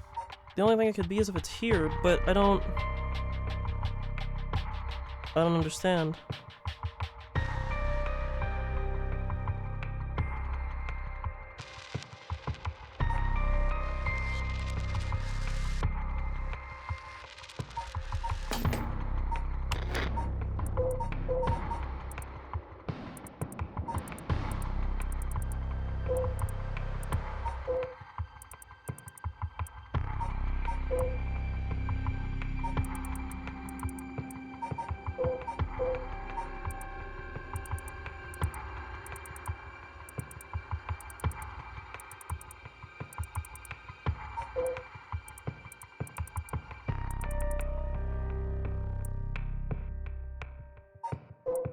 I just don't...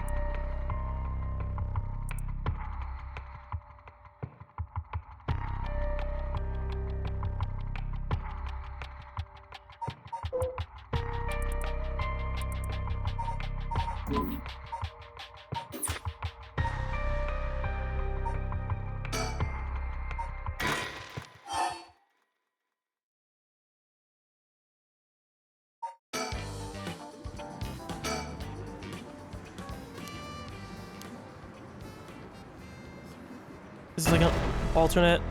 Gra? I'll slit your throat, you little shit. Huh?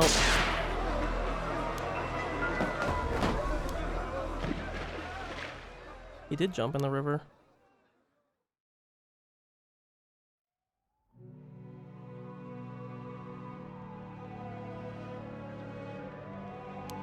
$6 p.m. Isn't that later than what it was?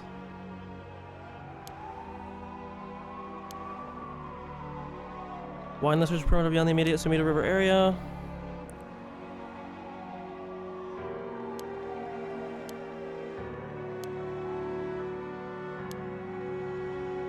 Now, if I told you already it's on me, I should have told you to lower your weapon. Thinking that chasing him to the river would corner him was also a miscalculation. But it's possible that right now he's sleeping with the fish at the bottom of the river, but somehow I doubt things would be that easy. Think he can really kill hundreds of people? Who knows, him saying he's already used his curse turned out to be a bluff. Hard to believe he could kill hundreds at once even with a curse stone, but all we can do is pray that he was lying.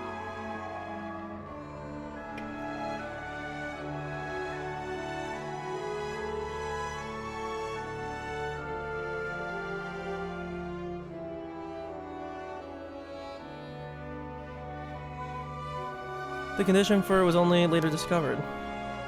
Kills but dismemberment one whose face, address, name, age, occupation, and location are all known. Oh my lord. So, at sunset that day, out of 632 students who enrolled at Komagata High School, the 377 who were at home, each one had one arm and one leg severed, Oh, I see.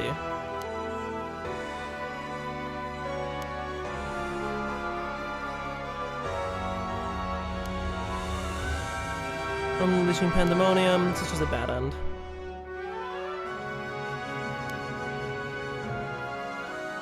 Tetsuo Tsutsumi's daughter Ayame Tono was also killed. Yeah. Unable to bear the responsibility, quit the police force and fled from the public eye. At the very least, Najuma's goal of driving Tetsuo Tsutsumi to ruin could not have been more thoroughly achieved. Thus, with this rapturous satisfaction, the curtains close on Paranormasight.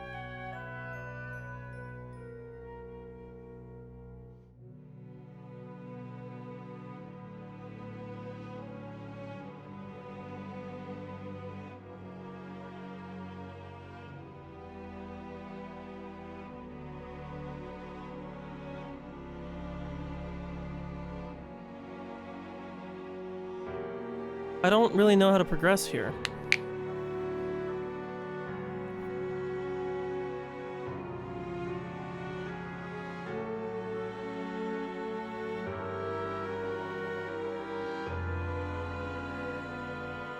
The only thing I can think is it has to do with the darkness chapter, but I don't know what to do there, I guess.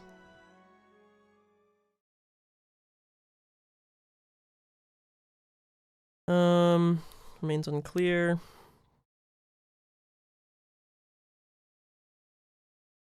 To his master, a woman called... It's just gonna be the Haihaku. Lady Ashina. Very close to Shino. Okay.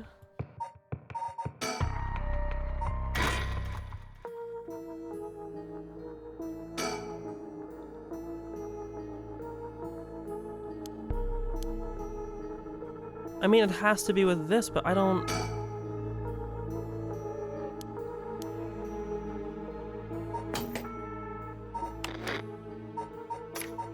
It's not even giving me an option to enter it, so we're missing something.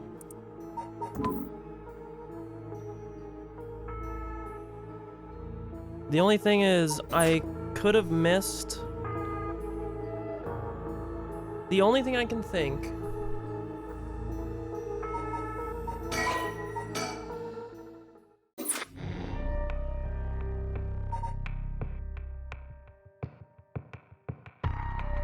No... Is there any that are showing cracks? No.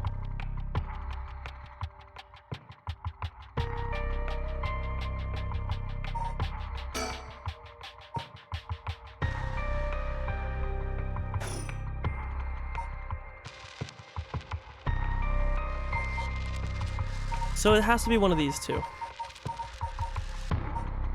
I don't think there's anything in this one. I think this one is pretty straightforward.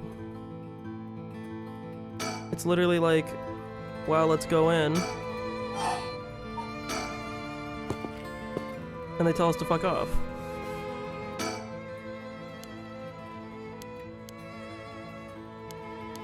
Okay.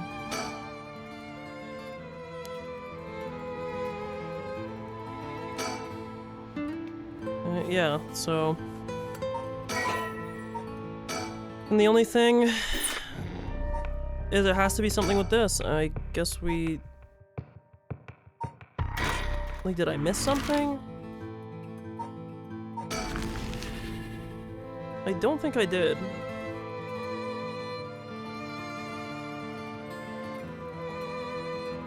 The girl's not here either, which is what's annoying.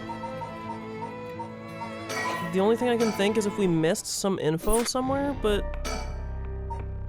What the fuck could I have missed? I'm gonna have to skip through all this. The only thing I remember was the conversation with the girl. I think the rest of it was pretty straightforward, like almost exactly the same.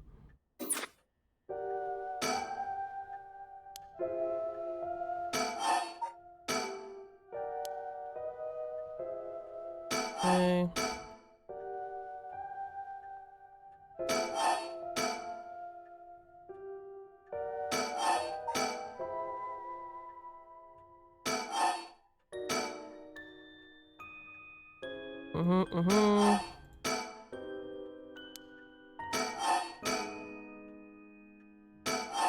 Okay.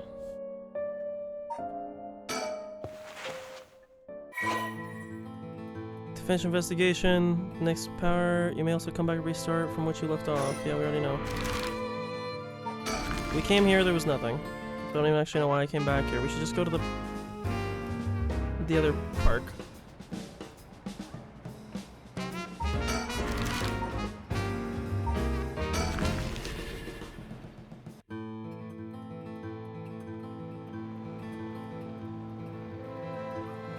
Let me go to the bridge first. She should be here, but I need to make sure I activate the spirit thing here.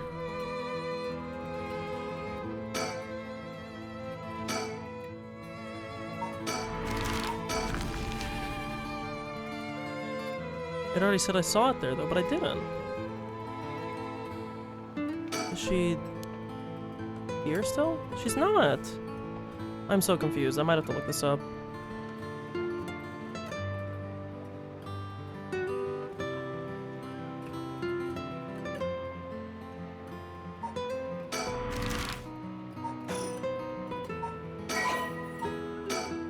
It can't have anything to do with that girl because it doesn't even let me reset it. It has to be something here.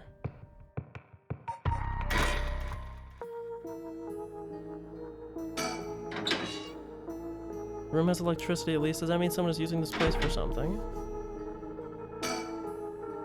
Big shelf you always see in warehouses. Some tools, no luck. I do wish this was like I where you could press tab and you could like see shit, you know?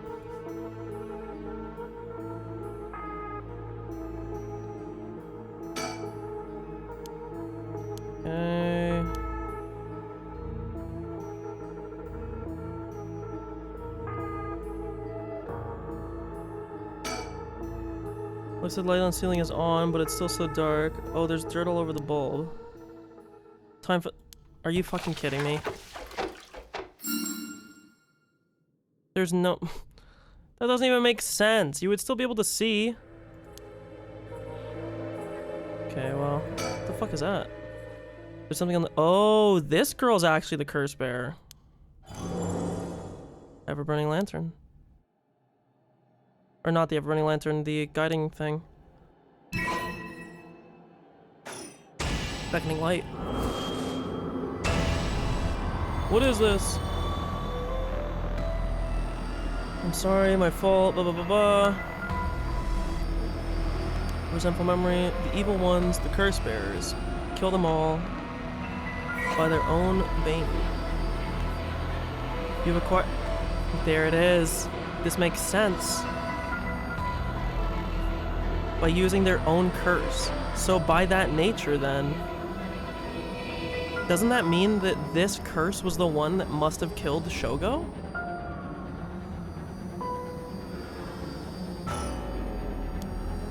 A murderous imp... This girl's thing is broken.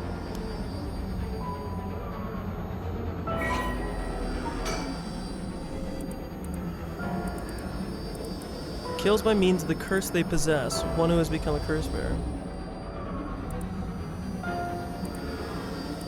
A vague silhouette is framed by silvery moonlight near the bridge. It's a man hunched over near death with regret carved on his face. Visions of the past flash through his mind. Memories of the young couple and their daughter, but he has lost everything. He had repaid the kindness shown to him with evil. Though regret gnaws at him now, it is too late to undo it. His mind turns to the Onmyoji woman. It was all her doing. No, the blame laid with him and his inexperience. He had foolishly involved himself with the forbidden, inviting evil into his life. I should have left the rite of resurrection well enough alone. The light of the man's life begins to fade as regret and anger wash over him in turns. If only I had accomplished it in the end. Alas, it's too late for that now. I'm prepared for hell. Perhaps in another life I can fulfill my dreams. Even if this body perishes, I can atone for my sins. Okay. This girl's... I remember now. I remember everything. I know why I was brought here. That's right, earlier. Oh god. Am I gonna get kicked to story mode or... Nope, just flashback. I feel sick. Where am I?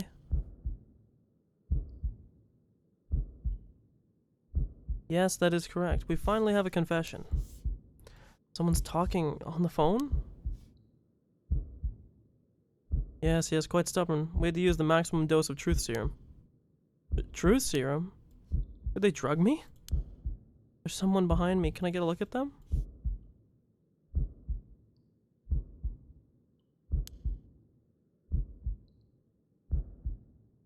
Did she say my body won't move? Yeah.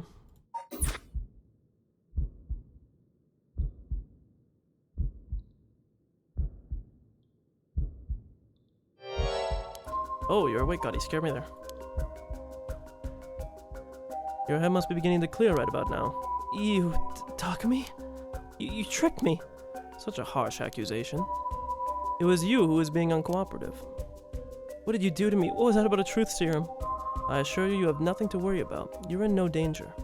That being said, there may be some side effects. Memory loss, brain fog. It was you. You were the one who hurt Hajime. Try all you want, I'm not telling you shit. No matter. I already have everything I need. What? I'm in the middle of a call with the chairwoman.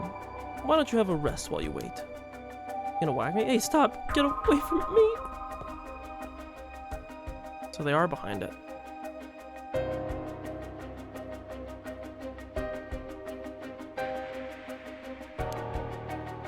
I'm still conscious, if only barely. Concentrate. Focus on Takumi. I need all the information I can glean from his conversation. Focus on Takumi's head to gather information. I didn't... Correct. She does not seem to know where the... is hidden. Hajime Yoshimi was the same. Yes. Was unexpected, but...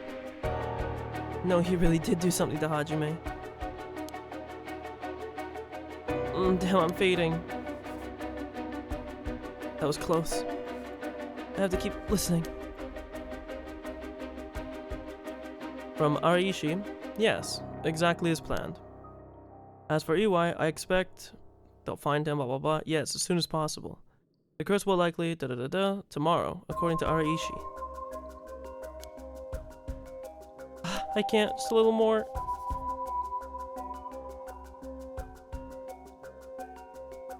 Yes, as long as we keep her in here, the curse will...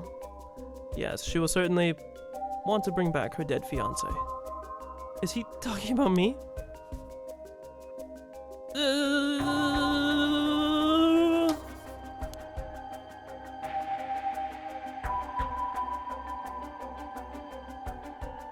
Keep it together. Anything I can learn.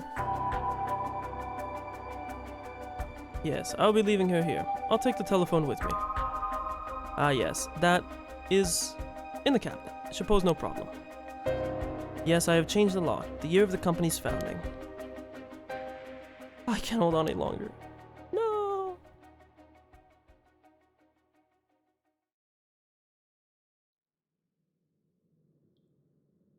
Good lord, her hair.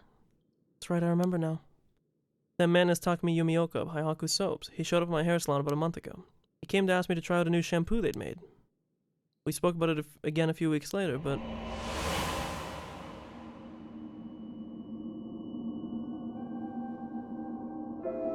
Girl's got a clean fade. He suddenly started asking me about my fiancé. I remember thinking that was pretty weird. Haihaku is a huge company, so I tried to be polite and answered all his questions. He wanted to know what kind of family Hajime came from. Ooh, wait, pause. Oh, no, we don't know because it doesn't show up in the thing because we don't actually have it acquired yet through a character. Do we? Yeah.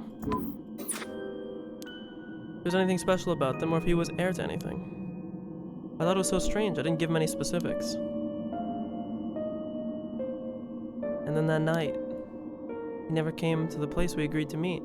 So I went to where he said he'd be going, the former Yasuda Gardens. That's where I found his dead body. I was so distraught I ran away. I didn't want to believe what I was seeing. After that, I decided to put all my hopes in the rite of resurrection everyone was talking about. I searched desperately for anything I could find about the 7 mysteries of Honjo. And then, Takumi showed up again. He told me that he knew something about how Hajime died.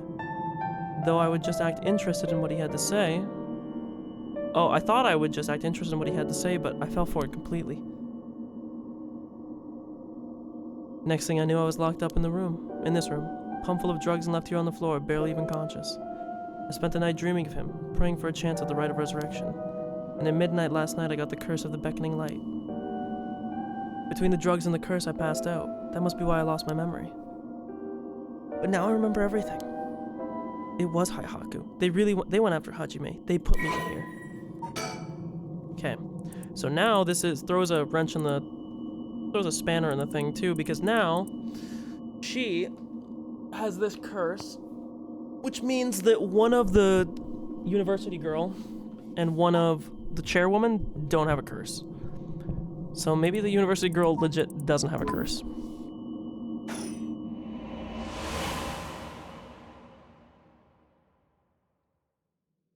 I love the art style of this game, like, so much. But why did they have to kill him? What was Haihaku doing too? Was that Haihaku's doing too? What could they have wanted with him? I knew his job was dangerous, but why would a company like that go after an officer in the juvenile division? I get it now. All that about the shampoo was just to get to Hajime. Dude, she's bad as fuck too. Hajime. Although she's kind of got like a Beldum. Or not Beldum. Is it Beldum? The Pokemon? Right? The evolves into Metacross eventually? Or is that his name? Hexacross? Fuck, dude, the problem is I don't remember my Pokemon names, I'm sorry. I know there was Beldum. Okay, there's Beldum, bro. She got that Beldum shape. And it goes into Metang. Metagross, not Metacross. Metagross. Sorry, close enough. I think Hexacross is a different one entirely. You're always the kind of guy who could shoulder any burden with a smile on your face. What burden were you carrying this time? To be targeted by a company that's more than willing to kidnap and drug people. Was it something you couldn't even tell me? You couldn't tell even me? No. Takumi said he had gotten some kind of information on me using the drug. Could I have had Hajime's secret somewhere in my memories? If I did, what could it have been? Did Hajime tell me something? Ugh, whatever it is, just let me say one thing. Fuck you, Haihaku. I'm not about to let any of this go the way you want. Yeah, that's right. It's up to me to protect any secret that Hajime was trying to hide. I'll finish whatever it is he didn't get a chance to. After all, it's always been up to me to clean up your messes. It's okay. Whatever you got yourself involved in, I'm sure you had a good reason. We're gonna take them for all they got. Just you wait and see. Okay. Well, now we know the bad time I got out of this dump.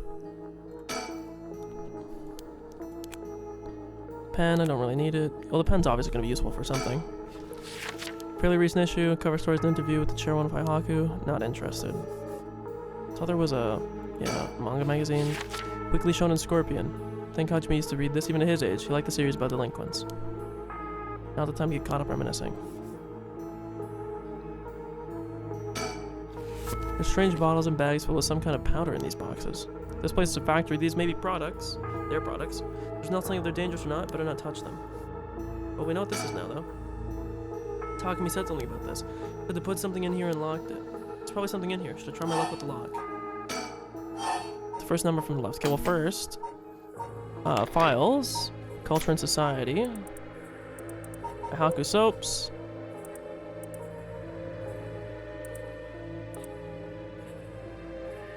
Established after the war in 46. Okay, so it should be 1946, because that's what he said, the year of the company's founding. 1, 9, 4, 6. Well. Let's go, baby. Not that that was really a hard puzzle, but... Huh? But how did the year Haihaku was established suddenly appear in my mind? I had an idea when it might have been, but did I really get that lucky? This is very Zero Escape. Now that I think about it, there's definitely something different in the air here. Is this another side effect of the drug or something else? It doesn't matter right now. I should see what's in here. What is this thing? Well, guess I might as well pull it out. I thought you said put it on. And it sort of looks like a phone, but there's no receiver. Oh, I know. This is a fax machine. I've seen commercials for these on TV. If I remember correctly, it's used to send copies of documents to other people who have one. What an age we live in where we can send letters and things without going through the mailman. That means I can call for help without a telephone. I've never used one before, but if I can connect it to the power in the phone line... Alright, we got power. Now I just need to figure out who I can send it to. What else do I need? Found a bunch of paper in the cabinet. I'll need a pen to write with.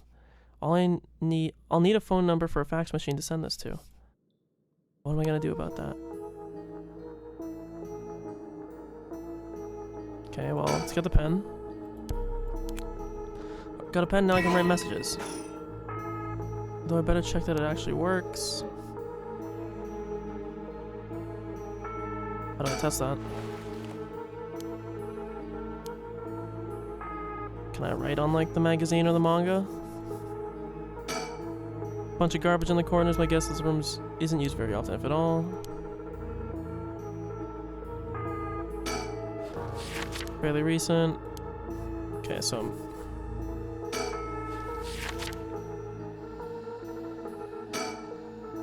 pen and a phone number. The only other thing in the game... Oh, peep, I know exactly what it is. There's a reason now why this is locked. Because it doesn't actually have anything to do with any of the locations. I'll bet my life on it. Because I clicked on it in here. That's right here. They literally pans in the first thing that you fucking see. The fax machine. Fax machine. Number for our home is 63 blank blank blank blank. Ma'am, is everything okay? I'm fine, it's just something I wanted to check. Is that so? So now that we know that, if we finish the investigation here, and we go back, because she's the only one who had a fax in like the whole fucking game. I think there was one other time we might have saw a fax, but it's literally just her house only. Need a pen and a phone number? Well, how do I...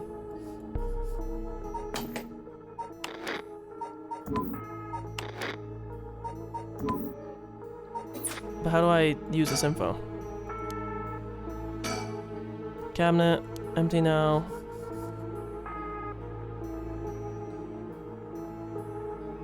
Is there anything in here? Piece of paper stuck to the front.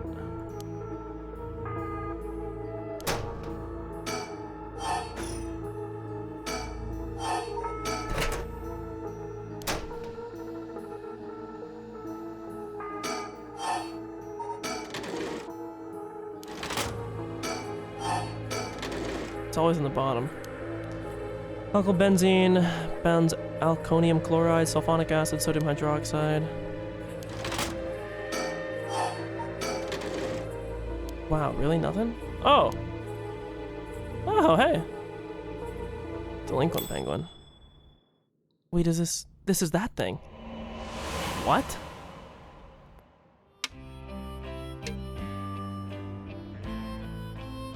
Hajime, thanks for waiting. Oh, what's wrong? You're wasting that handsome face of yours looking like that. You think? I think I'm still plenty handsome. Can't argue with that. Are you not meeting with that girl today? Hitomi, I mean.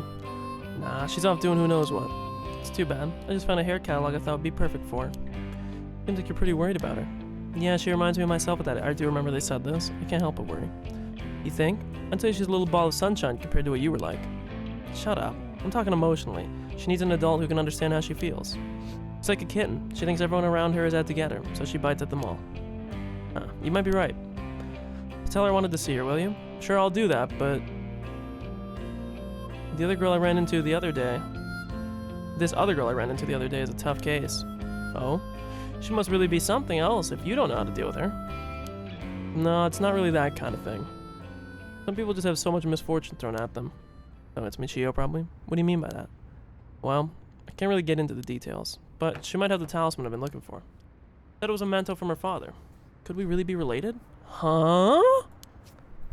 But it's not like I can just take it from her. What are you mumbling about? Who's related to who? Sorry, it's nothing. It's about that thing with your family, isn't it? Is she the one who has the piece of the book that your ancestor left behind? Ah. Was Michio's family in possession? Was Hajime the bloodline? Mayu, how do you know that? God, I forgot how dense you are sometimes. How long have we been dating now? Besides, you were the one who came crying to me about it when you got wasted that one time. Rambling about how this old book you're supposed to inherit is hidden in these two talismans. Oh! And that something was giving you a bad feeling about it and you needed to be careful. Oh, right. That's all I know, though, and I wasn't planning to try and pry any further. But if it's something important you need to protect, then what are you waiting for, or what are you waffling about? Yeah, you're right. Thanks, Mayu. I feel better now. That's right. Did you hear? The mockingbirds were seen in Honjo. Huh? That came out of nowhere. Mocking what now? It's an urban legend about these bird stickers that show up out of nowhere. I was always kind of curious about them, but I never thought they'd be in Honjo. There may be a bunch showing up all over town, so we gotta keep an eye out. He's the same as Richter. You feeling alright? What's gotten into you? What's so special about these birds?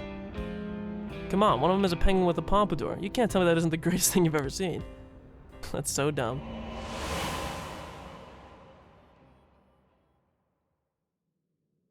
That's right. He was trying to protect something left to him.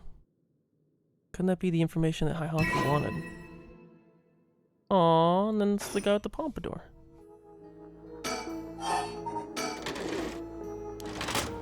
Okay.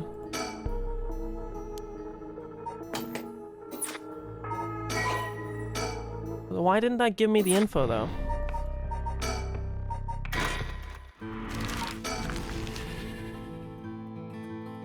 Oh, you know what? I might need to go to the bridge after.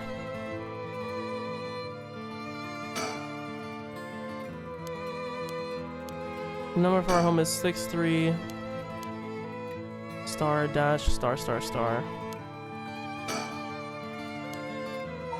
The only place I can think is that we go to the spot where we saw the thing.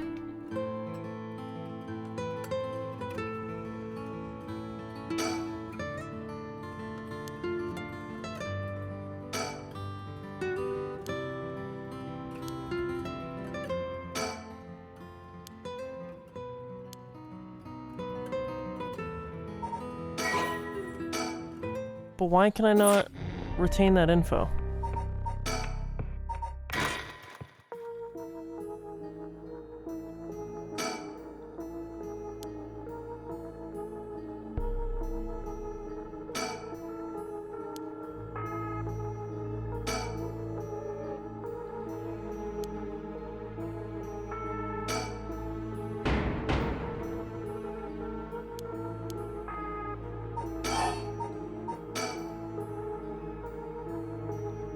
Pen tip is totally dry. We know this, yeah. Huh? You can fix it with nail polish remover. What the? Why'd that pop into my head all of a sudden? Might as well give it a try. There must be some nail polish remover somewhere. It's gotta be acetone somewhere here. Exposed bottles and soap. I wonder if there could be nail polish remover. It's no label, but I'm sure that's what this is. Okay, so if I use this.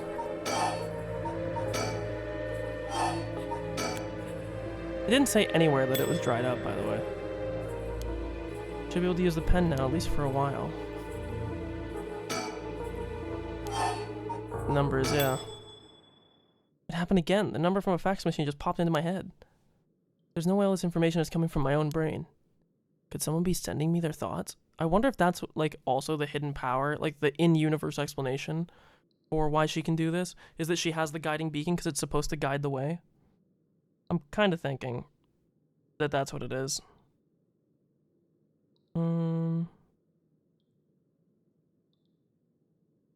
Da-da-da-da.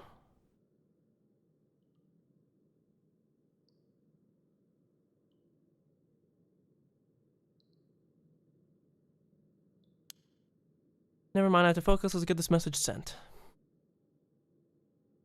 She bad, bro. Hajime, you had it. Harue's still got the crown, but if I told them everything I know about this place, I should be able to figure out where it is. First, I'm in a building owned by Heihaku, a factory or a warehouse. As for the address, it should be close to...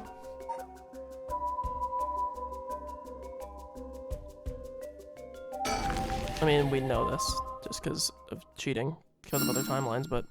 My curse echo is the beckoning light. That means this place must be near... Okay, well, that's also the in-universe explanation. Okay, time to send it. I was about to say, because, like, I mean, without knowing that there's a factory, because I clicked on it about 800 fucking times, like... How many do I have? Not all of them. I probably missed a bunch. Think this is how you do it? Alright. If the machine I sent to is connected, it should be sent. Now I wait. Please, somebody. And now it'll kick me out. And now we go back to thing. Or now we suspend. Now we go back here. Resume. Go back home. And we should be getting a fax. Oh, the phones. Be my guest. You wouldn't want to keep them waiting. Thank you. I shouldn't be long. Hello, Shigima residence. Oh, it wasn't the phone. What's wrong? Nothing. It was just the fax machine. I'm still not quite used to it. Oh, this is a fax machine? Amazing. So this is how they look. This is incredible. Good about a snail mail, am I right? This is the future. I didn't think it would excite you so much. Oh ho, something came out. Is it finished? I could watch this thing all day. Huh? What is this? It looks like it was written in pen, but... What's it say? What's it say? Can he not read? It says, help me, I'm trapped in a Heihaku soaps warehouse or factory near Honjo Bridge. Huh? Heihaku? Why would someone send me such a message? Am I being pranked? Nah, this is too fishy to be a coincidence. I wouldn't put it past Heihaku to have someone locked up if it's got anything to do with procuring the ride. We should check it out. Hopefully we don't find anything so sinister. The only thing I wonder about her power, about killing somebody with their own thing, would be, if they have to meet the conditions, or if it quite literally is just like, LOL, press button, you die to it. After looking around, I determined the abandoned factory is indeed Heihaku's. An abandoned factory near the Honjo Bridge. Everything lines up. The person who faxed us for help is in there? Let's find out. If there's nothing, we should wrap up fast. But isn't this place locked? Don't underestimate me, ma'am. I can make short work of a simple lock like this. Oh my, you truly are something else. Please be careful then. Okay, and now I should be able to go back here and be saved.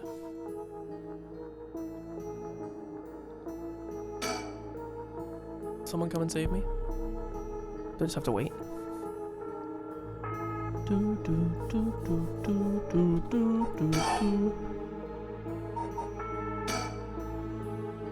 Doesn't have any soldiers. Okay, so nobody use that. No matter what, using this curse could be wrong, or would be wrong. I'm not even gonna think about it.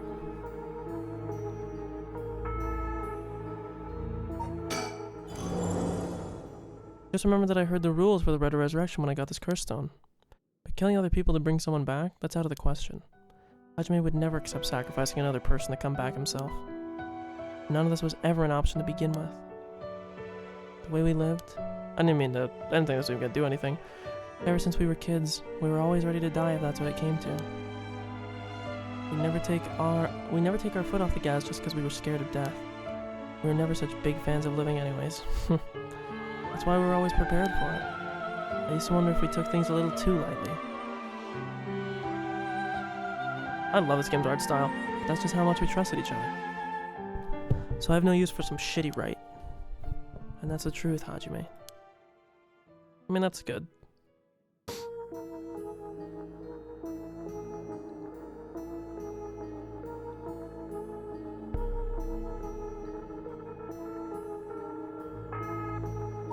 End? That's different than... Oh. Okay, well...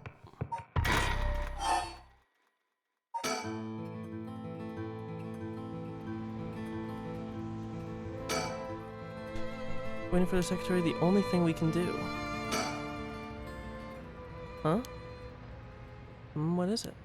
That person coming this way. What, that tall guy? Do you know him? Yeah, from a little while back. Mr. Yumioka, over here. Oh. You're Gemyoto's manager, Mr. Yumioka, yes? Good to see you again. Miss Kurosuzu. What a coincidence running into you here. Gemyoto? Yumioka? You know him, Mio? Yeah, from a job a while back. Okay, so we have to talk to her after. How have things been since we last met? If she just stays with her training, she won't have to rely on cheating people anymore. Yes, she has been keeping at it. Cheating people? Miss Kurosuzu, so glad to see you're doing well. I assure we've had no issues you need to concern yourself with. Okay. You gotta tell me what happened. Case from a while back, a family overseeing a reliquary came to us saying they were being investigated by someone suspicious. Investigated? A psychic named Suigen Gemyoto. That sounds very similar to the, like, Simon, whatever they all were. Gemyoto suddenly showed up. She said that she had a premonition. It's a she this whole time? She had a premonition that something terrible would happen, and had to exorcise the temple immediately. Sounds like a cover for a burglary. After they notified the police, I was dispatched there by Paranormal Affairs. I inspected the place myself, but didn't see anything wrong, so I sent them away. He acted as Gemyoto's manager during the case. That is pretty suspicious. Apparently she was looking for something there, but I told her that's no excuse for fraud and sent her off with scolding. And honestly, Gemyoto didn't even have much spirit sense to speak of, which soured my mood on the whole thing. Right, so she was one of those types then. Well, she's involved in all kinds of stuff, so she may at least be knowledgeable about paranormal objects. But essentially, she's one of those fraudulent psychics that are so common nowadays. If you have no further business with me, then I'll be on my... Oh, before you go, Gemyoto seemed to know a lot about paranormal objects. It'd be a huge help if we could ask her about something. And what might that be? Is she familiar with an ancient text called the Records of Fate Yin Scroll? Or anything about the descendants of an onmyoji named Saimon Tsuchi Mikado? I beg your pardon? Miss Kurosuzu, how do you... So you do know about it? I see. If that's what you're after, then that means... Hold it. Don't tell me you're trying to snatch up some innocent schoolgirls this time. Stop right there. Oh, because now they freed her from the fucking factory. Oh, brother.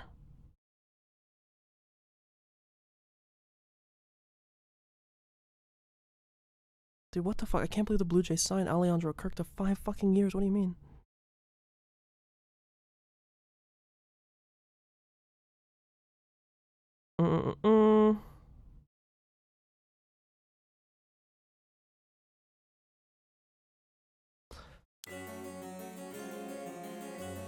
It is in Yumioka. What a pleasure to see you again. I love the fucking vampire music. What, Mayucho Zawa, what are you doing here? Huh? Chozawa? This investigator here helped me out. He really did a number on me. What do you know? It's funny they call him investigator because they haven't met Haruhi and him yet. What do you know? We just so happen to have some business with Haihaku ourselves. Why don't you join us? You can do that much for us, can't you? You work for Haihaku after all. Depending on how this conversation goes, I won't have to get the police involved. Huh? You work for Haihaku? What's going on? There's really no way you can refuse, though, is there? You two young ladies must be involved as well. Would you care to join us? Oh, sure.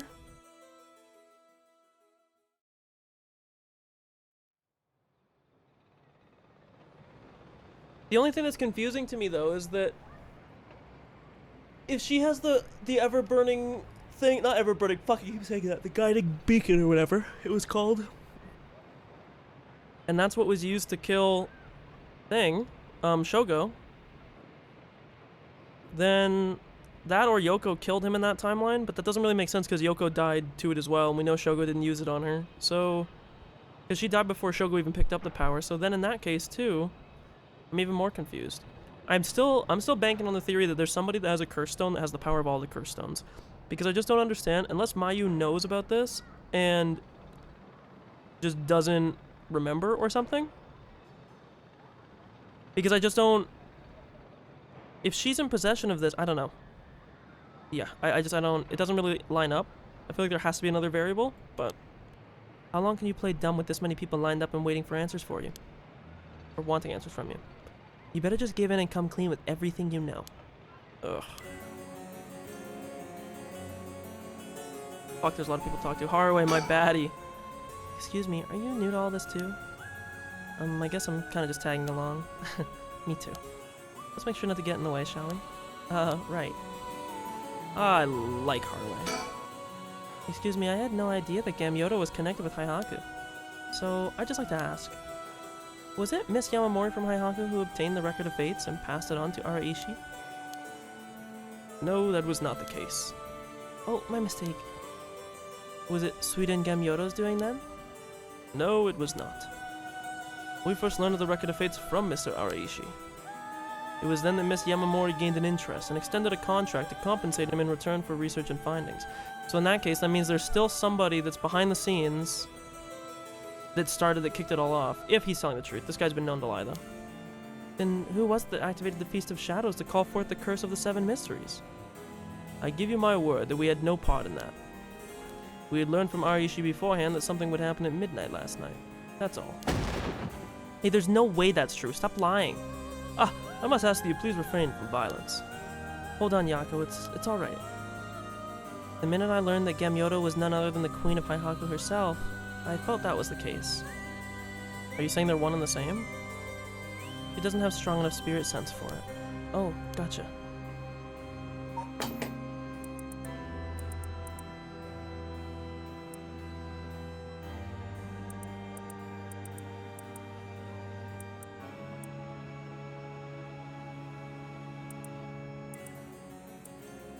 Is Suiden Gamyoto like another alt personality of hers? Wow. Well, it is somewhat shameful. If you require proof, then so be it. What? So that talk of supernatural powers was just hot air? I don't think she has zero spirit sense, but even Yako here has more than her. I do? Also, the spirit power lingering in this park has been bothering me for quite some time. The person who died here must have had considerably powerful spirit sense. If they were a Haihaku employee, then maybe they should have been the one running things. My. To think Shogo Okie was so talented. At any rate, Haihaku wasn't the mastermind behind exposing the Record of Fates to the world and initiating the feast. I think we can be sure about that. Alright. Well, of all the characters that are left, there can only be so many people, right? I mean, we're narrowing them down. If we assume that Shuichi's actually dead, it leaves, Yoko. Potentially Mayu, just given her curse power. But that's not even possible. Well, actually no, because the thing was initiated before the game started, so it is possible that it could be Yoko still. Even though Yoko died, she still could have initiated and died because of something that happened, but in this timeline, Yoko didn't die, as far as we're aware. There's also something very, very suspect about the fact that Yoko has literally just been MIA from the game, like, not even at all. But so, Yoko, Hitomi, Ayame, and Yamamori, but they're kind of ruling out these two, assuming Takumi can be trusted. Although I don't believe him, but... And you know about the Record of Fates Yin scroll too, don't you? If you were researching the Rite of Resurrection in the Record of Fates, then you must have looked into the Yin scroll as well. That's right. The Record of Fates alone wasn't enough to determine how to collect soul dregs. I'm sure you looked into many things on your own, but how much do you actually know? Who and where Seimen Tsuchi Mikado's descendants are? Were you able to find that sort of information with Gamyoto's connections? I can't reveal that. Well, you definitely can. Now then, I've come to hand over the Haunting Clapper's curse stone like I promised. A curse stone? Thank you. I have to admit I'm surprised that you're a man of your word. But first, I've got some questions about the curse stones you already have. What exactly do you want to know? Earlier you said the Haihaku have collected 6 curse stones. We already know that's false because we know that... Well, we already knew it was false from the time they said that he was bullshitting, but... Tsutsumi has 4. Because he has his own, which is the beach. He has Yako's. He has Namagaki's. And he has Araishi's. Harue has 1. Mayu has 1. So that puts us at 6. So it's literally not possible for them to have more than 3. And given that we know that Najima has 1 as well, unless Najima's working with them, but still. 6? I'd like to confirm which of the 7 mysteries they'd correspond to. And why do you need to know that? Because I don't trust, of course. If you really collected them like you say, you'd have no problem saying which curse stones they are, right? First, the Whispering Canal. Good, good, and what else? Mayuchizawa over there has the Beckoning Light. You were the one who made sure I got it. What? Unfortunately for you, I don't feel like handing it over. So I don't think it counts as one of yours. Ugh. Okay. The Ever-Burning Lantern, which we gave to Hideki Araishi. So you consider that one of Haihaku's then? Whatever, we'll worry about that later. That's 3. What about the others? Well, the others are... the Foot Washing Mansion and the Evergreen Beach. What? And lastly, the Fool's Procession, if I recall. So now we know he's bullshitting because the last 3. So you claim. How about it, mademoiselle? That's wrong. Those 3 are with Inspector Tsutsumi. I gave the... You shouldn't just be giving him that info. I gave the Fool's Procession to him myself, so I know he's wrong. And there you have it. Too bad for you, pal. If our agreement was founded on lies, then I have no duty to hand over my curse stone like I'd promised. Meaning the only curse stone you have is the Whispering Canal. And inevitably follows that you used it to kill that young man at Kinshibori Park. Such a horrible act, and to your own employee, no less. They don't have the Whispering Canal. They don't have any. Yeah. To be entirely frank with you, we do not possess a single curse stone. What? We plan to collect soul dregs using any method available to us, of course, as we needed the right. But committing murder ourselves was too much of a risk. We intend on having others collect the soul dregs for us. Is that so? Therefore, I myself have no soul dregs in my possession. It was our plan to arrange for particularly greedy individuals to receive the curses. What? It is possible Shogo Okie came to possess the Whispering Canal because of that. But by the time I became aware of this, he was already dead. I don't believe you. Are you really trying to talk your way out of this now? He's not lying. Or do you really want me to believe a Haihaku employee was cursed by complete coincidence? That is the truth, whether you believe me or not.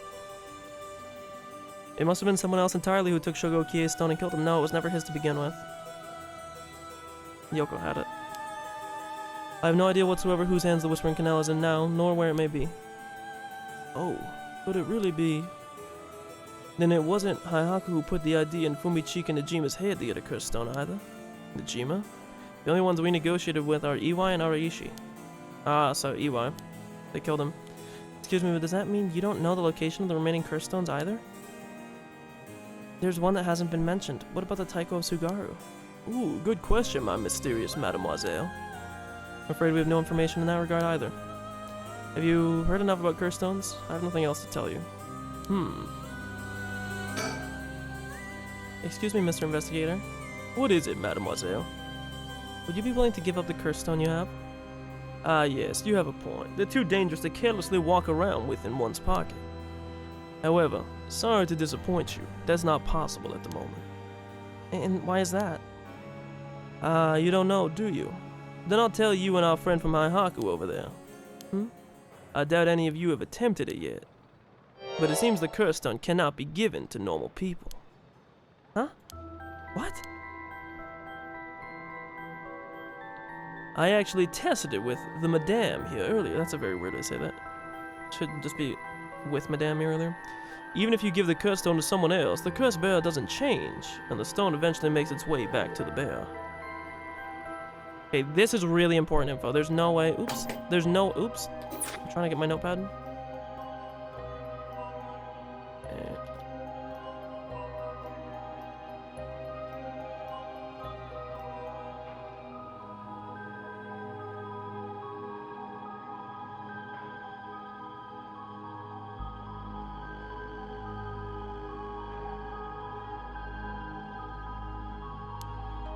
It's almost obvious when you think about it, seeing as how the curse stones appeared to the curse bearers of their own accord to begin with.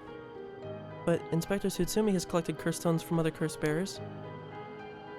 Then Inspector Tsutsumi must be a curse bearer. Oh, so they can only be transferred between curse bearers.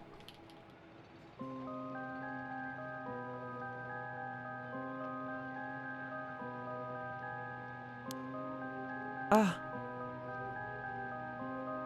So from what you're saying, curse stones can only be transferred between... Hey, I literally just typed that. And obtaining a curse stone alone doesn't make someone a curse bearer, so they can't use its curse? Exactly. So they aren't quite as dangerous as you think. As for Haihaku's intention of just collecting the curse stones for themselves, unfortunately for them, it was never gonna work. Unless there's a curse bearer among them. That damn Arishi. How could he not know this? That must be why I sensed that I couldn't take Yako's curse stone. I returned it right away when I borrowed it from her earlier. That's precisely how it works, my mysterious mademoiselle. I'll give mine directly to Inspector Tsutsumi later. You know Inspector Tsutsumi, then I think that's best. Thank you. I'll cut to the chase then. Are you the ones who killed Hajime Yoshimi? No, we did not. Don't try and play dumb now. If not you, then who? That much I don't know. Well, it is true we were after the information he possessed. He was killed by someone else before we could acquire it. Which forced us to target you instead, Miss Chozawa. And that's why you forced me to talk and why I ended up with this curse, huh? Oh, I mean, skip that. Indeed, though I never thought you would escape. Well, it took a couple of miracles, but yeah, I got out. And just what information did Hajime have that you wanted? You really think you can get away without answering me now? But... Fine, I'll let someone else ask you something for now.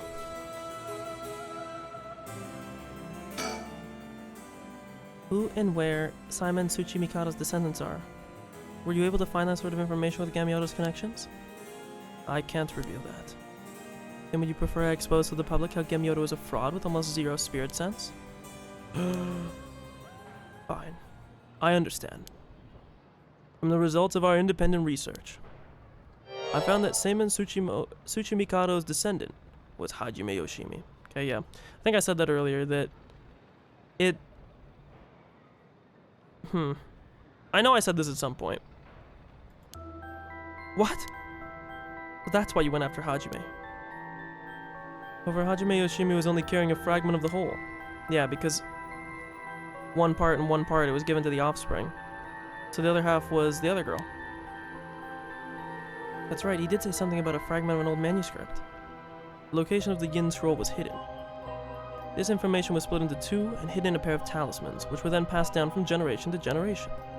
Talismans? I see. Hajime Yoshimi was supposed to have one, but it was almost certainly stolen when he was killed. It's possible that he knew the location of the other as well. So that's why you questioned me about those things he'd inherited. About the things he inherited.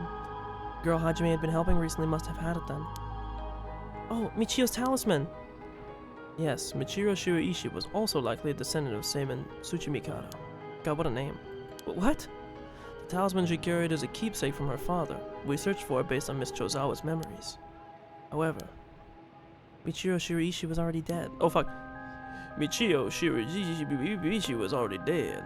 Yes, by coincidence. She happened to be closely connected to Mr. Iwai, so we began our investigation there. But he was already dead too, leaving you in a quandary. I see. Mio, if we can get both the talismans, yep, we'll know the location of the record of Fate's Yin scroll. Wow, sometimes the answer is right under your nose. Sometimes those answers are the hardest to find. So we know that the university girl has it, right? Yako, let's keep quiet about the location of that talisman for now, okay? Right, no need for Yumioka to know. That was a close one, I almost let it slip. Okay, I think that's about all we have to ask him. We'll let you off for today since you went along with all of our questioning. Or questions nicely. Pleasure working with you. We're done here. But the information you have... The hell are you whining about? I said we're done, so scram. That's all our business as well. So I should be bidding you farewell. Yes, right. Excuse me, Mr. Investigator. Please don't forget about that curse stone. Don't you fret. I'll hand it over to Inspector Tsutsumi like I promised. I'm glad I didn't end up having to give it to that Yumioka. Let's take our leave, madame. With this, we'll be freed from this troublesome curse ourselves.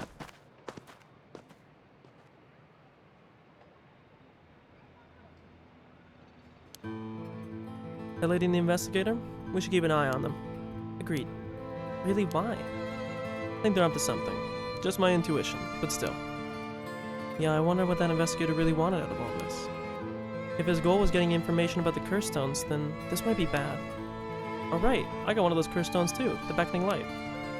Oh right, if you wouldn't mind, would you give it to Inspector Tsutsumi without using it? Yeah, sure, if you introduce me to the cop, that is. I feel like if I keep carrying it around with me, I'll start getting some weird ideas too. Aw, poor Yako. I just remembered, Mayu, I have something important to tell you. Whoa, what's with all the yelling all of a sudden? You know a girl named Hitomi Okuda, don't you? Oh, the contact info, yeah, we forgot about this. Really, Hitomi has Hajime's talisman. Yes, he entrusted it to her in a panic just before his death. He sensed an imminent crisis closing in on him, but Hitomi was the only one around he could ask for help. That's so. I'm sorry she got left with such a big responsibility. That must mean Hajime got killed by someone who was after that talisman. But since he gave it to someone else, they couldn't steal it like they wanted. I'll have to thank Hitomi for that. I also think it's gonna be hard for us to get her to give up the talisman. Yeah, you may be right. It was Hajime's dying request to her. So you two need the talisman for something? I almost hurt my ears itchy. Yeah. Personally, I'd like to use the talisman as bait. Then I could get my hands on that bastard that killed Hajime. Please, I promise we'll uncover the mastermind behind this. They probably have supernatural abilities at their disposal. Please leave them to us. Yeah, we'll catch them. Don't worry. Don't you worry. Well, look at that. You've got that look in your eyes. The look that young people get that says they'll get something done no matter what it takes. How am I supposed to say no to that? You go find them and give them what they deserve for what they did to my Hajime, you hear? We will. I'm pretty mad at them myself. If punches work on them, I'll give them a good one. Now that I can get behind. I'll leave it to you two. Now then, your next move should be to find Hitomi and get that talisman. Though, isn't there one more talisman that you need? Right, but we've got a pretty good idea of where the one Michio had is. We'll have to check with Inspector Tsutsumi about that. We should go back to school and call him. You got it. Okay, I'll head to the high school now and wait for you there. Perfect.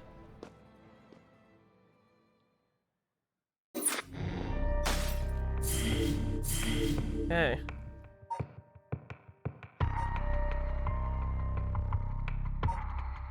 Last resort, preparing for battle. Do we not have to do anything with that? I guess we already have the path, which is the continuation for that.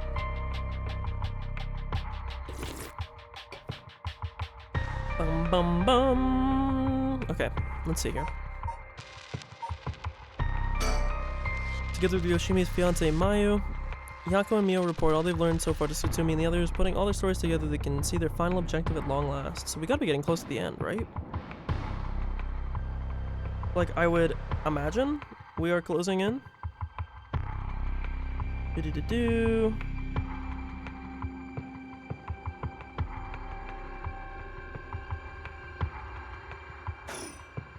Did these? Oh, I thought these combined for a second. I was like, what? I was like, there's no fucking way where this is all gonna like fucking like. Ow, it fucking sneaks itchy.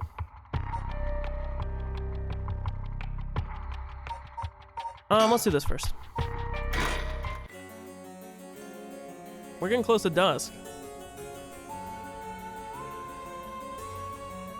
Coming out of high school.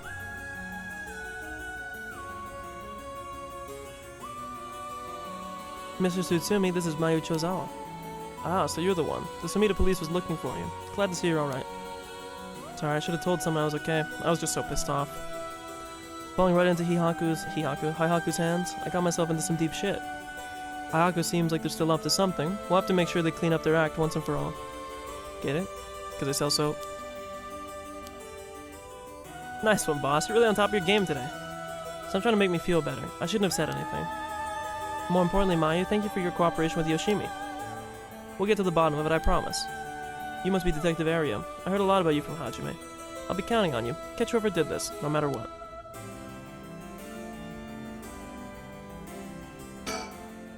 Come to think of it, did old man Ashimi end up getting away? Ugh, so word's already out. Okay, so yeah, this is after the...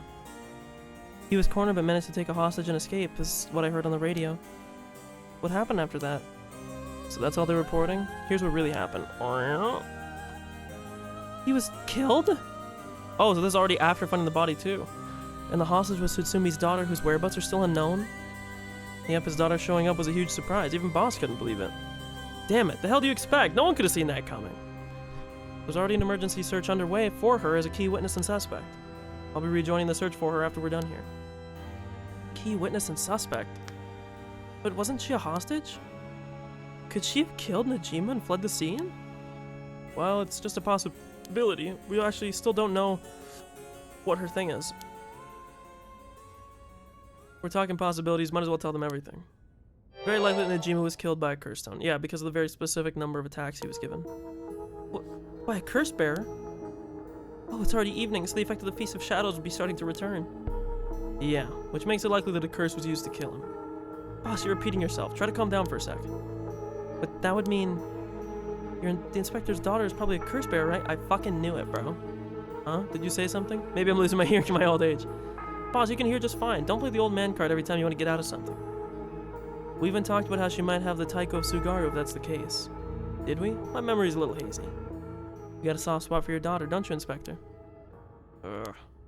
It just hits a little too close to home now. But either way, we have to find her as soon as possible. That's why we'll be joining the search as soon as we're done here. One more thing, there's a very good chance that his daughter has Michio Shiraishi's yes. All the more reason for you to get back to the search. Best of luck. What the hell has she gotten herself into? Okay. I heard you have a curse stone too. Yeah, I should give it to you then, right? Those things really are a pain in the ass. I'll gladly hand it over to you before it starts giving me any crazy ideas. But this is the beckoning light, huh? Alright, it's safe and sound with me. Sorry, you won't be able to bring him back. Don't worry about it. He and I were always prepared for the worst anyway. What the... What's wrong? Damn. The trigger for the beckoning light's curse is some serious shit. Yeah, I thought so too. That's why I said he'd give me weird ideas. See what I mean now? How's it work? I'll leave you a note you can read later. We have more important things to worry about now. Right. Mr. Tsutsumi, does that make it 5 curse stones that you've gathered now? Should be. I want to get the other 4 under wraps as soon as we can. 4?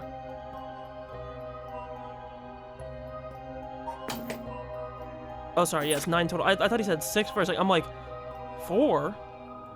I have no idea about the Whispering Canal. Someone made off with the one-sided reed, which Najima had. Yeah, damn shame. After that, you said earlier that Taiko of Sugaru might be with your daughter. Well, let's set that one aside for now. We can assume the curse bearers are still prowling around out there with those. So Whispering Canal is Yoko. And it seems like, his daughter probably has the other 2. Maybe he gave one, or she gave one back to Nakagami, maybe? What a headache. Hopefully we can find them soon. Oh, Mayu, did you meet with Hitomi? Yeah, I met her at the spot I was told. She was acting tough, but I think the incident with Hajime has her really shaken up. Briefly explained her situation, and had her give Hajime's talisman to me. Here, that's what you're looking for, right? I feel like Hitomi being so out of the story is just a bit sus. I believe that's it. Thank you so much. Mr. Sutsumi, about this. Right. You should hold on to it, Mio. Not like we could use it as it is. Try to figure out what we'll need to do once we get both halves together. Understood. I'll see what I can do. Do you know where the other talisman is? Yes, probably. This is Hajime's last job. Finish it for him, okay? We will. I guess this is the end of his family line too, huh? All the people who inherited that talisman before him are already all gone. Oh. Oh, Mr. Sutsumi. I received a message from Paranormal Affairs earlier. It wasn't from Nakagoshi, but I had someone look into something for me. So even the even the desk jockeys are lending a hand. Brings a tear to your eye. So what'd they say? About the Onmyoji woman who was in Edo at the time of the Honjo incident. She was a person of great beauty and discerning taste, but also shamelessly did whatever she wanted. Are they gonna say it's this girl? Because when they bring up the great beauty, it's like... It seemed to match the person seen in the resentful memory for the foot-washing mansion. Huh. So she must have been the one who fought with Simon over the right. Or Simon. Simon. And they found that her name was Ashino. Ooh, God, and that's what dude was serving, Najima. Ashino, huh? What else? That's all. That's not much help. Oh, but... Apparently she was quite the powerful Onmyoji. And she died bearing a similarly powerful resentment. It's possible that she became a vengeful spirit with a connection to the Seven Mysteries. A vengeful spirit. If any descendant of Ashino or people otherwise closely aligned with her live today, there's a possibility that spirit awakened and possessed them. Yeah, you mentioned before that spirits can possess people who are closely in sync with them. So this of course doesn't mean the spirit houses her complete personality. Her resentment, her spirit powers, those are the parts of her that would have the strongest influence. Since Seimon's descendants are still around in the present, it wouldn't be surprising if Ashino's were too. It might just be desk jockeys, but that wouldn't give us this info if it was only speculation. But they wouldn't give us this info. They must have found some amount of evidence looking into abnormal phenomenon or something, or things like that. Phenomena or things like that, Jesus. Oh, the Feast of Shadows. There it is, our abnormal phenomena. Miho, what do you mean? The person who initiated the curse this time, who we've been calling the Mastermind, it might be possessed by the vengeful spirit of the Onmyoji named Ashino, the enemy of Seimon, or Seimon. Do we have any idea who they could be or where we find them? Like, if you looked at them, Mio, would you be able to tell right away? It's like how I didn't realize that Michio had fused with your consciousness, Yako. Common spirits will leak spirit energy left and right, so I can notice them just by looking carefully. But when spirits of a higher caliber fuse with someone's consciousness, detecting them isn't so simple. Oh. I'm sorry. My skills need a lot of work, and I still don't have anything else to offer. I mean, the most obvious thing that it would be Yoko. Also, given the fact that when we had the Whispering Canal, I know that it was supposed to be the foot washing thing, but the fact that they did say it was the foot washing, right?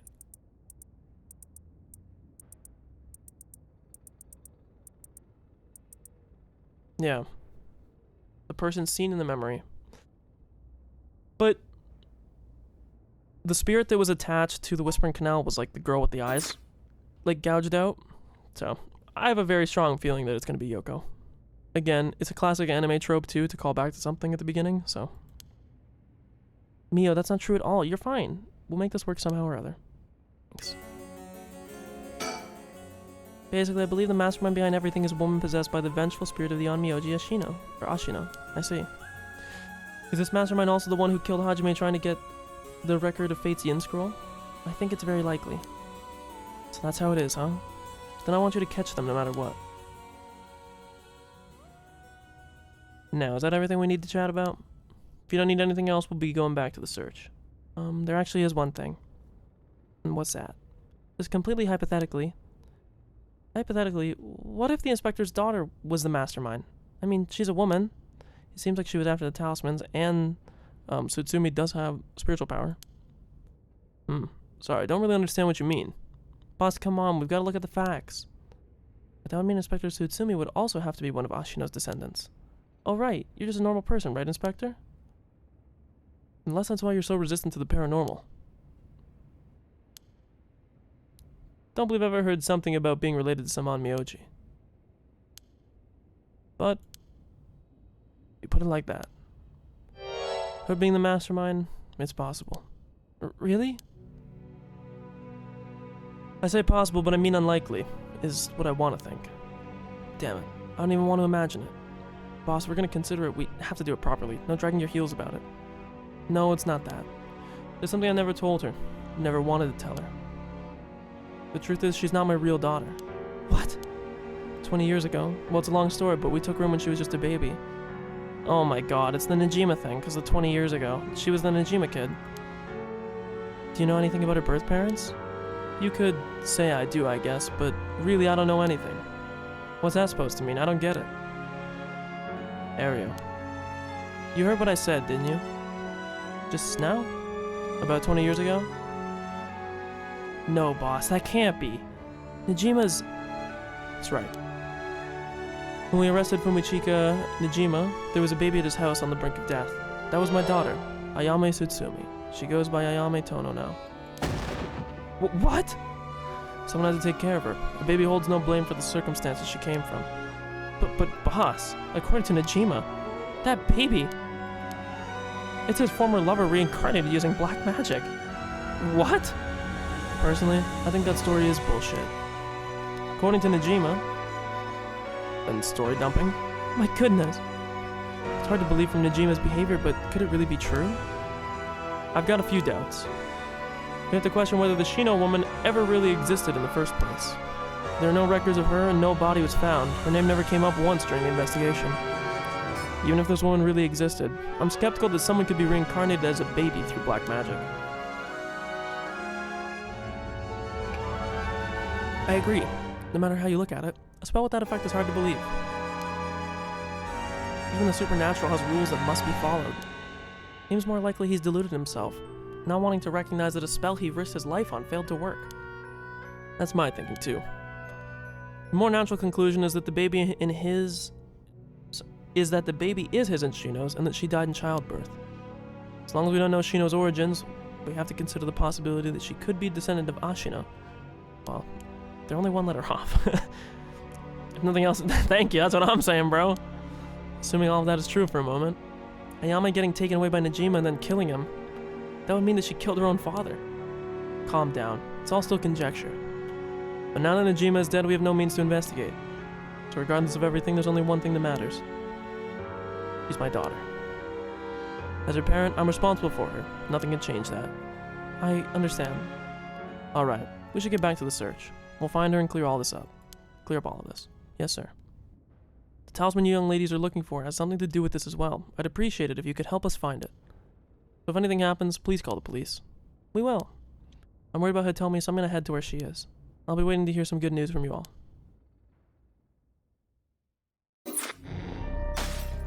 Well, we only have one option to play. Dun dun dun dun. Haruo and Richter rescued Mayo Chozawa and interrogate her along with Takumi Yumioka, yet they failed to gain any particularly useful information about the curse bearers. They decide to return to Haruo's home when... they did offer to give her shelter.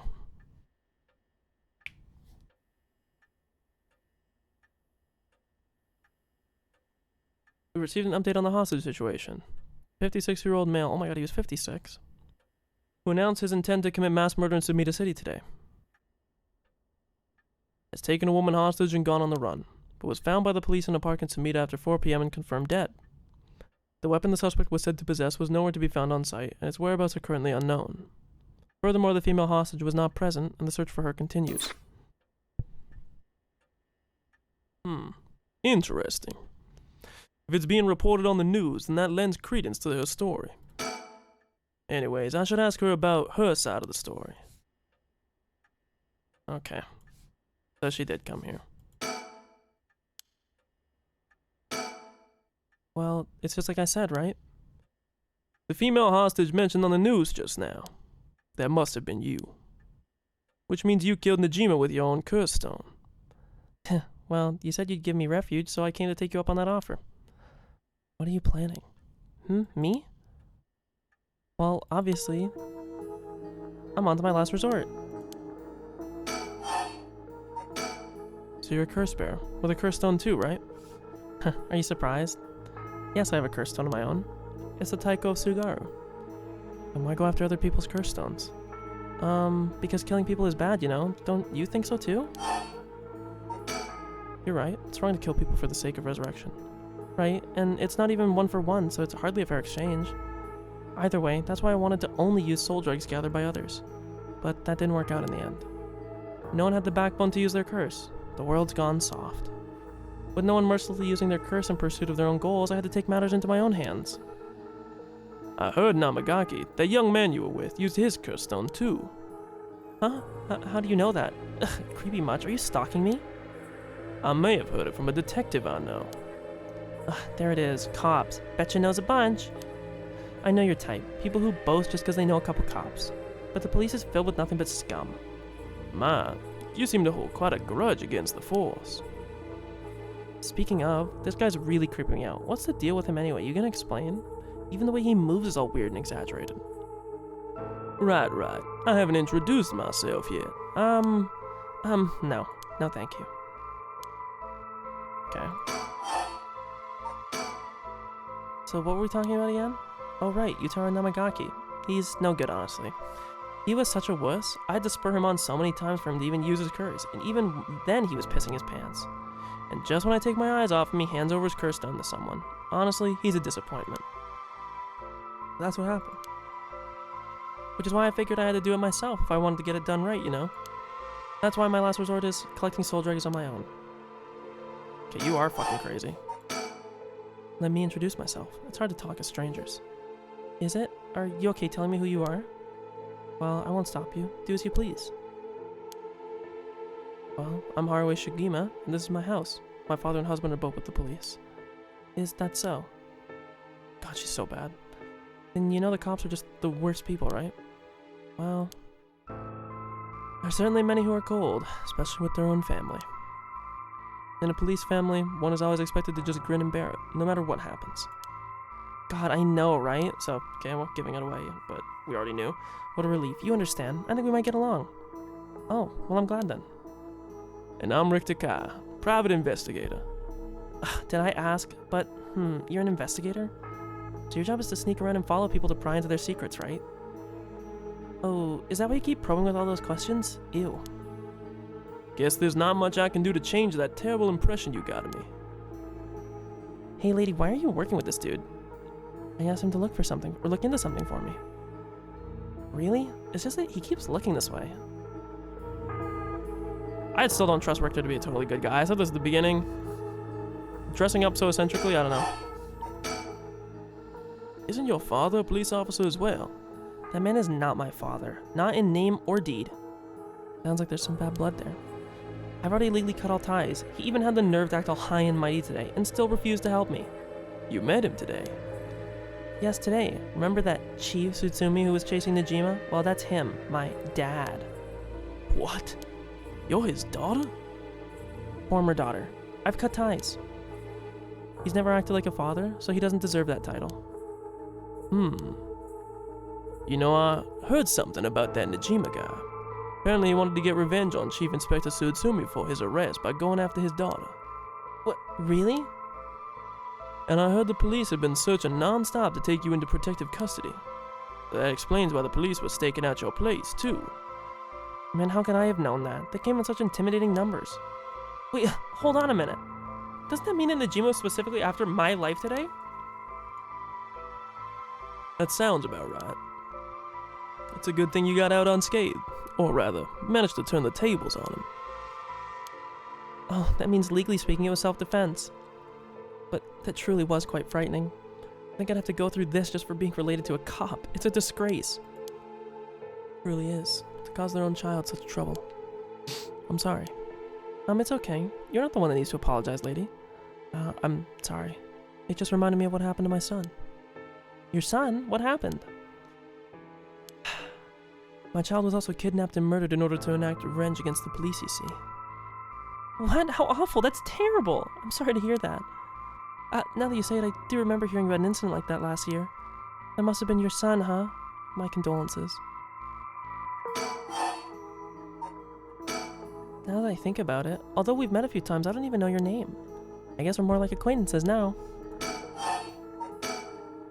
So when you were taken hostage by Najima, you used the curse stone in the gardens and swiftly made your getaway? Well, yeah. Didn't really have time to think on it. At the time, I only thought of how to get out of there. Then, what about now? Could you use it again?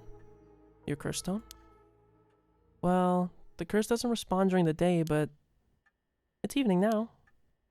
So I tried using the curse just now, and yep, it seems I activated it. What? You're using it now? It might still be a little weak. I guess it's not supposed to be used repeatedly. But I think I could get it to work once more. Oh, that's so. Sure is, so I'll give you a final warning. It's already started, so be careful, hmm? It's started? What started? The curse, of course. All that's left is for the conditions to be fulfilled. Huh.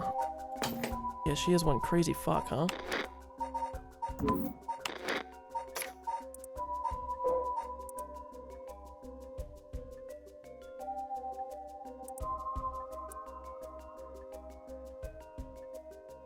Drums instead of wooden blocks, so I think it might have something to do with music.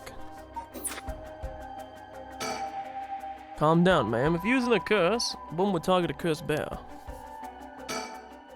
She activated her curse? The curse stone can be used already? I let my guard down. I didn't think it could be used this early in the evening. Ma'am, please calm down. What should I do? Should I keep her talking?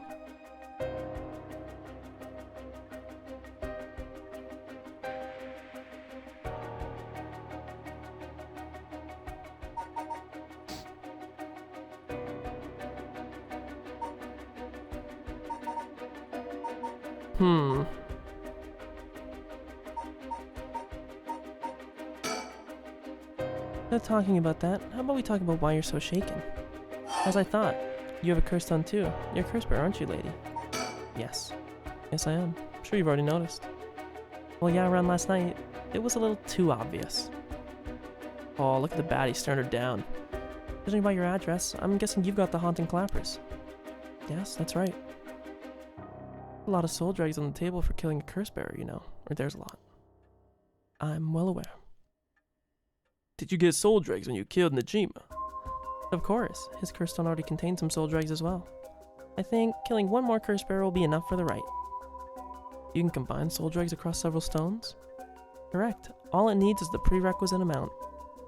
As long as you've got that, it doesn't seem to matter where you got them from. I see. Then you won't mind if I took them, right? My lady. You're quite motivated, aren't you? Ma'am.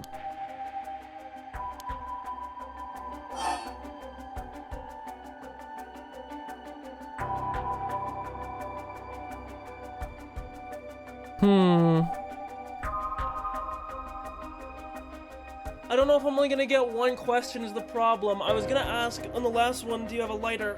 Tobacco seems very out of place here. That would be the only other...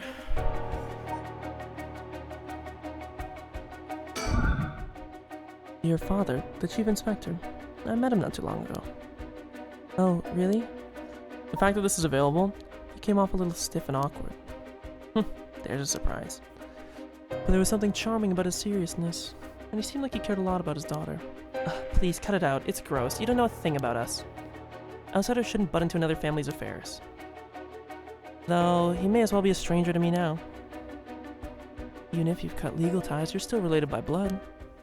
Huh? We're not related at all. Huh? He's probably thought that I never noticed it, but it wasn't hard for me to figure out that I wasn't related to them by blood. We were adopted. Well, I got curious, so I looked into it. It was all pretty straightforward. I was a baby when they took me in. All they did was raise me. My mother first got pregnant shortly after she married. But it was a stillbirth. The whole affair left a deep wound on her heart. My father couldn't bear to see it. It was for her sake that he did it. I was a substitute. a replacement for the child she lost. He decided that all by himself. He didn't discuss it. Maybe he was trying to be thoughtful. So any baby would have been fine, as long as it could have comforted the woman who hoped to become a mother. Putting it in such a way. It's not easy to raise a child. The mother was bewildered. Wouldn't you be, after being told to raise a baby that wasn't your own? But she couldn't just abandon the baby either. Yet my father just left everything to my mother, and never lent a hand. He's so damn selfish. The two of them grew apart. I watched them try and figure out how to understand each other. The sight of it disgusted me. It was a messed up family, I tell you. Well, I guess my presence was to blame for the rift to begin with. You shouldn't say that. I know he's bad at expressing himself, and he has his work, but still, that shouldn't be an excuse. But knowing all that, I couldn't take it anymore. It just made me want to hurry up and leave home and live on my own. I still rely on him for tuition and allowance, but that much is normal for most kids, right? I don't want him to start acting like he's my father now just because he's doing the minimum. Sorry to hear that. Sounds like it was tough for all of you. I'm sorry. You're right. It's not my place to talk about your family. Ah well, I may have said too much. I think I spilled all that when I don't even know what the conditions are. Could it be that we were talking about had something to do with the activation condition for the haunting clappers? Who knows? See, she's onto it too.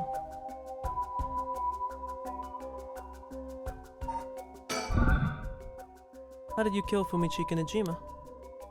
I'm not telling you. I only asked because it does concern me. He was one of the reasons my child was kidnapped. There's not much to say. We talked and he cleared the conditions for my stone. Did he show any signs of remorse over his past crimes? Didn't feel like he did, no. I see. The world is full of trash men, I tell you. I agree. Richter's just like, what the fuck, bro? In a way, I guess you could say you put a stop to Najima's mass murder schemes. About that. There's no guarantee that I won't do it myself. Huh? I picked up his curse stone on the one-sided reed. It really is something else. Unfortunately, I can't use a curse stone that's not mine until it's late at night. Really? Are you okay with telling me that? How silly of me. I let that slip. What is your wish, Ayame? Is it really to resurrect Katsushika Hokusai? Yes, there's no life that holds more value than his. Including my own. You're saying you'd be willing to die for him and bringing Hokusai back to life. Not all life is equal. At least, not to me. A life that can birth art with the power to move hearts is infinitely more worthy. Compared to that, the life of someone like me, someone that can't produce a thing, has no value. That's unhinged. I'm still young. It's the age for wild thoughts. But aren't you the same as me? What? You've got a life more important than your own. A life you consider more important than the lives of many others. That's what you're doing it all for, isn't it? You're right. If I can save my son, I couldn't care less about my life, or the lives of others. Who's unhinged now? I'm a mother. It is what it is. Dang, the feelings of a proper parent are something else. But if that's your wish, then what do you plan on doing if you don't get your wish? Oh, I haven't thought of it. I might just keep on trying to bring Hokusai back some other way. You really are obsessed. You and Haihaku's chairwoman might be cut from the same cloth. Who's that? She's like an all-powerful vortex of obsession turned to yokai-level proportions. Oh, you're saying I'll end up like her? Are you looking forward to such a future? I'd rather not have to wait till I'm old and creaking. I want it to happen now. I'll put my life on the line for Hokusai. Okay, the fact that she dinged me right off the bat for being like, does that have to do with my condition? I'm kind of afraid to press the tobacco thing. Because it feels like pressing the tobacco thing, she's gonna like fucking like clap me for it, you know? I don't know. I don't know.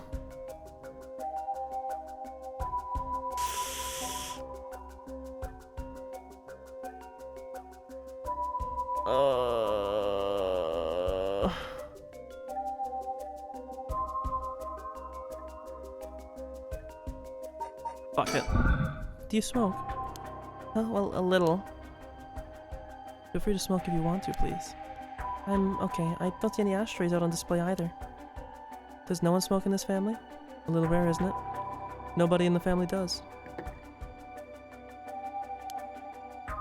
Then why do you ask me if I did all... for it? Well, that was a stroke. Then why do you ask me if I did all of a sudden? Wow.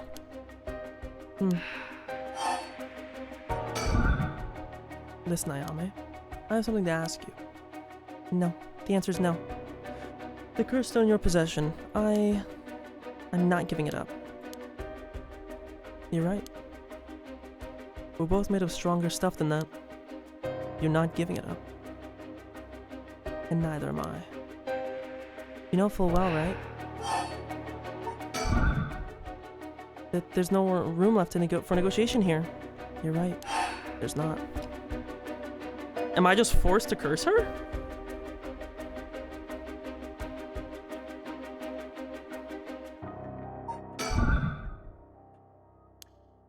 Okay, fuck you then, bitch. Eat curse. Ah! Did you try to use your curse just now? Seems I didn't meet your curse's conditions. I wonder if it was smart to secretly toss the lighter I was carrying earlier. When did... You made a mistake when you decided to ask me about smoking. If a source of fire is a condition for your stone, then you won't see me falling for it now.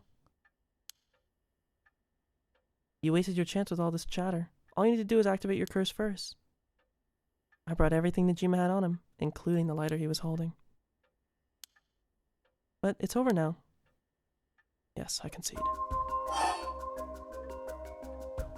So I'm guessing her condition might be to know the other's condition? Alrighty. With your cards on the table, you're out of options. Might be possible for Mr. Investigator there to pin me down by force. But he's not going to do that, is he? Correct. I won't take that risk. Not while your curse's conditions are unknown. Coward. I came to kill you and acquire your soul dregs, but after hearing you out, I got a question for you. Why don't you just give up on the right? You said it was your son, right? The one you want to bring back? But haven't you done enough? I'm sure your son is content knowing you cared for him this much. I'm truly willing to die to resurrect Hokusai, but you can't say the same, right? If you're gonna bring your son back, you have to be alive as well, right? In fact, what you really want is for both of you to live, right? Yes. Well, even if you both live to see it, your son would grow up knowing you for who you are, someone who stole the lives of others to bring him back. You'd be putting the burden of shouldering all the lives sacrificed for him on his little shoulders. Are you really okay with that? You didn't even think about that. Then what you're doing is not for your son, for yourself.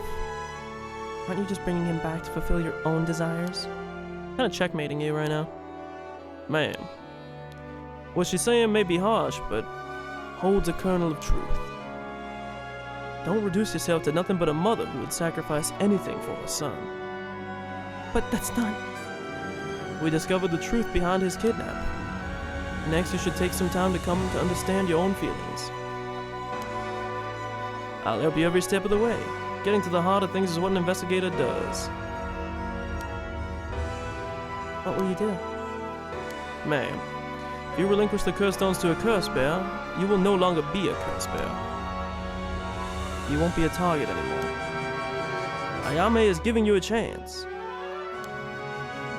Think hard, and then give your answer.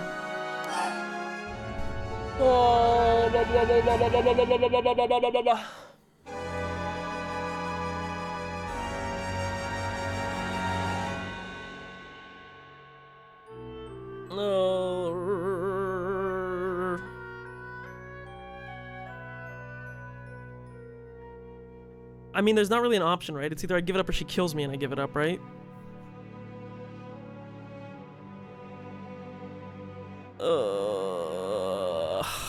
Fuck. Very well. Here. Thanks. Glad you could see reason. Ma'am, you made the right choice. Dang, you really didn't collect any soul dregs, huh? I promised myself that if I ever used it, it would be only once. In the end, it didn't come down to numbers. So, they only need to be carrying a flame? This seems pretty practical. Well, I'll be taking my leave then. There's no point in going after you for soul dregs, so I'm off to the next cursed bear. Do you know who remains? You speak as if you've already figured it out. Well, there's only 3 people left then at this point. It's her dad, which sets up for a good showdown, and Yoko. I've got a pretty good idea from our talk. What will you do? Do you plan to stop me? It's not my place to intervene. Alright then. Hey lady, can I borrow your phone? I don't mind. Who are you calling? The cops. I think it would be faster if I called them directly. Okay, wait, I actually want to test something though. If this... I want to know. Obviously this was like... Is this the end? I mean, I guess it makes sense, like the showdown. I mean, it's not though, because we know that Yoko's still out there. I want to test something here.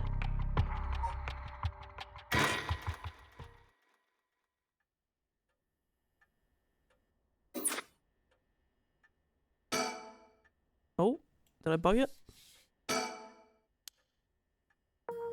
I want to test this. Da-da-da-da.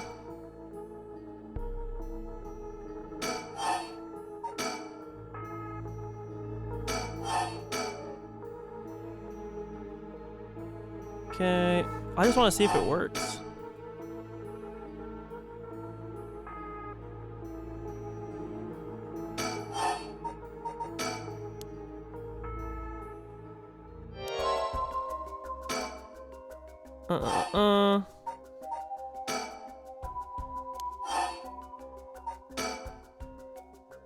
Okay.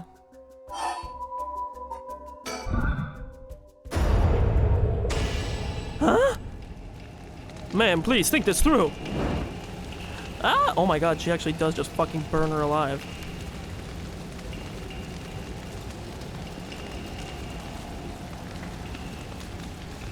Man, why?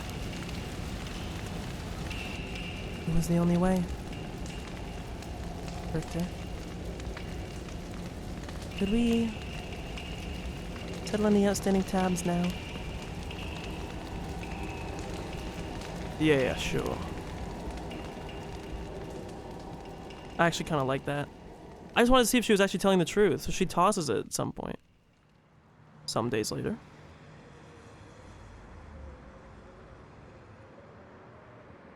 Emma Moore, you got a moment? Of course. What is it, Mr. Richter? I was just curious. Have you heard of the legend of the mother who prayed to the Sumida River and resurrected her dead child? What are you on about? The mother searched so desperately for her abducted child that she lost her mind. Her son was found dead in Sumida River, so she built a mound and continued to pray there until... her son somehow emerged from the mound, back from the dead. Or so the legend goes.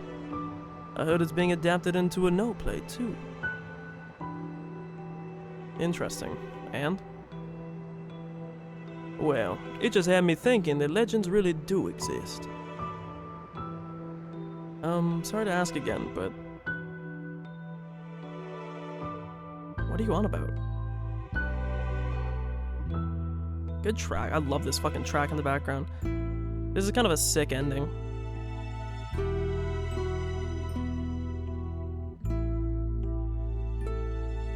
I do kind of love the idea of just being like, fuck you, bitch, and just fucking lighting her on fire. I feel like I should have went up there in intonation.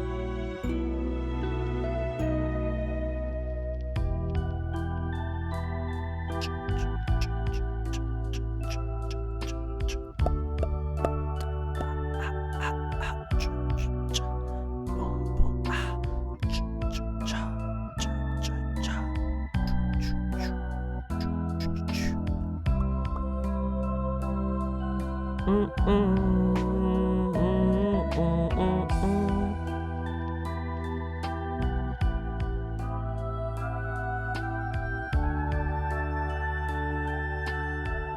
is a very long ending. It's not like super fast forwarded like the others.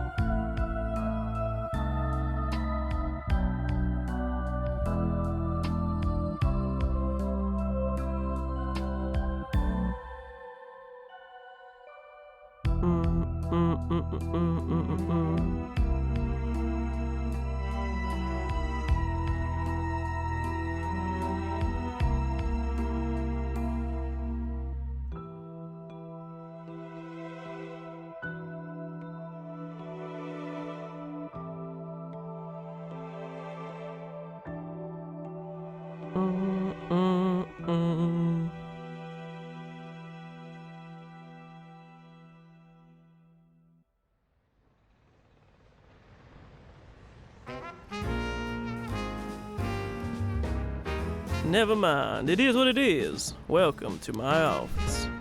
It might be small and dirty, but welcome. Come on, Ernestine, say hello. That's it, good girl. Oh, that boy over there, that must be... Hey kid, I'm a private investigator. I worked with your mother not too long ago. What's that, you want to be an investigator when you grow up too? That's great. It's so much better than becoming a police officer. Hey, I'm Amori. Don't you tell the kid to give up on his dreams. I think it's a great idea. Why don't you bring us all some tea instead? Ham, pardon me. Let's start over. What brings you to my humble office today? Why is that kind of like a cute, happy ending? What the fuck?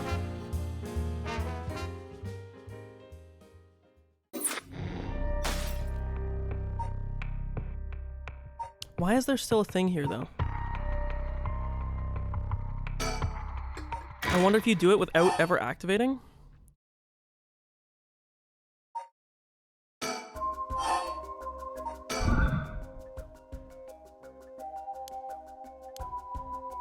I don't think it ever activates because of the curse, so you have to click through it.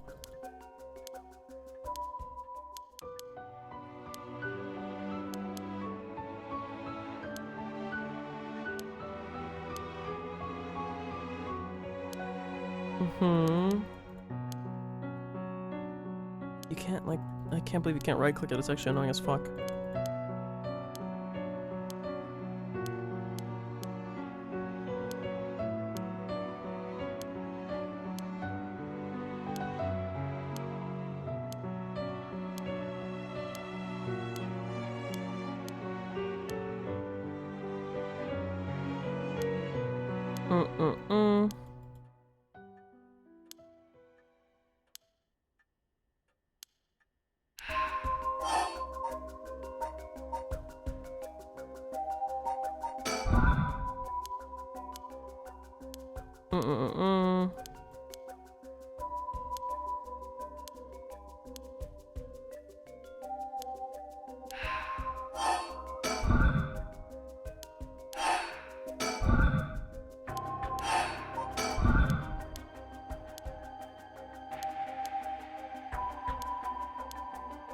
The only other thing is not activating it after talking about the tobacco.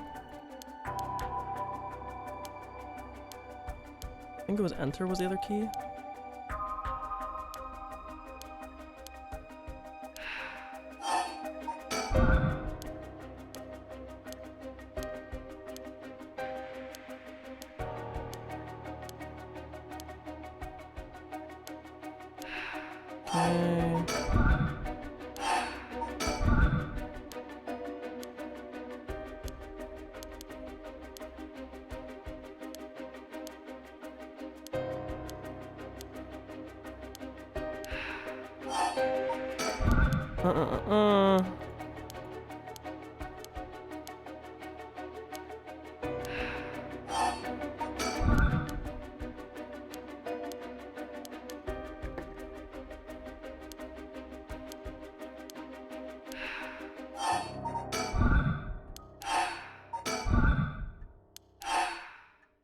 I don't know what the breakthrough could be at this part if... Because you're kind of forced into using your curse here, right? And then it's like, well, what the hell do you...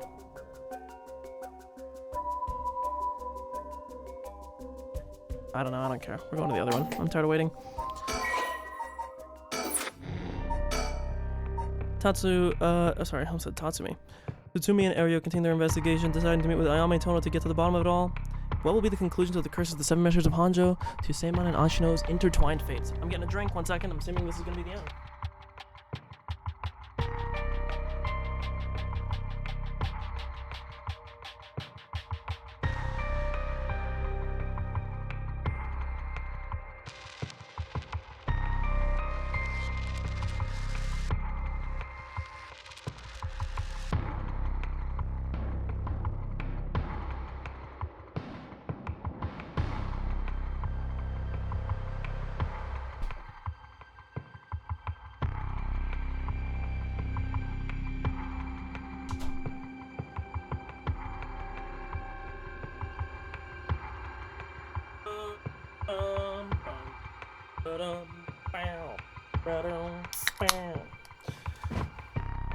Okay.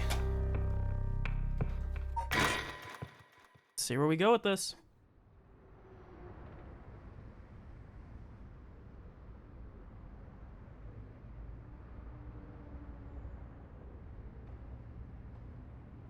Damn, that easy? Hey. How long has it been since we've saw each other? 3 years? How have you been? I think the last time was when you came to see me after deciding to go to university. It wasn't because I wanted to see you. I just needed money to pay my tuition. Huh. Not one to mince words, eh? You came alone, right? Yeah, it's just me. You make it sound like I'm handing over ransom money for hostages. I just don't want to get caught, okay? Never thought I'd see the day that you called the police. There's something I needed to see you about. Well, alright then. We've got a lot to talk about, so let's go through things one by one. Jesus. You have a curse stone, don't you? I do. You wouldn't happen to feel like handing it over, would you? The police will handle any damages the curse cause. Now, before you do any more wrong with it. I'm not giving it up. Of course not. I'm turning into Richter by default. Me being a curse bearer. You after my life. That's exactly what I'm here for. I didn't come to chat. We can talk all you want, but as soon as the condition for my curse is met, I'll use it. No hesitation. Dude, her thing must fucking suck then. Sun's starting to dip down into the horizon. This long, long day is about to end. Don't have to worry about Najima's threat anymore, but I didn't expect this to happen.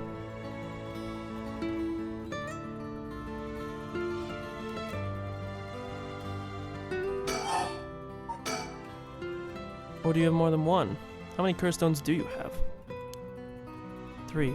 Not that it matters. 3, huh? I'm not handing them over. Can I ask you one thing? Do you know anything about the talisman Michio Shiraishi had? Michio Shiraishi? In the car crash room with that Namagaki guy. Oh, with Yutaro? Yeah, it was there. Yutaro? That sounds like... So you and him were... I mean... not really. He was kind of a boring guy. What? You're serious? But he said... Oh, you're getting off track, Mr. Tsutsumi. The talisman. Get back to the talisman. We shouldn't have relied on him for this. Well, if you don't plan on seeing him again, it doesn't matter. But with the hit and run case on top of everything, you're really in deep. Is that really what you wanted to talk about? Yeah, I mean, no. Tell me about the talisman. Did you take it from the scene? You mean this?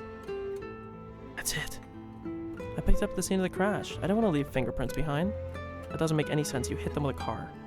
That's all? There's really no other reason? What's the big deal? Is it really that special, this whole thing? Yeah, it's real important. Would you mind giving it to me? Important for what? Putting a stop to the curses of the 7 mysteries. Oh! So that means if I give you the talisman, I won't be able to use the right. Then no way, I'm definitely keeping it. Ugh, I screwed that one up. That was like the easiest walk in. You really can't do any better than that? Come on, the talisman.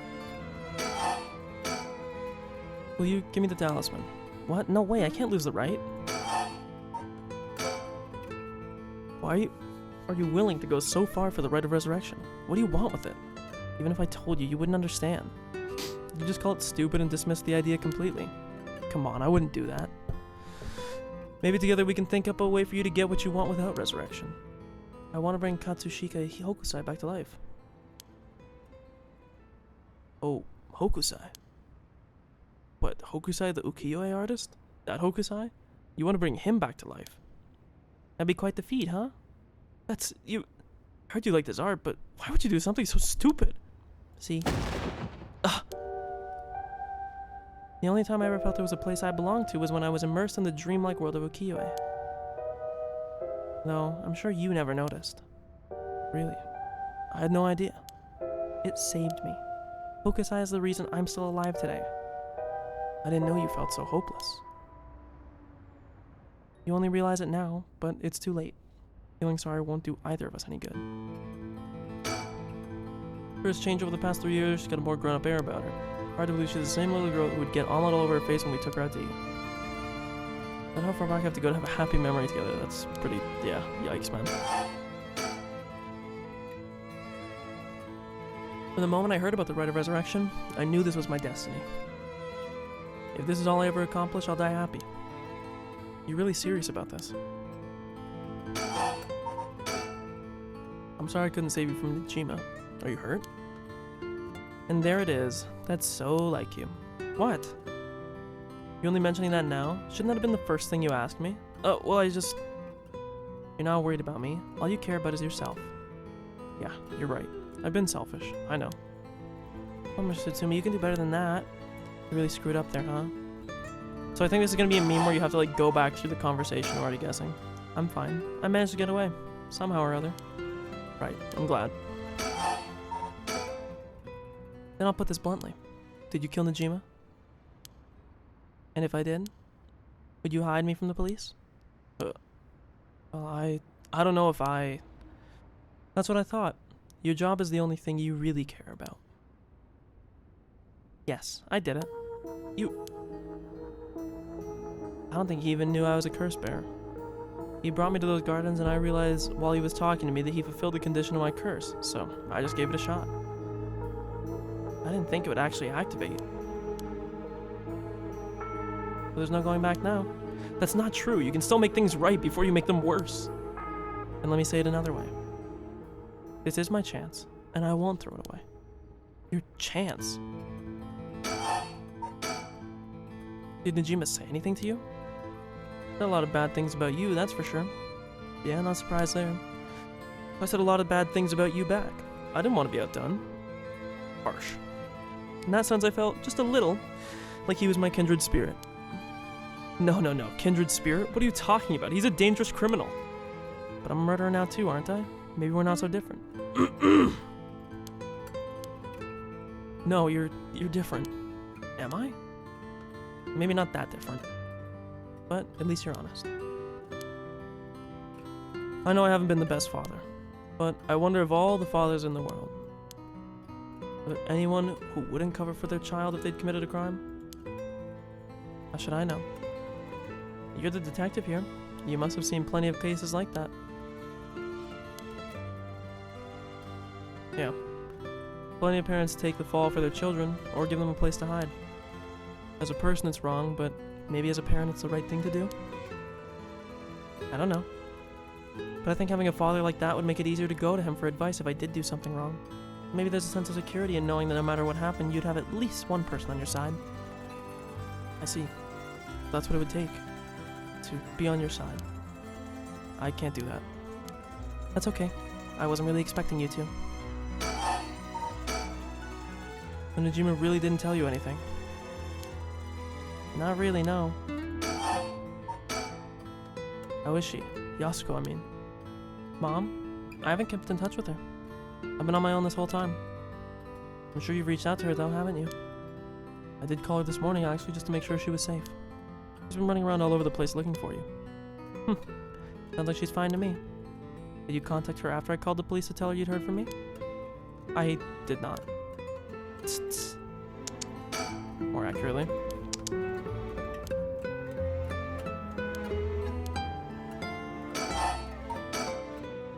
Well, I've heard you're into nightlife and staying out these days. Didn't want her to worry more than she already was. You're one to talk. I think I've let you talk enough. Mind letting me have a turn? By all means. You're hiding something. You're hiding something from me, aren't you?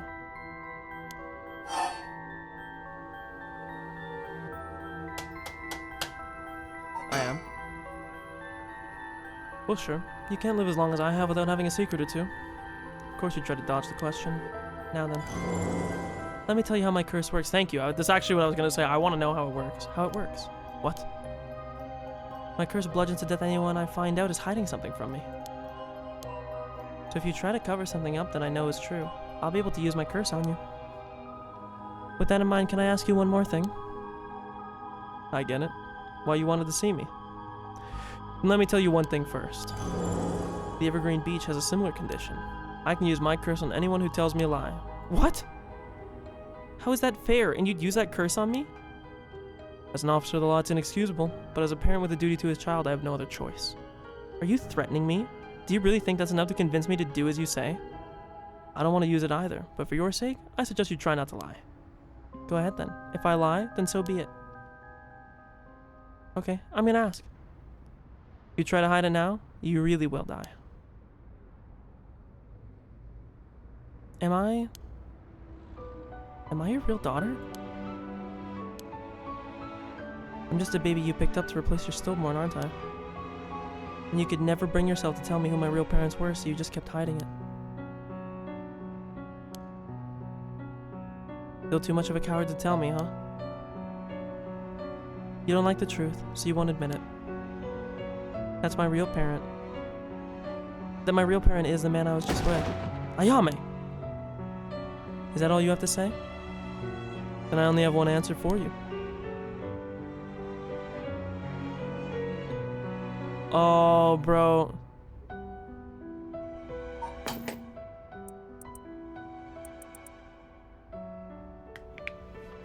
This is tough, because it depends how the condition means. Because if he did treat her as a daughter, then that is true. But biologically not. You are, honestly and truly, our daughter. Nothing more, nothing less. Even now you're still trying to hide it? Why? Are you really that stupid?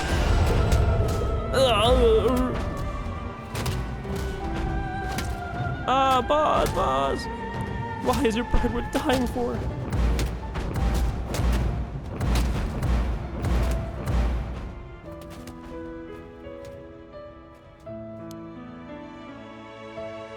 I should have known. Why? Why go this far to hide it? Ayame, listen. You're... How? Ayame. Be proud, no matter what happens, you are our precious daughter. No, wait, how are you still alive? I don't know what that piece of shit Najima filled your head with, but you're not Shino. And you're not Ashino either. You're our daughter, Ayame Tsutsumi. Ah, right, I guess it's Tono now. Well, that's fine too. Tsutsumi, Tono, both will always be part of who you are. Why are you doing this? That's not true. The curse proves it's not. Sure. You probably don't have many memories of us playing together. And I did leave everything at home to your mom, and I was barely ever there for you. Even so, when I was working, no matter how grisly a crime scene I was at, all I ever wanted was for you to grow up to be happy. That's it. Why? Why say all of this now? Do one last thing for me. I want you to tell me the truth too. And if you lie to me now, I'm taking you with me. Oh my god, that's so base. Holy fuck. Stop, I can't. The mastermind behind all this. The one who awakened the curses of the 7 mysteries in order to use the right. Wasn't you, was it? No, I wouldn't even know how to do that. And picking up Michio Shiraishi's talisman was just coincidence, right? Ooh, I didn't mean to... Huh? Yeah, I already told you that. Ah, good. Hearing that, I can rest easy. You're nothing like Najima. You can stand on your own 2 legs. You can keep living without escaping into a fantasy. You can hate me. You can dream all the crazy dreams you want. Just don't ever stop trying to do good. You're a victim of your curse too. He's gonna say, I'm predicting the next line right now. The curse of having me as your father is the next line. Oh, never mind. It's not too late to atone for the hit and run, for using the curse. Don't run away. You can still make things right. I know you can, because you're my daughter. And after that, live the best life that you can. Dad!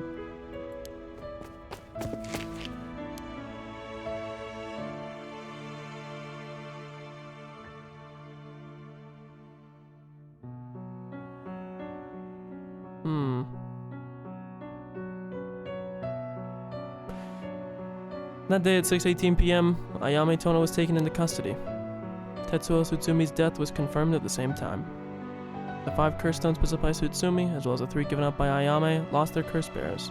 This temporarily extinguished their spirit power, allowing Mio Kurosuzu to obtain them and steal them away without difficulty.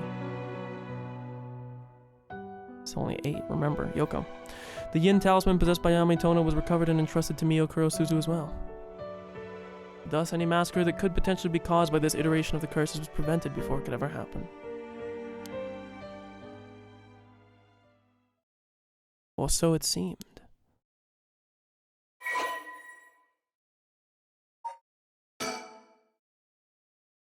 Let's read this. Killed by bludgeoning someone, or bludgeoning one who was discovered to be hiding something from the curse bearer. The deep sound of drums once more reverberates through the night air. How long has it been since we started hearing them each day? Could it be coming from the daimyo's residence? I've heard they have a drum in the fire watchtower, instead of wooden clackers, but I don't see a fire, so why are they sounding the drum? Then one morning a body was found. Isn't that old man Gonzo, the ukiyo-e painter? He lived nearby, but had been down and out for years, despite his best efforts to sell his work, so this is the guy that she wants to resurrect. Every now and then his granddaughter would visit, and he would teach her to paint. It was the old man's only pleasure. One day, his granddaughter told him about her dreams, curses, souls, resurrection. Hearing her tale, the old man was gripped with a sudden zeal and began to paint with great fervor.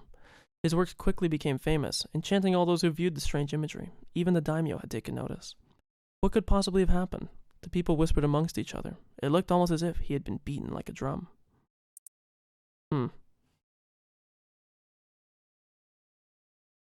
So I wonder if the granddaughter of this guy is the Ashino girl, but... Kills by dismemberment. One whose face, address, name, age, occupation, and location are all known by the curse bearer. Okoma was a lovely woman. She was spirited, worked hard. Wasn't this the same girl from... this? No, Omio was this one. Okay, sorry, just...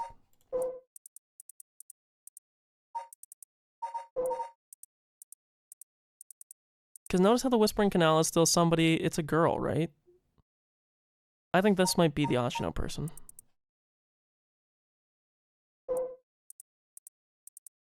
Okay.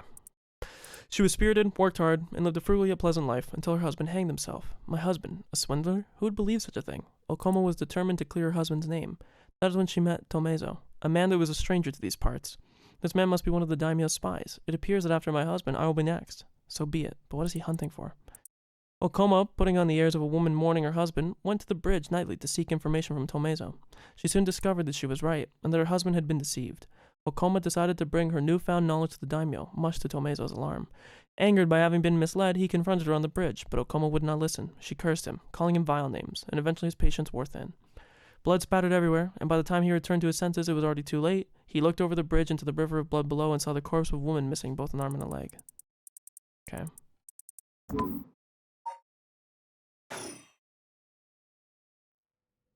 June Ario, 8 p.m.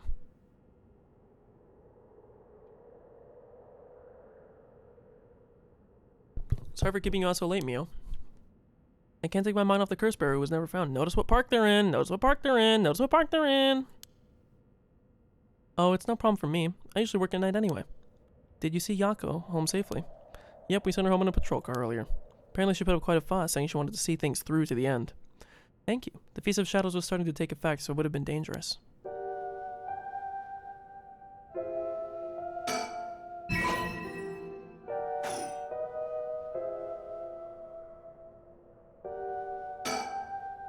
8 p.m. With no one around, this place as silent as the grave.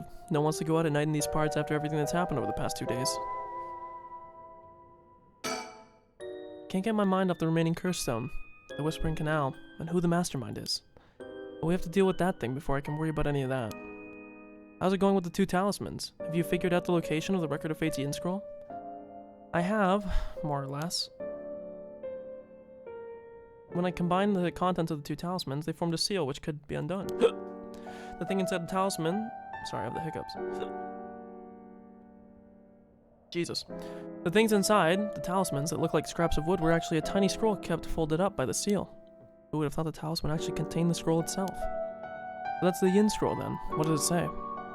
Well, there's one more seal we have to undo to open the scroll. Giving me some trouble, so I was actually hoping you could help me out. Okay, unlocking the seal. Got it, sure thing. I know what I'll be able to do, but let me at it. Wow, I didn't expect you to be so eager to help. It's oddly reassuring.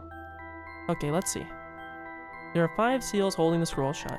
I think we have to remove them in the correct order.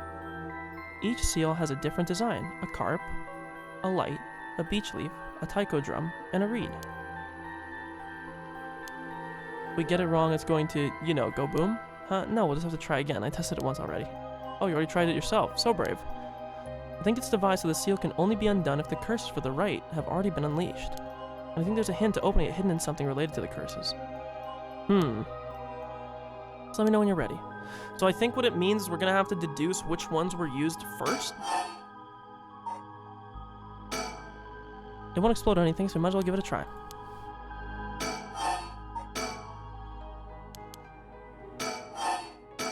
Okay. So in the correct order. So we're going to have to basically look at the history of the game. And we have to think the order in which they were all activated.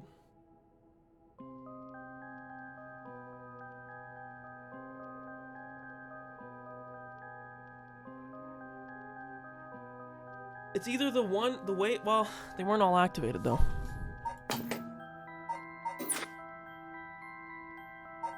In the correct order. So,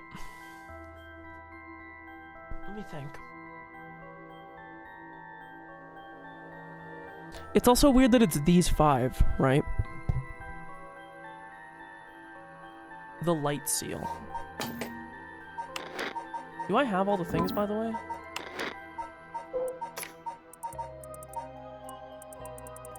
No, there's still 4 things that are missing.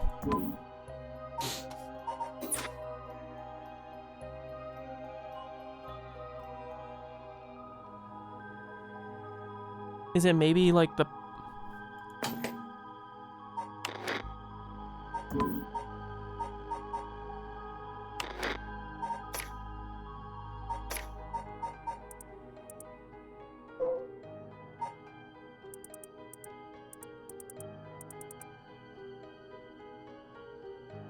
Her father, Jinkichi, and Jinkichi was the one from the Evergreen Beach.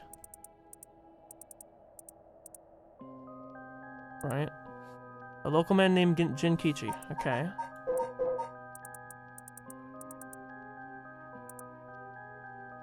Her father disappeared, went to look for him, and never came back.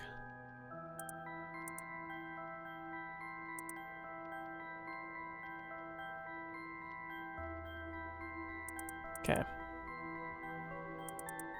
But at the very least, we know... I think it has to be the order in which these were activated, like, in the history. So if we look at those, that means that the beech leaf is definitely before the carp, because if the father went missing, he must have got hanged, and then this girl disappeared. So the taiko drum, the reed... That's not what I'm trying to do.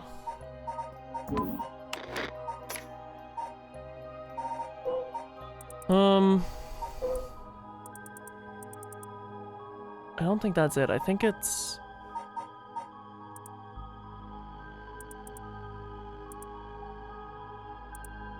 No, I don't think that's it.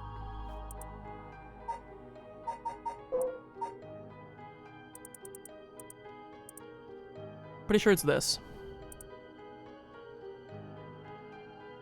Visions of the past. Memories of the young couple and their daughter. He'd lost everything, he'd repaid the kindness shown to him with evil. Regret gnaws him now. It's too late for him to undo it. To the Onmyoji, it was all her doing. Should have let the right. The light of the man's life begins to fade as regret and anger washes over him. Alas, it's too late for now. I'm prepared for hell. Even if in another life I can fulfill my dreams, even if this body perishes, I can atone. Okay.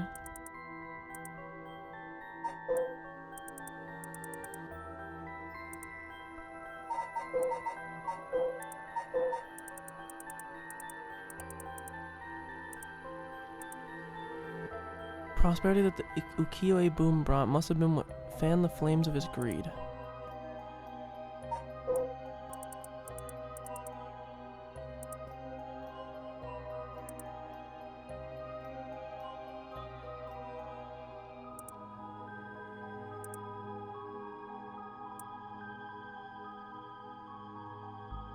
Okay, so I think this one has to be before.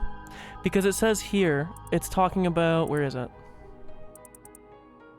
Isn't that old man Konzo, the ukiyo-e painter? And then they talk about how his granddaughter told him about her dreams, and then he began to paint, and the work became famous. And then in the beach, it talks about something about ukiyo-e, didn't it? The prosperity of the ukiyo-e boon must have been what fanned the flames of his greed. So that has to place that before it. So at the very least, the current order is this is first, this is second, and then this is last. Currently.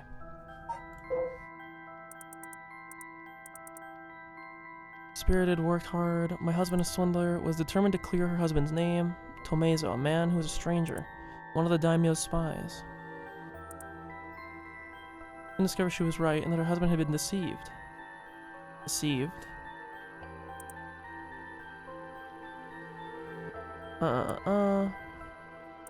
And they said this guy was one of the daimyo's spies.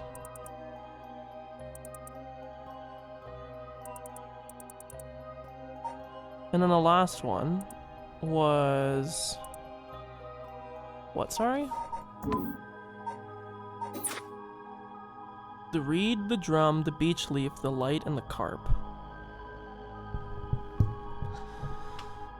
So, we know that at the very least with these three, it's 1, 2, 3, where 3 is the most recent.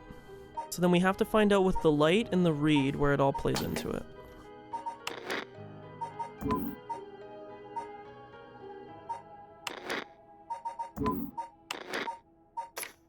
And if we look at these...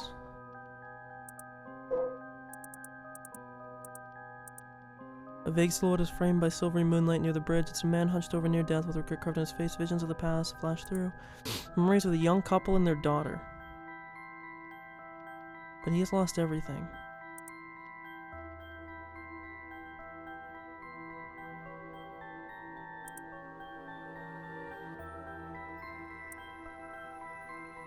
Huh. The problem is that one... I'm gonna read what the other one is, because the beckoning light doesn't feel like it has anything to do with anything. But this doesn't either, though, right?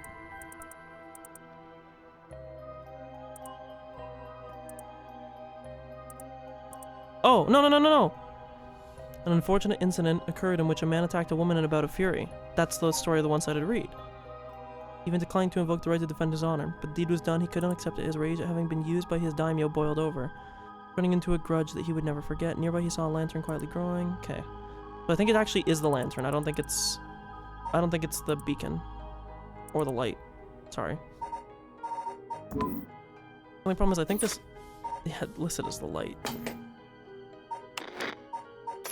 So... if we assume that this was the mother... if her husband... until her husband hanged himself. Okay, yes. So... then the last question becomes whether or not this in the canal occurs before or after.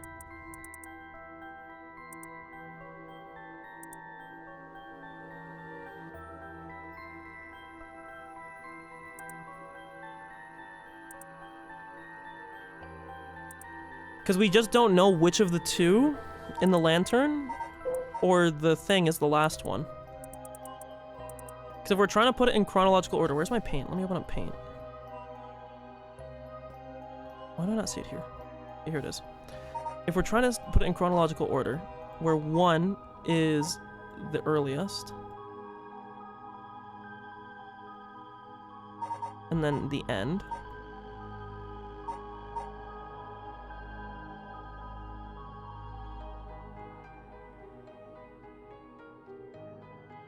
then we know that the very first one here, this is going to be the Tsugaru. This is going to be... Then we know it's going to be the beach. Then it's going to be the reeds.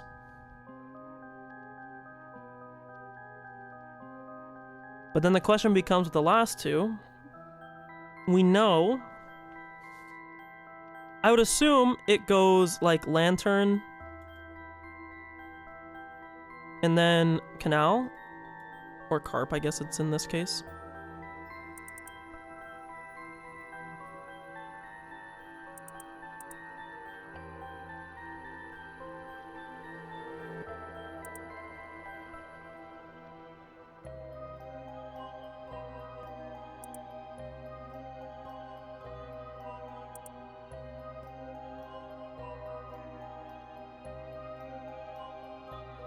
I don't think there's any way for us to know other than trying.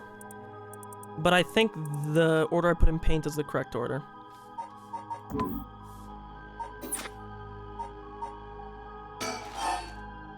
Okay. Then, because this started off the thing. Then it's the reed.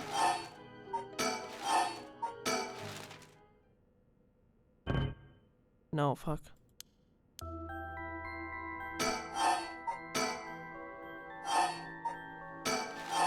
Okay.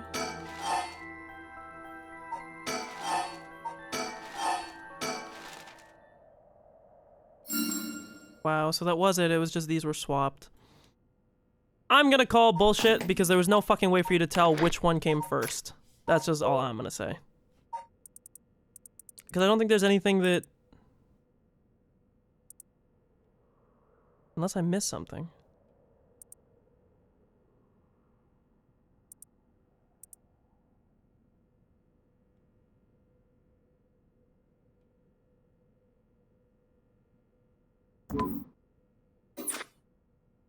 It's open.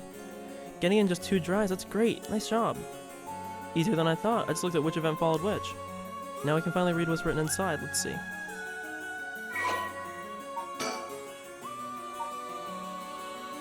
It said that Seiman Tsuchimikado, author of the Record of Fates, wrote the Yin Scroll because he feared the descendants of those involved in the Honjo incident might become cursed and used in the collection of soul dregs.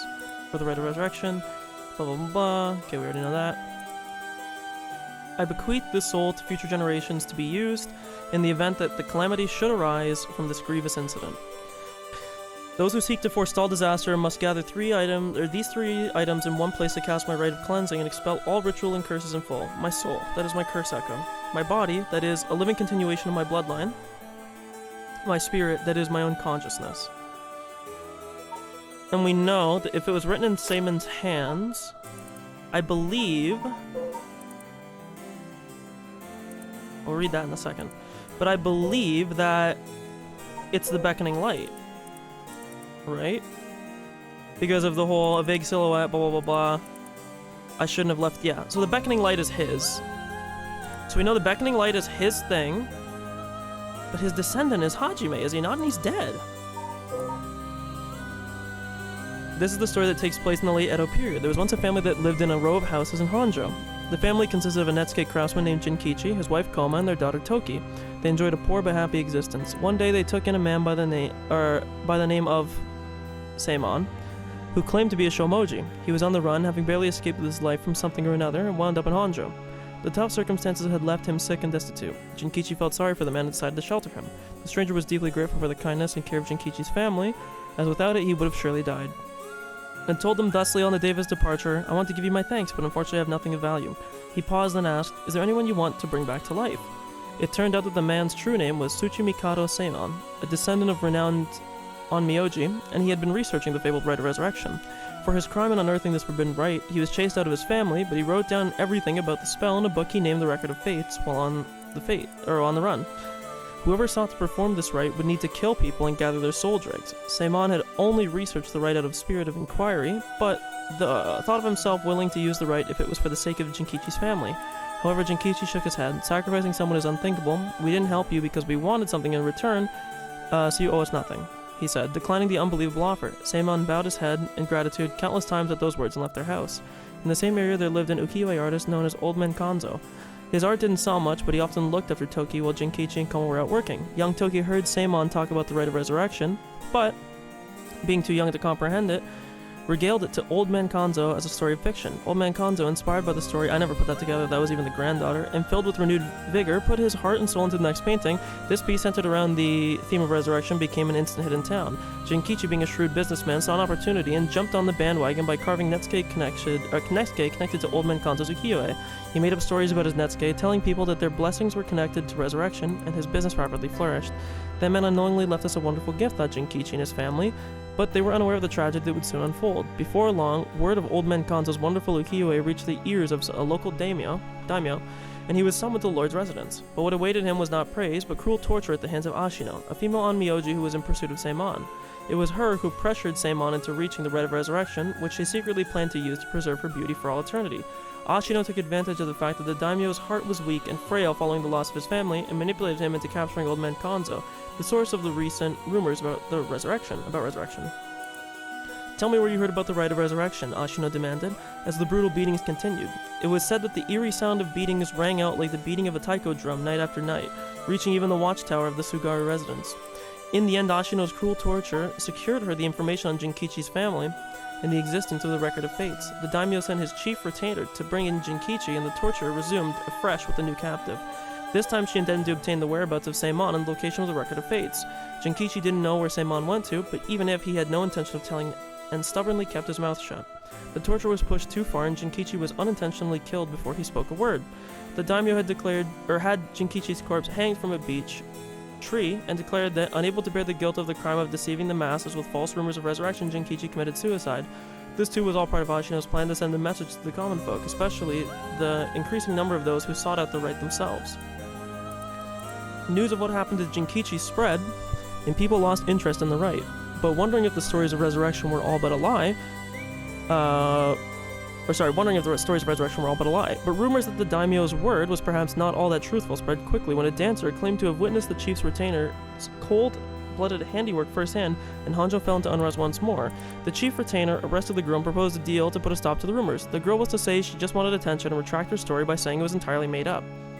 In exchange, she would be given a most wondrous stage to perform on, so this is I have 100% this is going to come back, but so this is the Fool's Procession.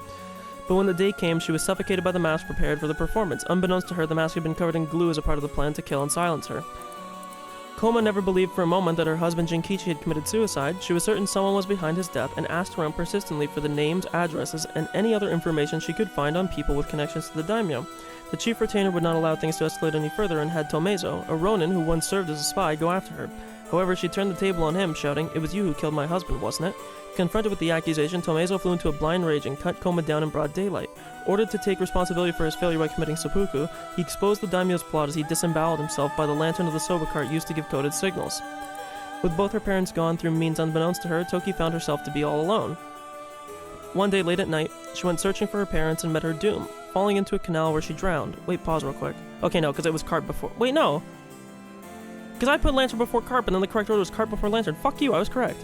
Meanwhile, the chief retainer had made no headway whatsoever in finding Seimon's whereabouts, and an incensed Ashino decided to set fire to his residence, burning him alive. In truth, all those connected to these events thus far were cursed by Ashino so that their souls would turn into soul dregs upon death, which she had been collecting. All she needed to perform the rite now was to get her hands on the Record of Fates. Sensing that there was something serious at work behind the recent string of strange events in Honjo, Seimon returned to find he was too late. He broke down in tears when he learned of the unfortunate and unnatural deaths Jinkichi's family had met. Seimon realized it was the handiwork of Ashino when he found their soul dregs had been collected, and decided he had to prevent any further sacrifices from happening by confronting her on Hoanji Bridge. What ensued was a fierce battle of spells that endured till the break of dawn, Though those who did not know any better only saw what they believed to be eerie flashes and supernatural orbs of light. At the end of the long battle, Ashino defeated Seimon and obtained the record of fates, but he had placed a curse upon her foot. Ashino dragged her foot, corrupted and horribly inflamed, and sought refuge at the nearby residence of a retainer, and angrily demanded they wash her foot. She died, because this is the washing foot. Ashino died then and there, filled with agony, and her foot cursed and rotten. Seimon, too, having sustained serious wounds during their fight, died that day on Hoanji Bridge, still filled with regret. However, Seimon came back to life. Knowing that there would be enough soul dregs in place during their confrontation, he had prepared a spell that would activate the Rite of Resurrection upon his passing. Feeling that his curiosity was responsible for the terrible tragedy that had unfolded, he was left with a keen understanding of why the Rite of Resurrection was forbidden and became determined to seal it away. Indeed, the reason he'd resurrected himself was for that very purpose. However, he did not know what had become of the Record of Fates. With nothing to seal away, he instead used the remaining soul dregs to turn 9 of the Netsuke made by Jinkichi into ritual implements to be sealed away in Honjo. He placed a spell so that should someone try to activate the Rite of Resurrection again, all 9 pieces will awaken at once. And to pass the whole truth of these events to future generations, he wrote everything down in the Records of the Fates Yin Scroll and passed it down to his descendants. Meanwhile, the townspeople kept silent about the incidents out of fear of being cursed. However, these occurrences were so strange that gossip about it couldn't truly be contained. Over time, the details became more and more vague as the stories grew into legend, and that's how they came to be called the 7 Mysteries of Honjo.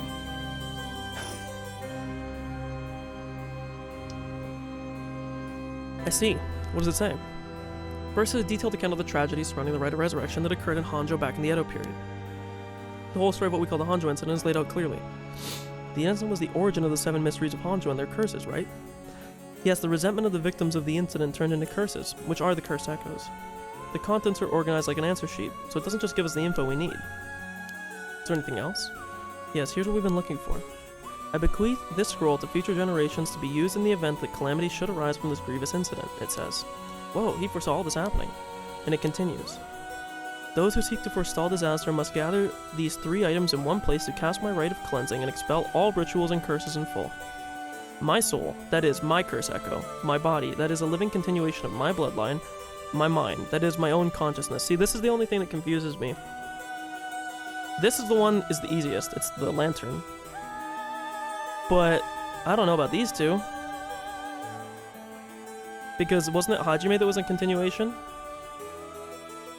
Because they said that Tsutsumi, that his family, they were descendants of Ashino. But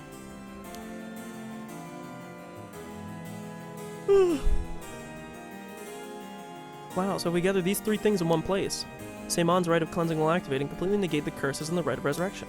That's it, that's exactly what we need. 3 things are Seimon's soul, body, and mind. It says the soul is Seimon's curse echo. Curse echo, so Seimon himself is part of the 7 mysteries. Now that you mention it, Mr. Araishi said something about along those lines before. There's another hint written here. My curse echo holds my curse. My curse brings ruin to curse bearers. Sorry, what did that say?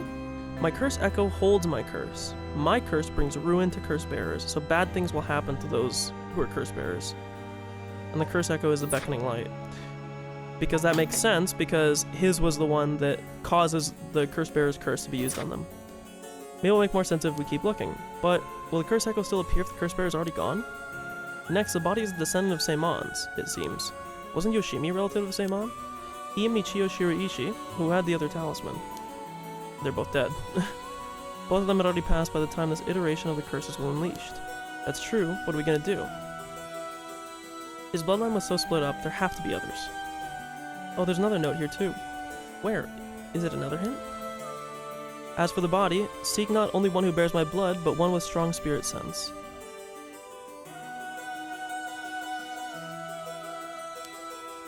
Such an individual will be able, if a spirit attempts to possess them, to instead take control of that spirit themselves. So it says. Well, the strong spirit sense, the only person what that was about was Shogo, right? What's the difference between the mind and the soul? In paranormal theory, it said that humans are made up of soul, body, and mind. The mind is essentially thought to be part of the spirit that makes up one's consciousness, or oneself. It's like driving. The body is the car, the soul is the control system, and the mind is the driver. I see. I think that makes sense. So was there a hint for finding this one, too? Well, let's see. There's this. Should the Rite of Resurrection be activated elsewhere, so too shall my mind be awakened there. So his mind is present somewhere here. Seimon tried to seal away the Rite of Resurrection, but before he could, Ashino stole the Record of Fates. So as a countermeasure to the right being activated, he made it so that his mind would be released from the seal. Okay, but what does that actually mean? What it means is, Seimon's mind awoke the night the right was activated. It must be possessing someone out there right now. Ooh. What? So we have to get that person together with everything else. Alright, so we have to find the curse echo. So, the echo is, Hajime's thing. Spouse. The body, I'm assuming they're gonna say is Shogo because of strong spirit sense. And the person possessed by Seimon. And we just get them together in one place and we'll be good to go. Right, but there's one thing. The second and third one could both be the same person. Oh, who could that be? It's like how Michio lost her memories when she was possessing Yako. Seimon's consciousness might not be aware of who it really is. So if he learned the truth, would he start to act of his own accord? Oh, then that person could already be... Oh, hold on a second. Someone's coming this way. It's gonna be Yoko. Yoko. Ready? Excuse me, can I interrupt? Yep. Fucking knew it. I knew it. She's gonna be the mastermind. Would you buy this empty can of juice I just finished drinking for 10,000 yen? Huh? I'll even throw in these bones from some fried chicken. You can't beat a deal like this. I don't really want them. Don't say that. Come on, they're delicious. Actually, I thought I might just have a picnic right here. Won't you join me? Sorry, I don't understand. What should we do? Well, it's not like we need this exact spot, and we can't do anything with other people around. Let's just move somewhere else. I wonder if Seimon, if his consciousness, if he possessed somebody, so if he possessed Shogo, then my only thinking would be, does he have the ability to use the ever-beckoning light or whatever? Or the beckoning light? Does he have the ability to use that without actually having that ability? Uh-oh, he's dead. He just turned his back. Ready? He's dead. I'm sorry, we're in the middle of something, so we'll just be on our way. And that's it. Krakatoa, they're both dead. Here comes the smile. Ready? Yep.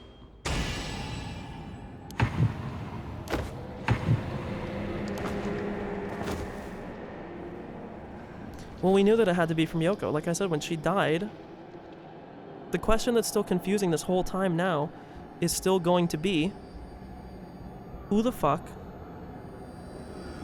killed Yoko? Unless killing Yoko is just like a requirement. This is like the least surprising twist, though. I feel like if you were paying attention the whole time, this isn't really surprising at all.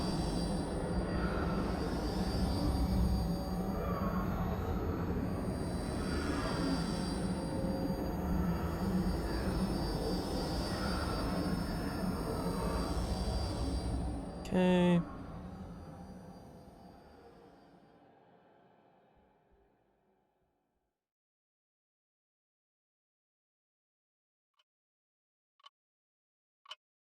There's gonna be a picture of her with her dog or something. Hey, storyteller. Yeah, my heartfelt thanks for all your hard work thus far.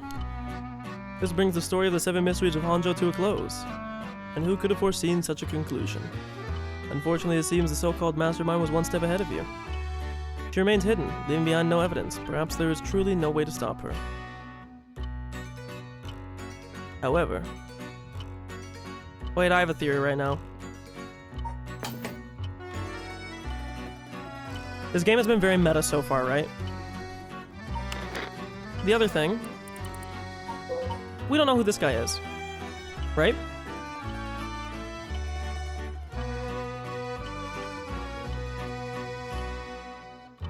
I have a funny feeling the way they're going to describe this is that I, the player, am actually Seimon.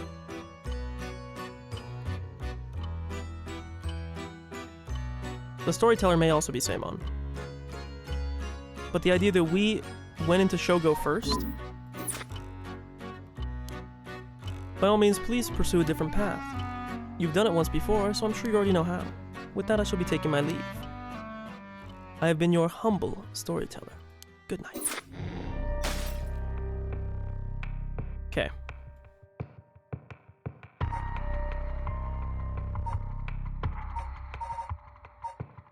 It has to be something with Shogo's because we know it's him, right? I also want to get this. I'm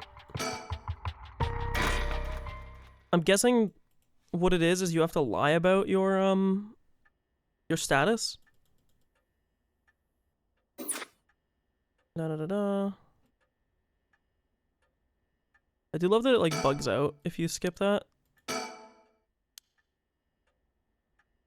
Or is it just bugged? Okay, this whole thing is just bugged.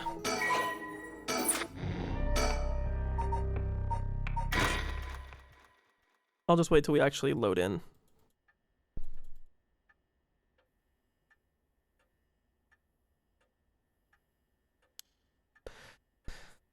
So it's gonna have to do with thing. With, what's his name?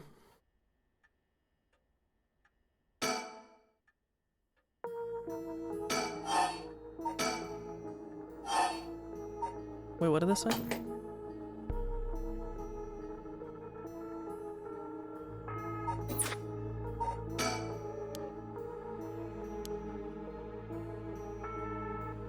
Okay.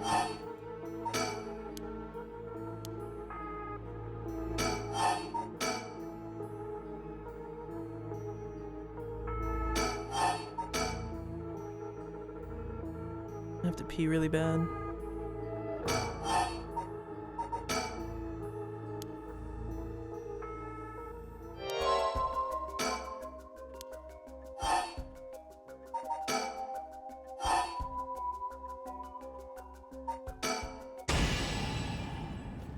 Oh, because deceiving, yeah. I didn't even figure that. We already knew that, though.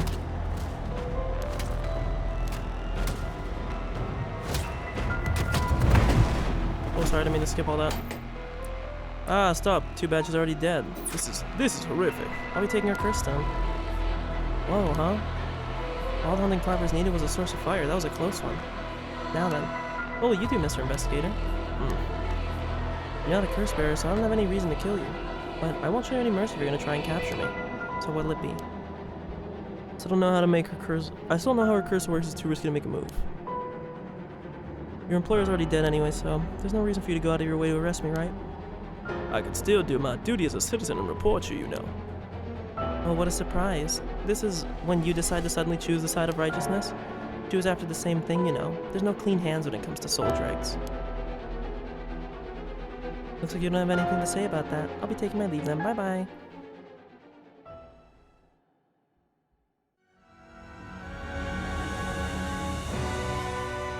Upon killing Haruhi Shigima, a fellow curse bearer, Ayame obtained more than enough soul dregs for the rite of resurrection. However, it turned out that resurrecting someone who died a long time ago required an even larger amount. To fill her heart's deepest desires, she'd need to harvest more. So, she waited for the sun to set for when the Feast of Shadows effects were at its peak, and used the one-sided reed curse stone she had stolen from Fumichika Najima. With it, she proceeded to kill all those whose personal information she knew, starting with those who mattered least to her. About the one-sided reed, kills by dismemberment. Okay, we already knew that, yeah. Many of them were random men, gullible and disposable, drawn in by the allure of a female university student. One noteworthy victim among them was Tetsuo Tsutsumi, who, being a curse-bearer himself, was promptly targeted for his soul dregs. Tsusumi's death threw the investigation efforts into disarray, allowing Ayame to evade capture. Afterwards, she acquired various address registers and phone books, and systematically killed the people listed in them. Unsuspecting victims could be safe at home, only to suddenly have their limbs severed. The strange death shook society to its core. Jesus. What a fucking bad ending. Notice how the only good ending is the one with Haruhi actually doing something? By the way.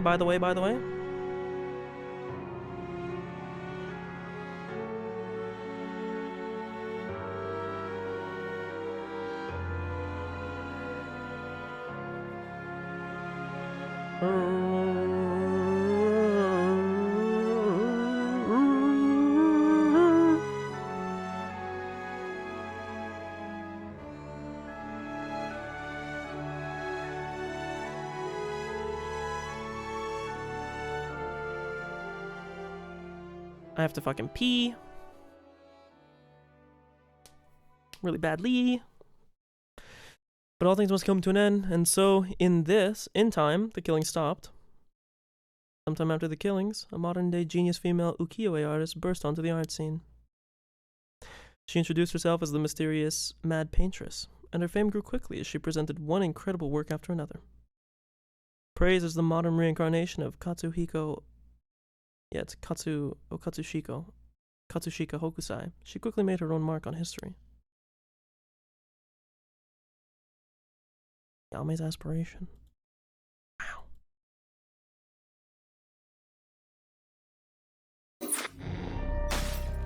Okay. So, I don't know... I gotta pee real quick, I know that. I'll be right back, let me put a thing. I don't even know why I bother, because it'll be like, literally 2 minutes, but be right back.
Hey, I'm back. So I don't know, it's one of these two? Well, this is the one where Yuko dies, right?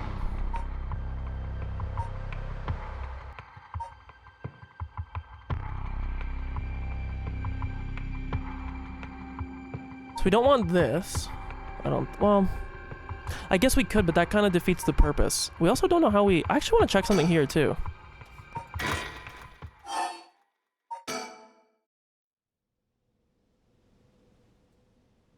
Harway. I want to see if the storyteller pops up again. I don't think he does.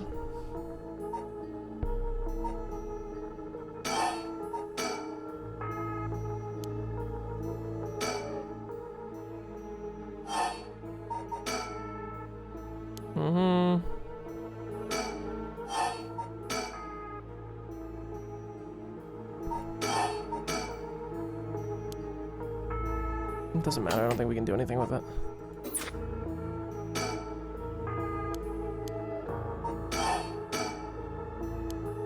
Okay, we don't care. So, I mean, it's one of these two.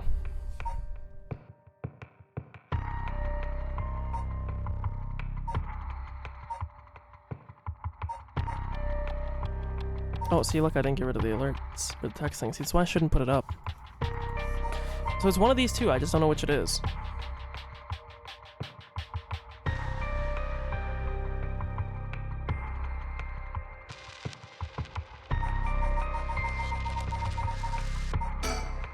Yoko reveals she's searching for the mysteries because she wants the right of resurrection. As she explained how the two are related, something strange suddenly occurs. Thanks to Shogo's perseverance, Yoko Fukunaga finally regains consciousness, but when Shogo learns that she has no memory of what happened to her... I just don't know how we know which of these... It's one of these two for sure, right? Like, it has to be. But I just don't know how we have any idea which is which.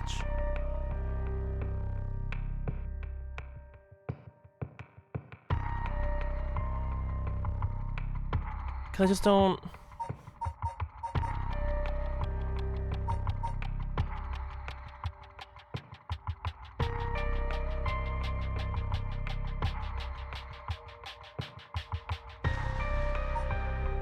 I mean, I guess we can start with this one.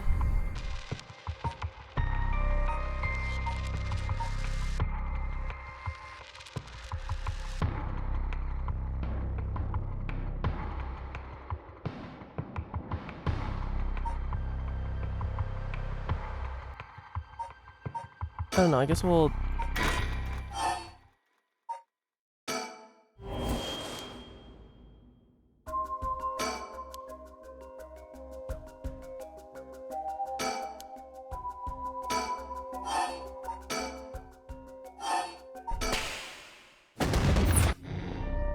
Okay, so it just ends. Okay, so it's not that. It's one of these two.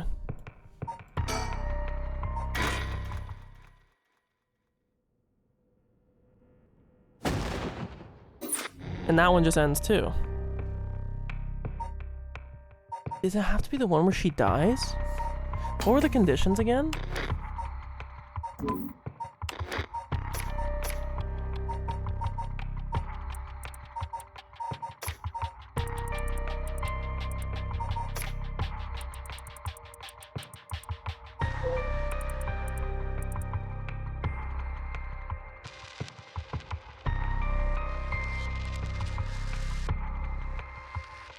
It sounded like they implied that it was Shogo in this. My curse echo. But we think the curse echo of his is not that.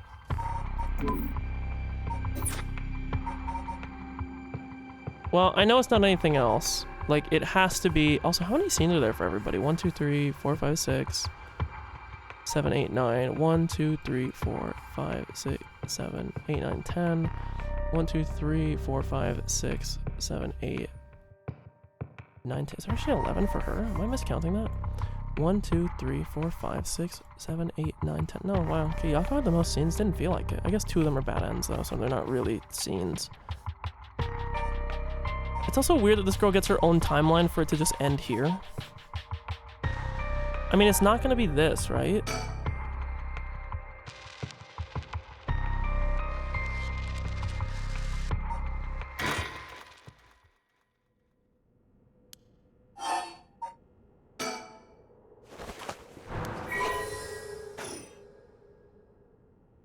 Is that a thing there?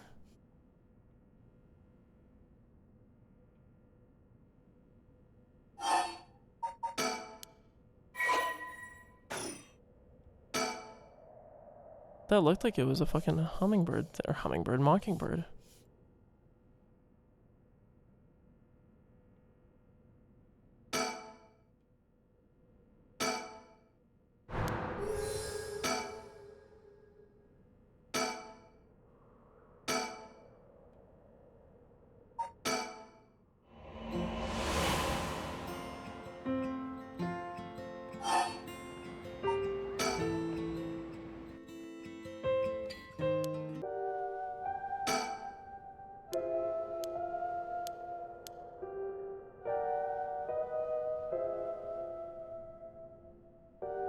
It is in this scene where we...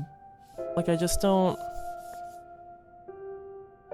I kind of hoped that it wasn't going to be that Yoko was going to be evil.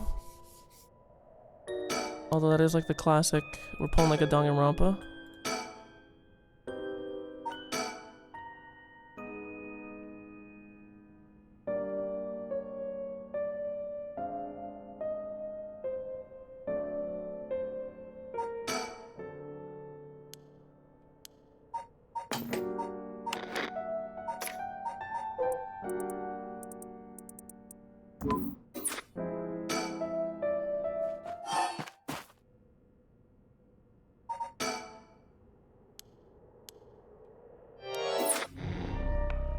Yeah, because that just kicks to here.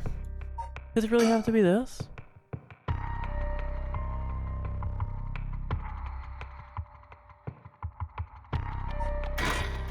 That's the only other one that makes sense. I was kind of hoping we'd be able to bring Yoko back, but seems like... I just don't buy... Like, this doesn't make sense to me, though.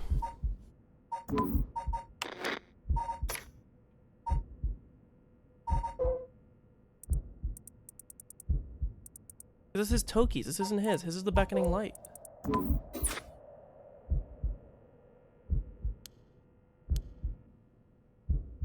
Because she's drowned, right? I forgot about that jump scare. It actually kind of scared me again.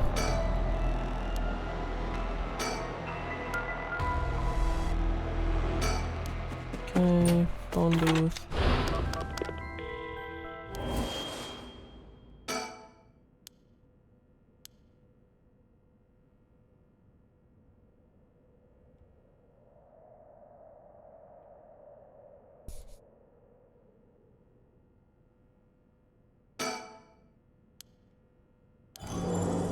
Okay.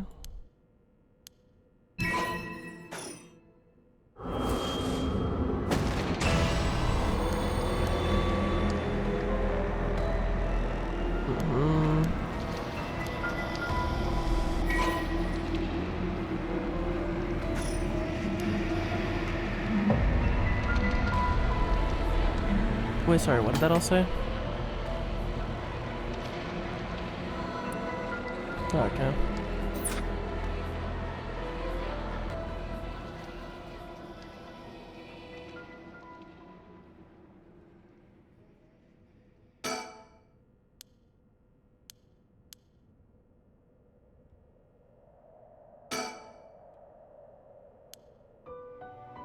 Took long to... Okay, this is the stupid thing where it's like Yoko's faking it, but she's not.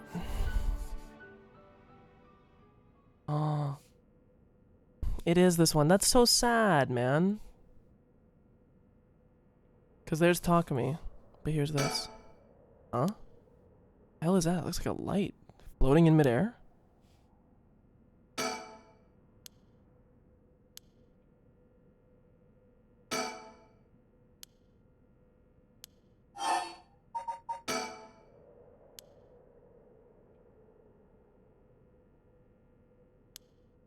Oh, unexpected.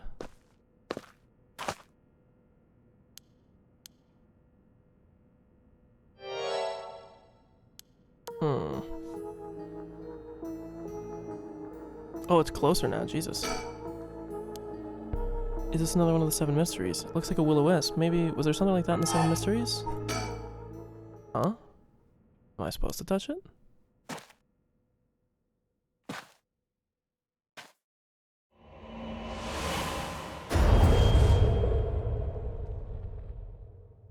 That's interesting then. So... Okay. So, the only thing that I'm wondering then is...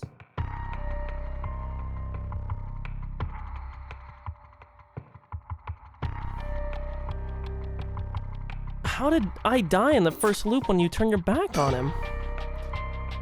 When the body, soul, and mind of Seimon, Tsuchi, Mikado have all been brought together, the rite of cleansing is activated, dispelling all rituals and curses that have previously been performed. Does that mean that Yoko will come back? So this is dispelling all previous?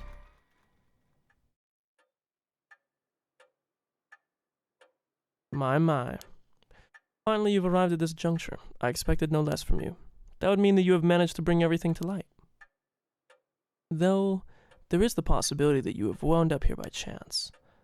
So before I take you any further, I must ask you a number of questions.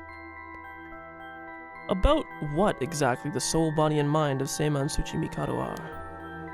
Firstly, which curse echo represents the soul of Seimon Tsuchi Mikado? It is the beckoning light. Yes, that is exactly it. After his defeat at the hands of Ashino in the Honjo incident, Seimon wandered about near Hoanji. The form of his curse echo changed over time with the legend he left behind. This is the curse echo which was acquired by Mayu Chozawa. But when called forth by Seimon's body and mind, it appeared momentarily before him. Let us continue. Who served as the self of Seimon Tsuchi Mikado? Who was his body, his descendant who carried his blood? Now, we might need more explanation on this, but the answer would seem to be Shogo. Because they said of strong spirit sense, but I don't know if we ever got a confirmation that Shogo actually is the descendant, but correct again. Although Shogo Ukie was born to an ordinary family, the blood of a distant relative ran thick in his veins, so that was the explanation for it. In truth, the same is true for Yoko Fukunaga.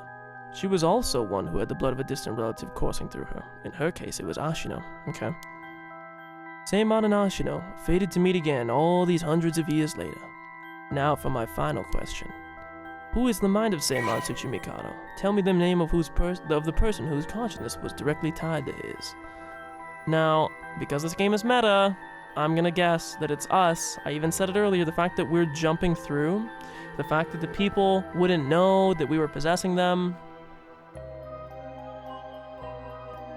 Also, like, why would they ask for my name at the start of the thing? Oh, I see. You believe it to be... me?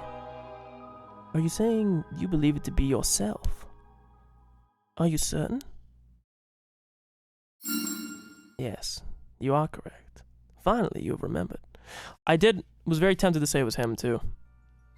That's right, you are. Seimon Tsuchimikado. Seimon's consciousness. Because this is the thing when he talked about, I'm the one to guide you here through Paranormasight, like the fact that I woke up specifically when the rite started, too. However, having lost your memories, you forgot about the duty assigned to you. This is, if I may say so, where I played my part, guiding you through the events of this story. As your consciousness was all that was left for you, you manipulated time and space, exactly, yeah. Jumping from vessel, that's what I was thinking, yeah. And manipulated your host's actions by whispering commands into their ears. In doing so, you were able to get the full picture of what needed to be done. But at one point, while still unconscious, you managed to remember your duty. The so-called mastermind behind these events, the one who awakened the rite and the curses, was Yoko Fukunaga, descendant of Ashino herself. You unconsciously activated your curse and... okay. So that's how she died. But then who killed Shogo? I figured that, because that was the power, but sure. Because she was the one with the canal, so the fact that she died to the canal power meant that this person had to have killed her. Sure. How interesting that she awakened Seimon's consciousness at the same time as the curse. Says. That was the one and only time she could have been stopped. Ah, but due to your influence on Shogo Okie's will, Yoko Fukunaga was brought back to life. Using the story chart to undo her death, I led you to believe that it was the work of the Rite of Resurrection itself. But as it turns out, seeing that would transpire if the mastermind was not killed at the outset, is what ultimately revealed the way to put an end to the curses for good. There were certain things which would have answered all your questions had you noticed them. For example, even while under your control, Shogo Okie unwillingly used his curse. When I asked you early on how many Shogo Okie had killed, this is what I meant. Had you not used the curse, Shogo Okie would have done so of his own accord. Furthermore, Mayu Chozawa was able to recall information which only you knew. Of course, that part we figured. She was able to do this because she was connected to you. Okay, yeah.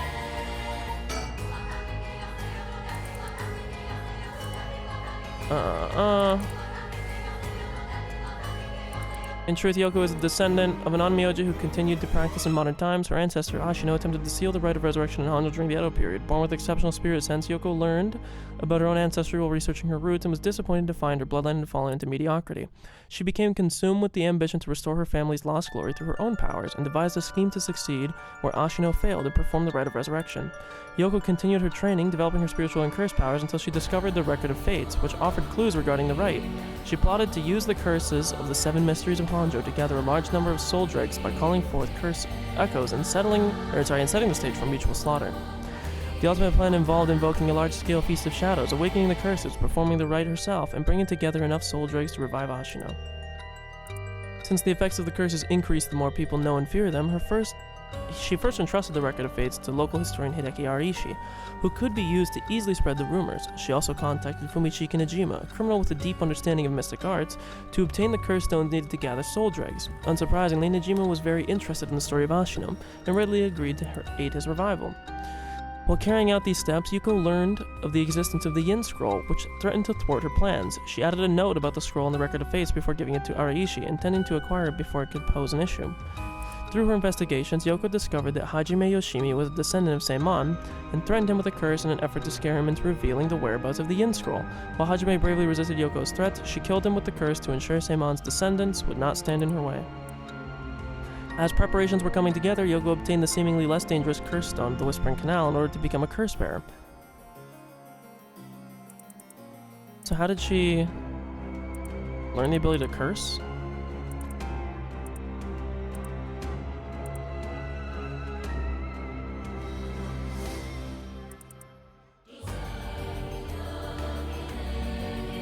He would be located nearby and subject to monitoring. Oh, sorry. Shogo Kie, also descendant of Seimon, was added as a potential risk factor and contacted to ensure he would be located nearby and subject to monitoring. However, unaware the spirit of Seimon would be awakened within Shogo as soon as she invoked the curse, Yoko's plan was thwarted when she was immediately cursed to death by Seimon. Now, allow me to ask you one last question. If you, knowing all that you now know, had the ability to resurrect one life, what would you do?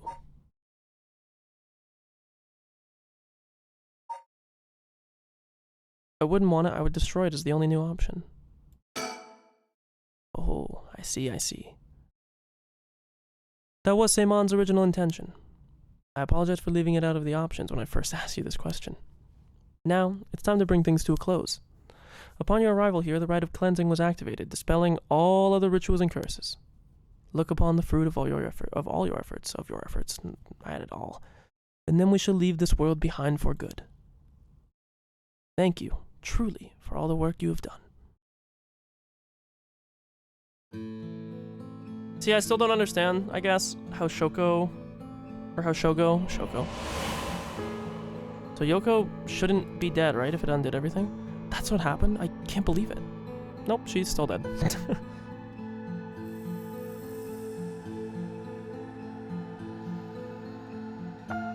I still don't understand how... I guess the only way I get is that, did Takumi legit just kill me like the old-fashioned way? Like, I don't...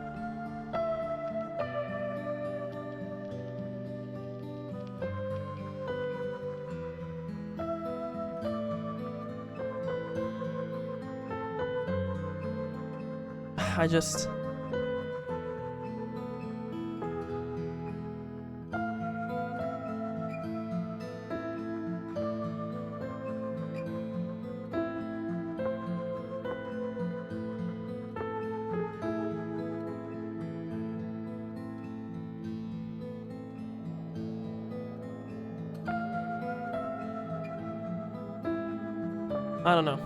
Maybe we'll see. I'm literally racking my mind. I can't think of...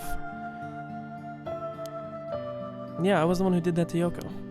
The blood of the Onmyoji that's inside me broke into my consciousness and gave me that curse. Yoko was after the rite of resurrection. She was the one who awakened the curses of the 7 mysteries and cast the Feast of Shadows. And the only way to stop all of it was to put a stop to her here. Otherwise, the rite of cleansing might have been negated too. I wonder how much of it really was her... was really her doing all those things. Yoko. Guess that explains why I felt like it was fate when this all started. Though she didn't seem to notice. I guess things were always destined to end like this from the moment we met. I wish we could have met under different circumstances. No point in thinking like that now. God, I need a drink. Think of a Moscow Mule. Or 2. Or 3.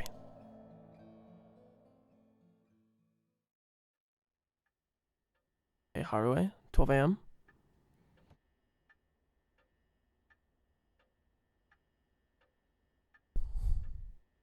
Ma'am, what is it? Just a dream. Seems this was all just a dream. It's so fucking bad. I dreamt there was such a thing as the rite of resurrection. Just a dream. I'm sorry to say it, but there isn't. Right? Of course not. But even if there is no such thing, I promise you, I will get to the bottom of the kidnapping. In fact, I've happened to find a very important lead from over a year ago. Something that's evaded our reach until now. An eyewitness from the scene of the kidnapping. I see.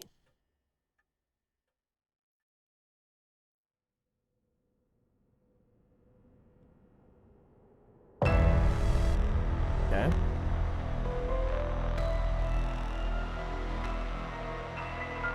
Whoa, what the hell is this?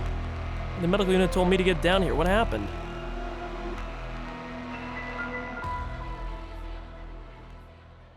As I was looking into Yoshimi's death at the former Yasuda Gardens, another body was discovered at a different park in the area. Could they be related? Sure looks like it, but... Excuse me, we found this among the victim's belongings. Thought you'd want to know. What is it? Or what's this? Whatever. What the hell? Boss, look what was in the female victim's address book. Yoshimi's phone number and photo. What? And the picture. There's an extron on it, and a bunch of weird symbols, and a hole where his heart would be. No. You think, could this be some kind of okay, so this is the explanation for how he was killed, because he was grabbing his heart. How many times do I have to tell you not to not try to connect everything to the occult? Damn it. Is this a Nakagoshi case after all? What was that, boss? Don't worry about it. Make sure you put that photo into evidence. There's no doubt this is related to Yoshimi. Make sure you do a thorough sweep of the area. I'm gonna make a phone call. Got it. Leave it to me. Spend as long as you want on the phone.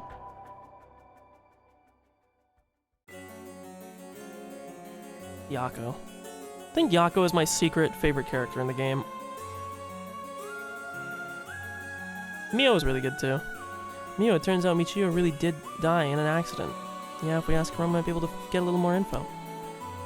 I guess there never really was such a thing as the rite of resurrection. But I did feel like there was a spirit watching over us.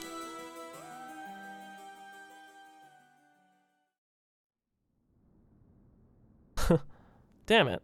Why? Nothing's happening. But now, my contract won't be... No! I should never have believed in this blasted record of fates.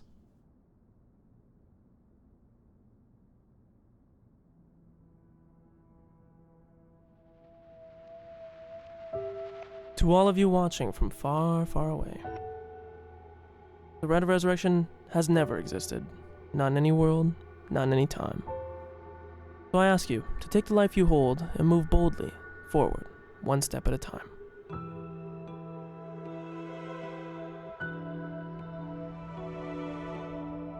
Richter, EY's out. Do you want to question him?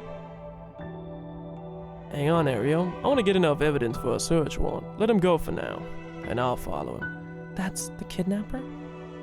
Shut up my goat Haraway too. Mwah.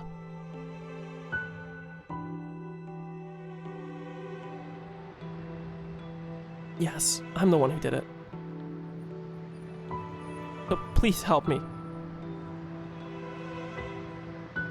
She's always following me. God, this track fucking goes hard, bro. I'm so sorry, Michio. I had no idea. What? Hajime was killed by this Yoko Fukunaga? How can that be? He wasn't the kind of guy who could just be picked off like that. You know that. Yeah, and boss is hiding something. Seems to be some kind of secret hidden in Hajime's family tree. Let me see if I can find out what it is.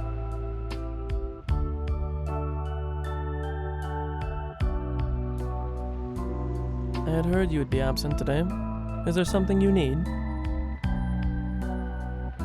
Well, I seem to have the spirit sense thing all of a sudden. I know it's the sort of thing our chairwoman doesn't approve of, so I thought I'd mention it.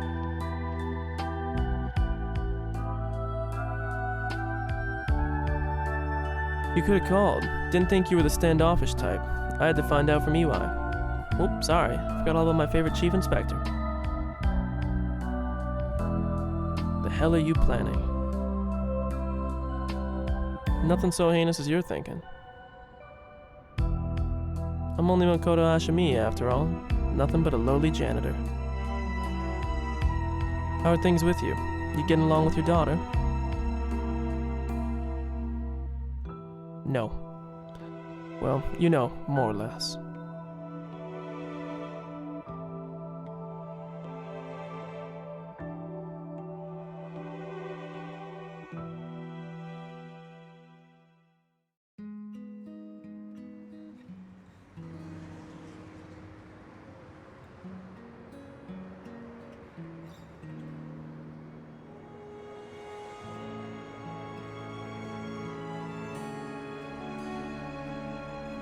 This reminds me of that one old Warner Brothers thing, you know, where it's like the yellow film and like all the homes and houses. Okay.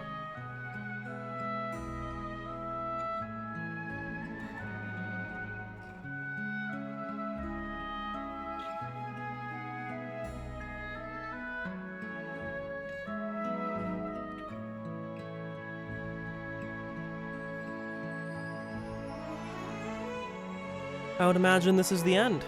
I guess I'll talk while this is going. I like the game. I think overall, at the end, probably give it 7.5 to an 8. Probably an 8. I think the game's opening was so insanely strong.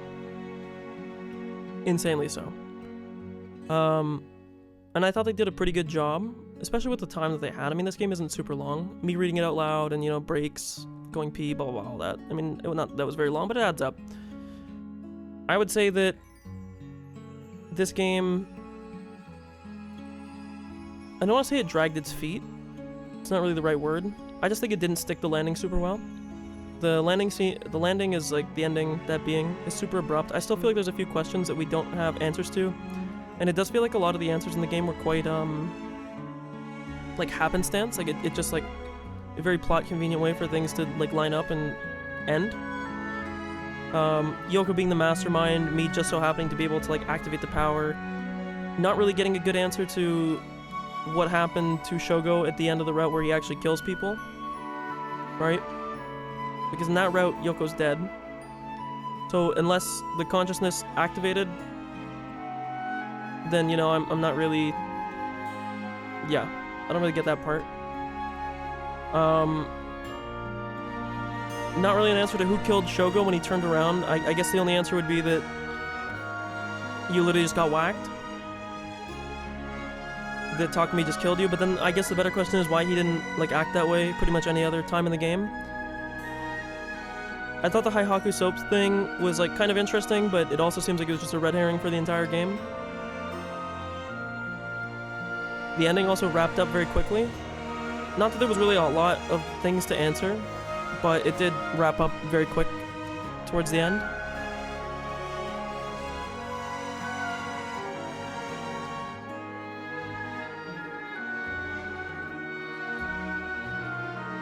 I think the game was at its best. Sorry, fucking voice crack. I'm 14 again.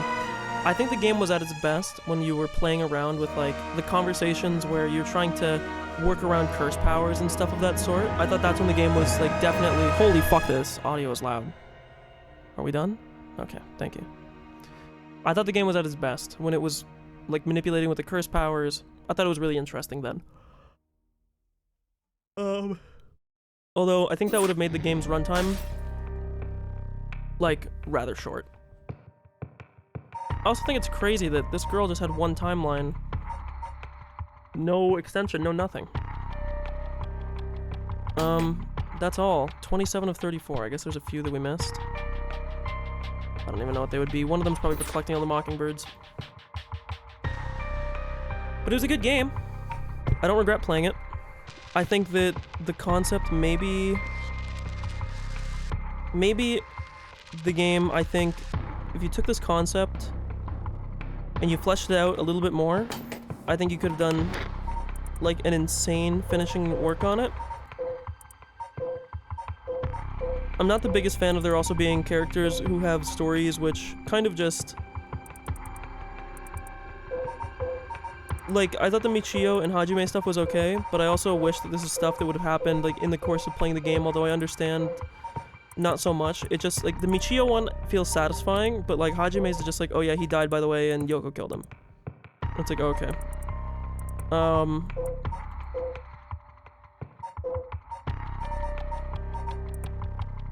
I think it's pretty crazy that this girl gets totally baited, and she's, like, actually not even anything at all.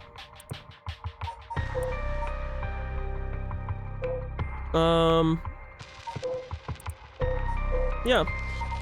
Also, like, more about this guy, like, not really learning a lot. I still don't really understand the whole comment about Michio, about something that wasn't... To me, and I'm not saying that you can't do this in a story, I mean, like, you can. They made it kind of sound like Michio was open to the relationship with the teacher, and then was, after she died, wanted to, like, bring him down with her because of, like, guilt over not sharing it with Yako, which I thought was a little bit like, huh?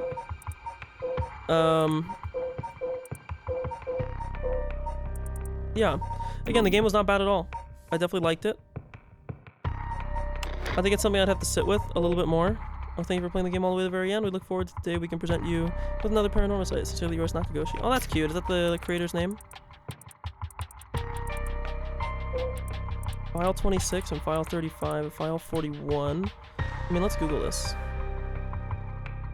File 41. Paranormasight.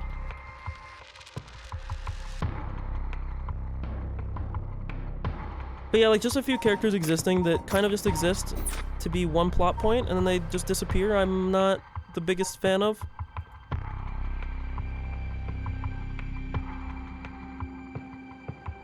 So 41 is juvenile delinquency, apparently. What was the other one that we missed? There's 3, I thought? Because we got that one. File 26.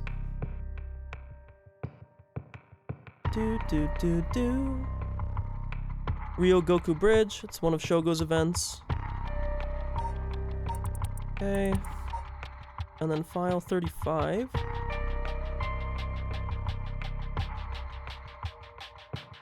Is the cafe. And then 41 we just looked up, right? That was the juvenile delinquency, yeah. Okay. So just stuff from, I guess I missed certain areas while exploring. But again, I thought it was really good. I do wish it was more fleshed out in areas. I think the concept was amazing. I think it could have been done a little bit better. I love the art style. Art style is fucking beautiful. I think they did a great job of mixing 3D models with drawings, and I know some people might find it like a little bit hard on the eyes, but I do genuinely really like the video stuff.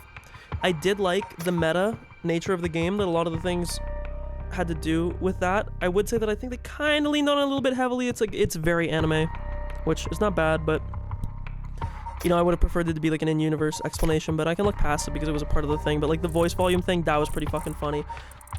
I also wonder if the music volume thing would have come into effect if we tried to use Yako's curse. Like, I wonder if there's like an achievement or something where you try to use Yako's curse but you have the music on 0 so the person can't hear it. Something like that.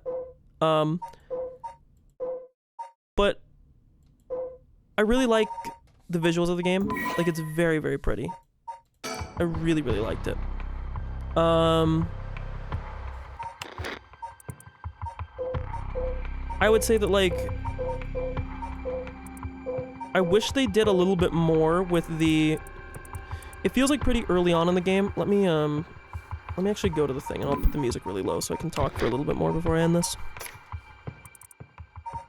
I think the other thing in this game that was a little bit interesting was I loved the sections. Like, when I was talking about... Like, the meta stuff is very cool to me. And I'm okay with it. But at the same time, you know, like I said, I would prefer like an in-universe explanation, but if I'm not going to get one, I think they needed to play to it in certain areas a little bit more. Like I said, one of the really interesting things about the curse powers was using the meta knowledge that you got from different timelines to interact with people differently so that you could avoid certain things. So for instance, like to not to lie to Ayame, to not turn your back on Thing, to wake up Yoko and not, you know, turn your back on her. All those things of that sort. I thought that was really cool. Or even in the situations where you're like in a dark room and it's like, oh, you gotta pan around and blah blah blah, you know, stuff like that. I find that really cool. I thought that was really, really, really, really well done. I love that part. I wish there was more stuff like that that was actually, I don't want to say gameplay, but gameplay-esque. And I love visual novels, don't get me wrong, but I just think that they, I think that they showed how well they could do with it and then didn't, like, use it as much after that, and that's fine, but I would say, like, my biggest criticisms of the game were, I thought the ending, it's not bad, but it's very abrupt and it ends very quickly, and I think there's still a few things that, like, I would like to have the loose ends tied, even if it's just the storyteller, like, expositioning, which, again, I would still criticize that it wasn't shown at some point in the game, but, you know, I would still take it. Again, I don't know how Shogo dies in the timeline where he decides to use the thing, like, we don't know what happens with that. But then we also don't know, like, yes, we kind of can infer that Takumi kills him when he turns his back on him, but we don't really get an answer on that. Fuck, there was one other really big thing that I felt like we didn't really get an answer to. I'm trying to remember what it was, because it's kind of escaping me. But there was like a big plot point. Fuck, I'm trying to think. Let me see if I can Google. Fuck, there was something that I saw.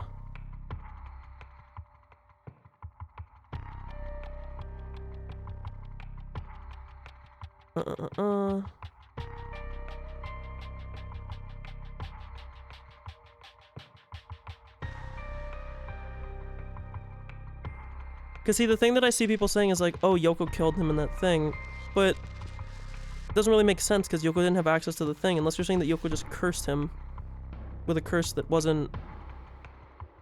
And then I'm like, okay, well... Let's see...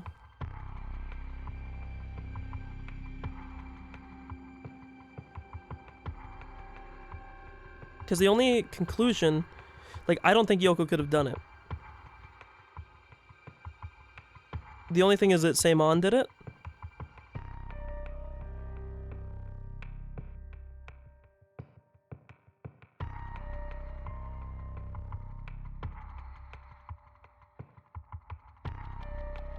I just...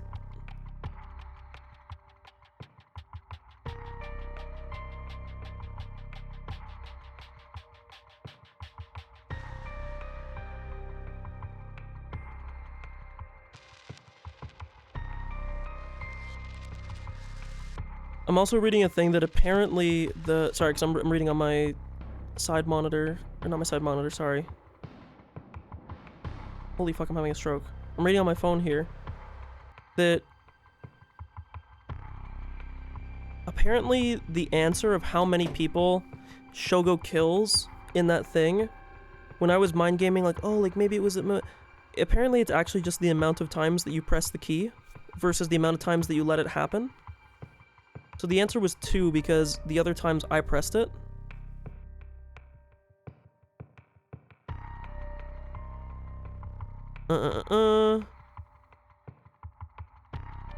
I think it is very, like, a lot of the, I don't want to say, like, the coding, but, like, a lot of that back-end stuff in this game is, like, really interesting the way that it works. Like, even saving so that Michio's like, oh, you won't forget me.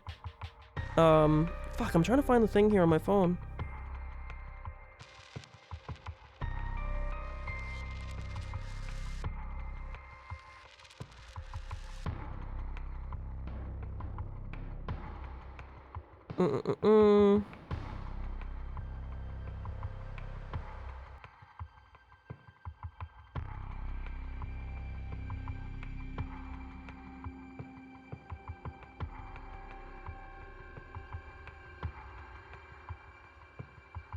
Good lord, this dude wrote a novel. This is like way too long.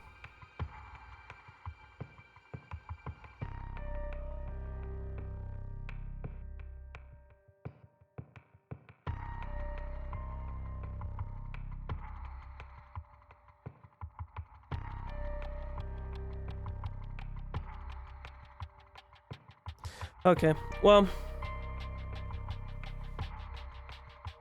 I don't want to sit here and like just sit in silence as I like read. I'll read up on it, and then maybe at the maybe the next time I come around, I will recall, and we can think and talk about it briefly.